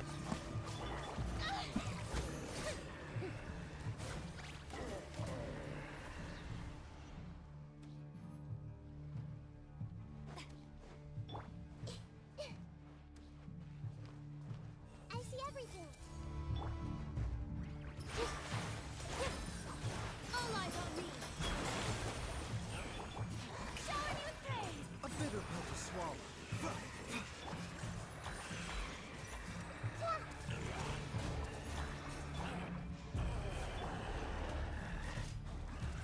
All my strength.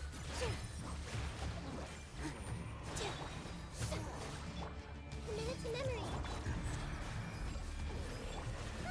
These things just keep coming. Isn't there anything we can do? Big guy. Dance with the waves. Everyone hold hands. Roll, roll, roll. Get yourselves a room. Mind the I see everything. Position. Protect you. This chance is for you. Strike a pose. Seems like an emergency. Commit it to memory.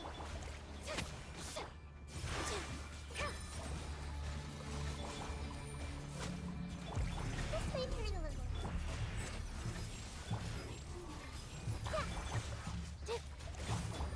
Show her new thing. Roll. A bitter pill to swallow. This may hurt a little. Here.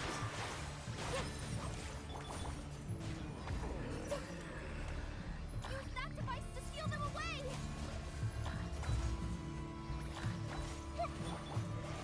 All eyes on me. Protect you. Yoo-hoo! Committed to memory. Positions.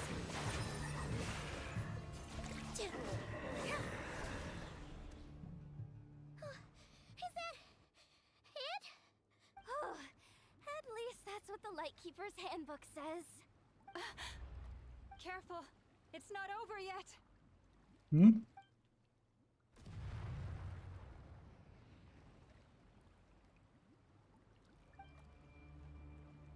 Paimon! Lauma! Yehuda!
Wait, what was that? Hello. Lumine, over here! Ether! Quick, grab my hand.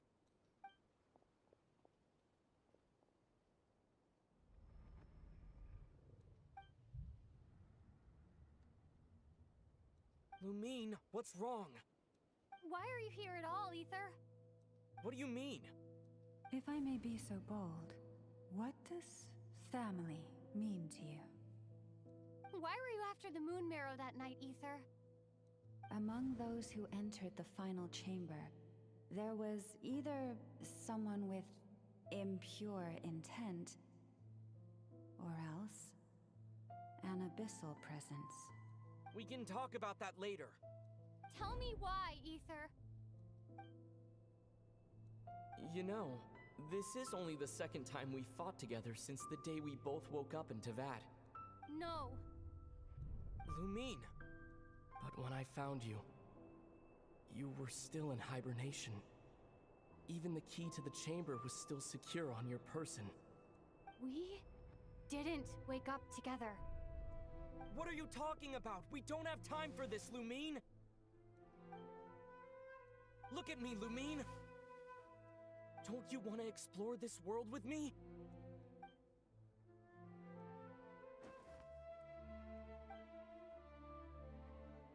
You think I'd lie to my little sis? Oh!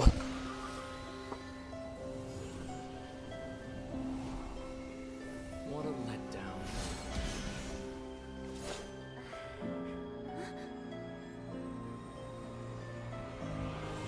Go get it from me, Lumine. It belongs to me. I never believed it. I didn't want to believe it. That strange feeling that something was off. I wanted wanted it to be real so badly. Even if it only lasted a moment. But you're not my brother.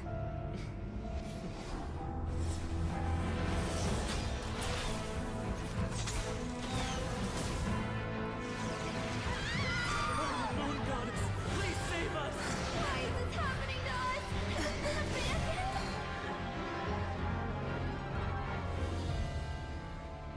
The cold night should be our blessing, yet only confusion and sorrow remain. The truth may yet lie beyond the sky, but must we become lost because of it? Standing before you, as a scion of Hyperborea and the Frost Moon's emissary, I say this.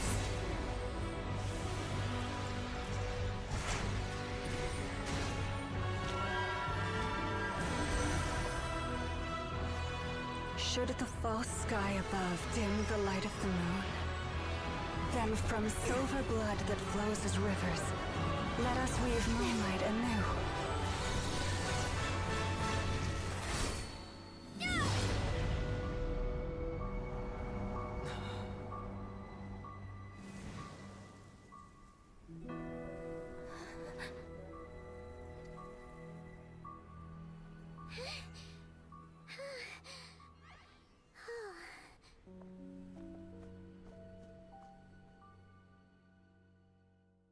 Hmm. Is everyone okay? Think I saw my life flash before my eyes there. Oh, good thing Laumado was there to save the day. Are you all right, traveler?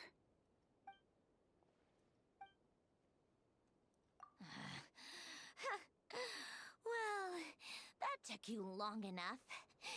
Seriously, how many of you are there? Pathetic. Oh no. Oh, I spoke too soon. Totally forgot we still have a harbinger to deal with.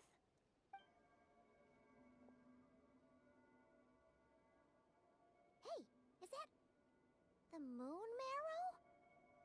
It was hidden inside that big robot of hers all along. But that robot... That's Polonia to you, not just some robot. Take it and get lost. Huh? You're just giving it to us? Well, I wasn't the one who put out the order to find this thing in the first place. So if someone wants it, they can help themselves. Maybe even choke on it. See if I care. So, are you waiting for me to change my mind or what? I'd be more than happy to pick up where we just left off. But I should warn you, I'm in a bad mood right now. Let's go. Fine by me. Totally, completely, absolutely on board with that. It's finally over. If that doesn't make the most thrilling commission of the year, I don't know what will. Looks like the Fatui are all gone now. Hmm?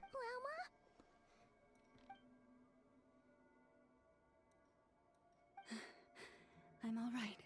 It's just been so long since I truly felt the power of the moon. I thought I sensed the wild hunt nearby. Don't tell me you've already taken care of it. Hey, it's Flint's! Hey, he's that Ratnik. Unless I am mistaken, you are the Moonchanter of the Frost Moon Scions, are you not? May I ask, what is that in your hand? Please, don't get me wrong. I've been tracking the wild hunt lately, and I've come to suspect that its actions aren't as aimless as they might seem. When I saw what you were holding, I could not help but start connecting the dots.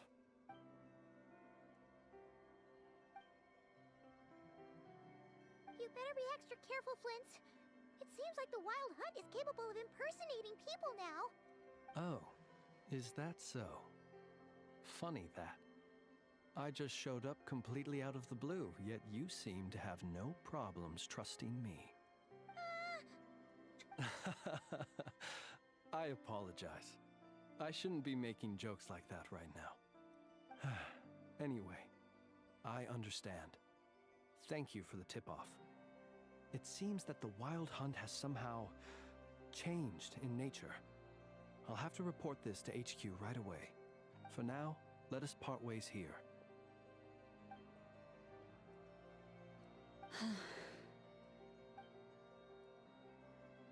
That little joke of his just now sure scared the bejeebies out of Paimon. Are all the Red Nikki and Nod-krai like that? They're usually stationed in remote areas and tend to keep to themselves. So, it's not surprising they end up a little eccentric. No, he's different. Really?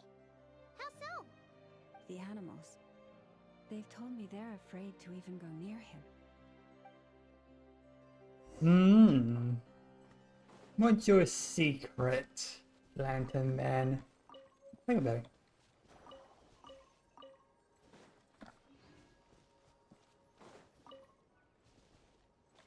Right.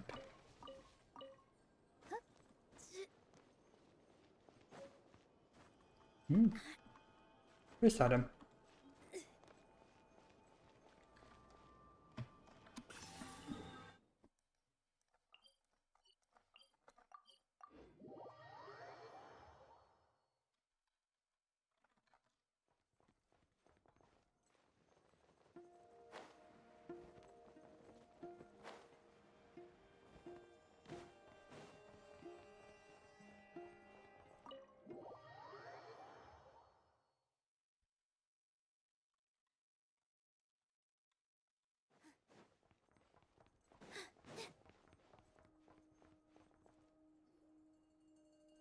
Oh, you're back. I just made you all a pot of tea. Better drink it while it's hot. Boss Neff, you wouldn't believe how scary our day has been! Seriously, I am never, ever taking random jobs like that ever again! You hear me? Oh, come on now. You even faced the wild hunt and lived to tell the tale. What's left to be afraid of? Wait a sec, how did you? Oh, right.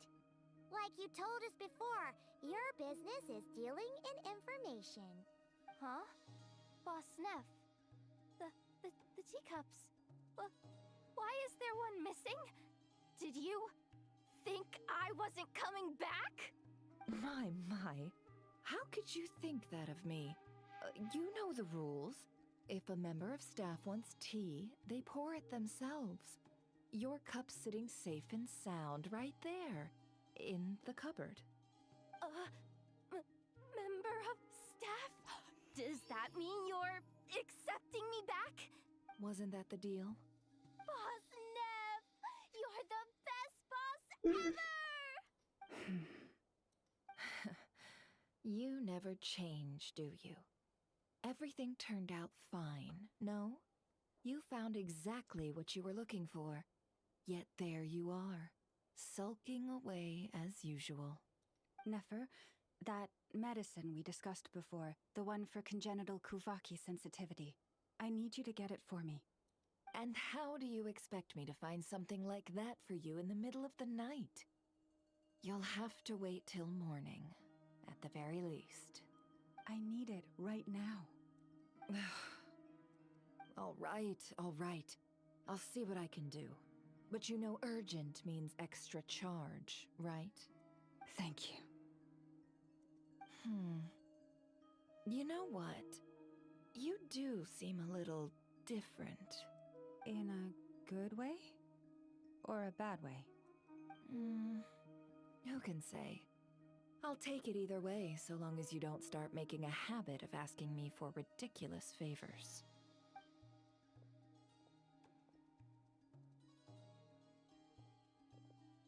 Traveler, Paimon, a lot has happened these past few days. I don't know what I would have done without you. Hey, don't mention it. That's what we're here for.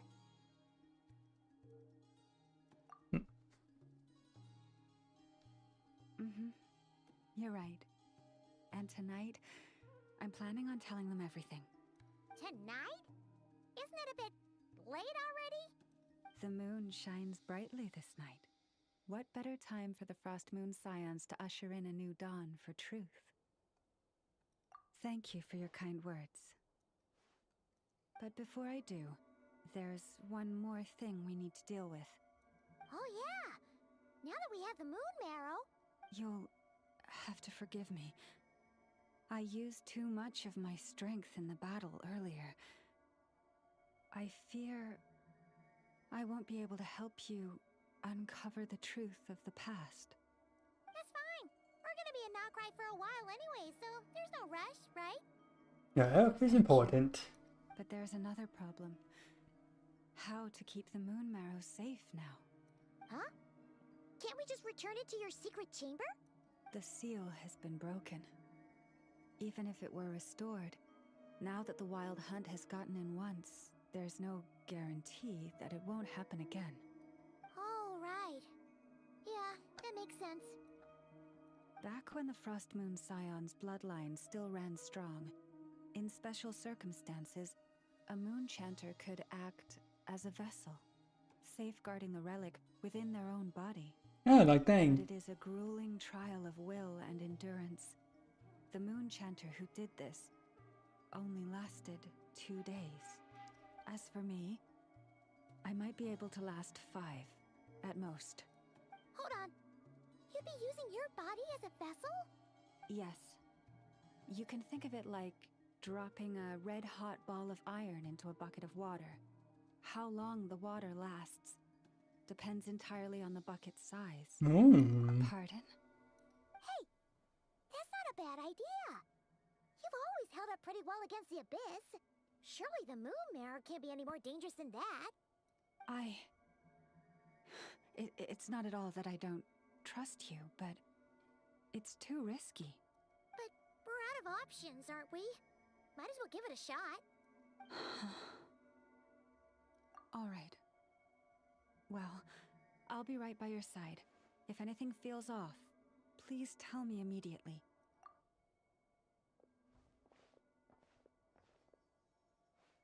Here, hold it in your hands. Feel its power. Imagine you're a lake, a cluster of stars. Let the moon become a part of you. Whoa! It went into your body! How is that? Are you feeling any discomfort?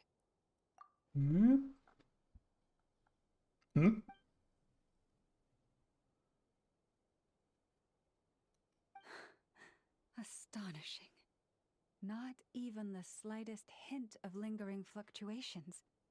It's as if all that power just sank to the bottom of the ocean.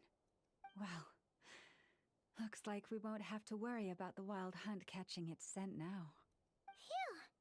Paimon knew you have special abilities, but still, you never fail to amaze. Did I miss something just now? Yes. And it was nothing short of a miracle. Not something I'd be interested in then. Anyway, here's the medicine you asked for. This is all I've got for today. I'll have someone send the rest over when we have it. Thank you, Nefer. I really appreciate everything you've done for me. Please stop being so nauseatingly friendly. It's creeping me out. So, what exactly did you all go through during that wild hunt attack? I'd prefer to hear it straight from you.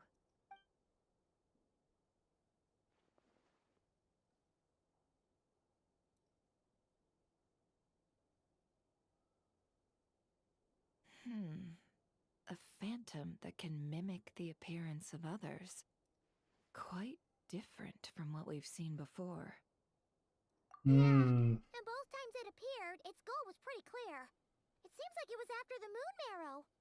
And on both occasions, it was accompanied by the wild hunt, too. It appears there must be some close connection between the two. I must say, I don't often see you look this serious, Nefer. Too late in the day for thinking, that's all. We'll pick this up again later. You all feel free to keep chatting, though. Just don't forget to lock up when you leave. On that note, Traveler, please keep the moon marrow stored within your body for the time being. We'll take it back off your hands as soon as the wild hunt's been taken care of. Of course. Anyway, if the two of you will excuse me, I'm heading back to Hisi Island now. It's time I came clean with the Frost Moon Scions.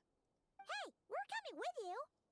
Though, guess we won't be able to do much more than cheer you on from the sidelines. That alone means more to me than you could ever know.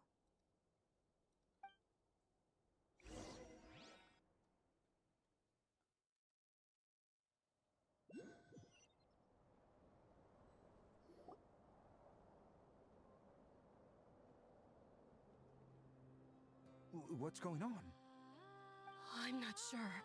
It seems like the Moon Chanter has something important to tell us. I heard the relic's already been retrieved. That's our Lady Lauma of...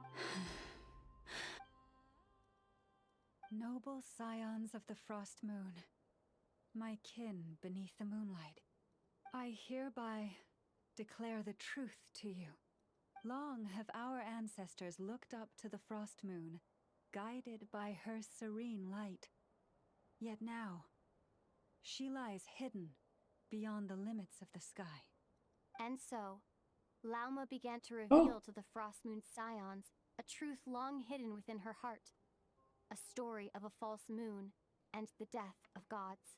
You realize they're getting paid a lot this Our time. daughter was indeed born of the moon.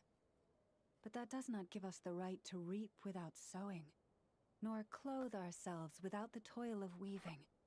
As she spoke, some who listened were stunned into disbelief, while others seemed to awaken as if from a dream.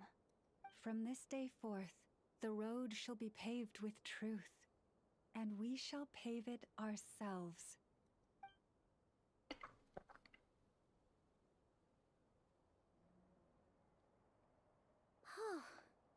After everything Lauma said last night, Paimon wonders how everyone's adjusting. And Judging by their reactions at the time, it didn't seem as intense as Paimon might have imagined. Says a lot about how much trust she commands, huh? Hey look, it's Lauma! hello. Welcome, both of you. The animals were most lively this morning. They told me of your coming. Everything good? Nothing too dramatic happened, did it? No one took it so hard that they went on a binge-eating rampage and ended up cleaning up the whole pantry? Or something? Hey, Paimon's just trying to lighten the mood. Thank you for your concern.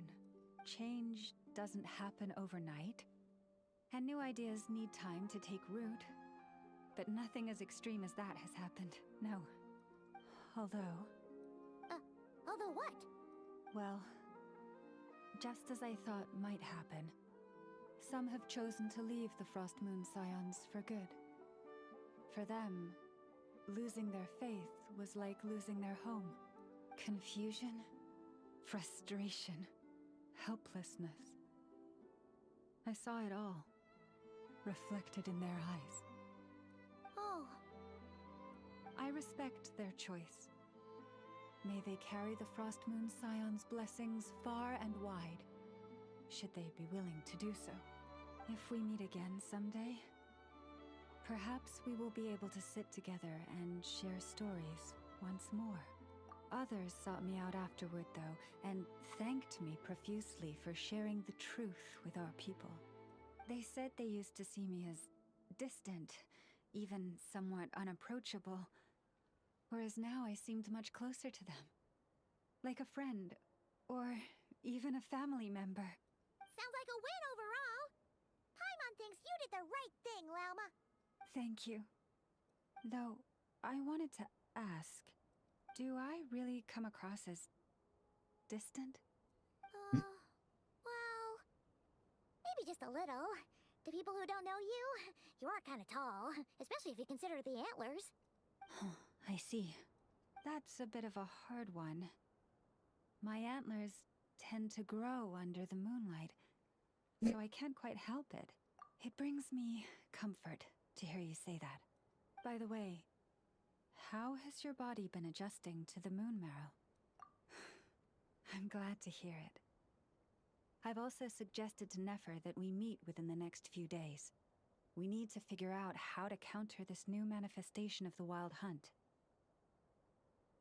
But for now, let's just relax.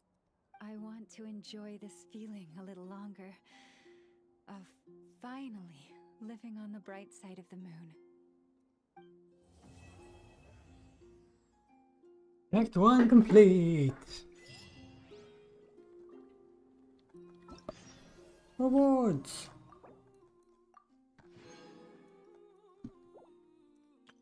I know.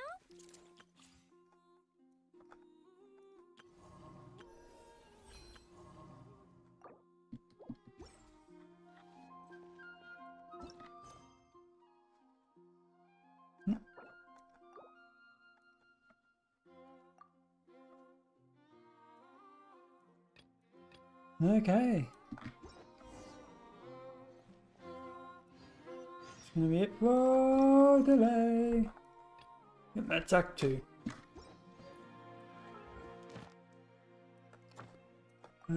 Goodies.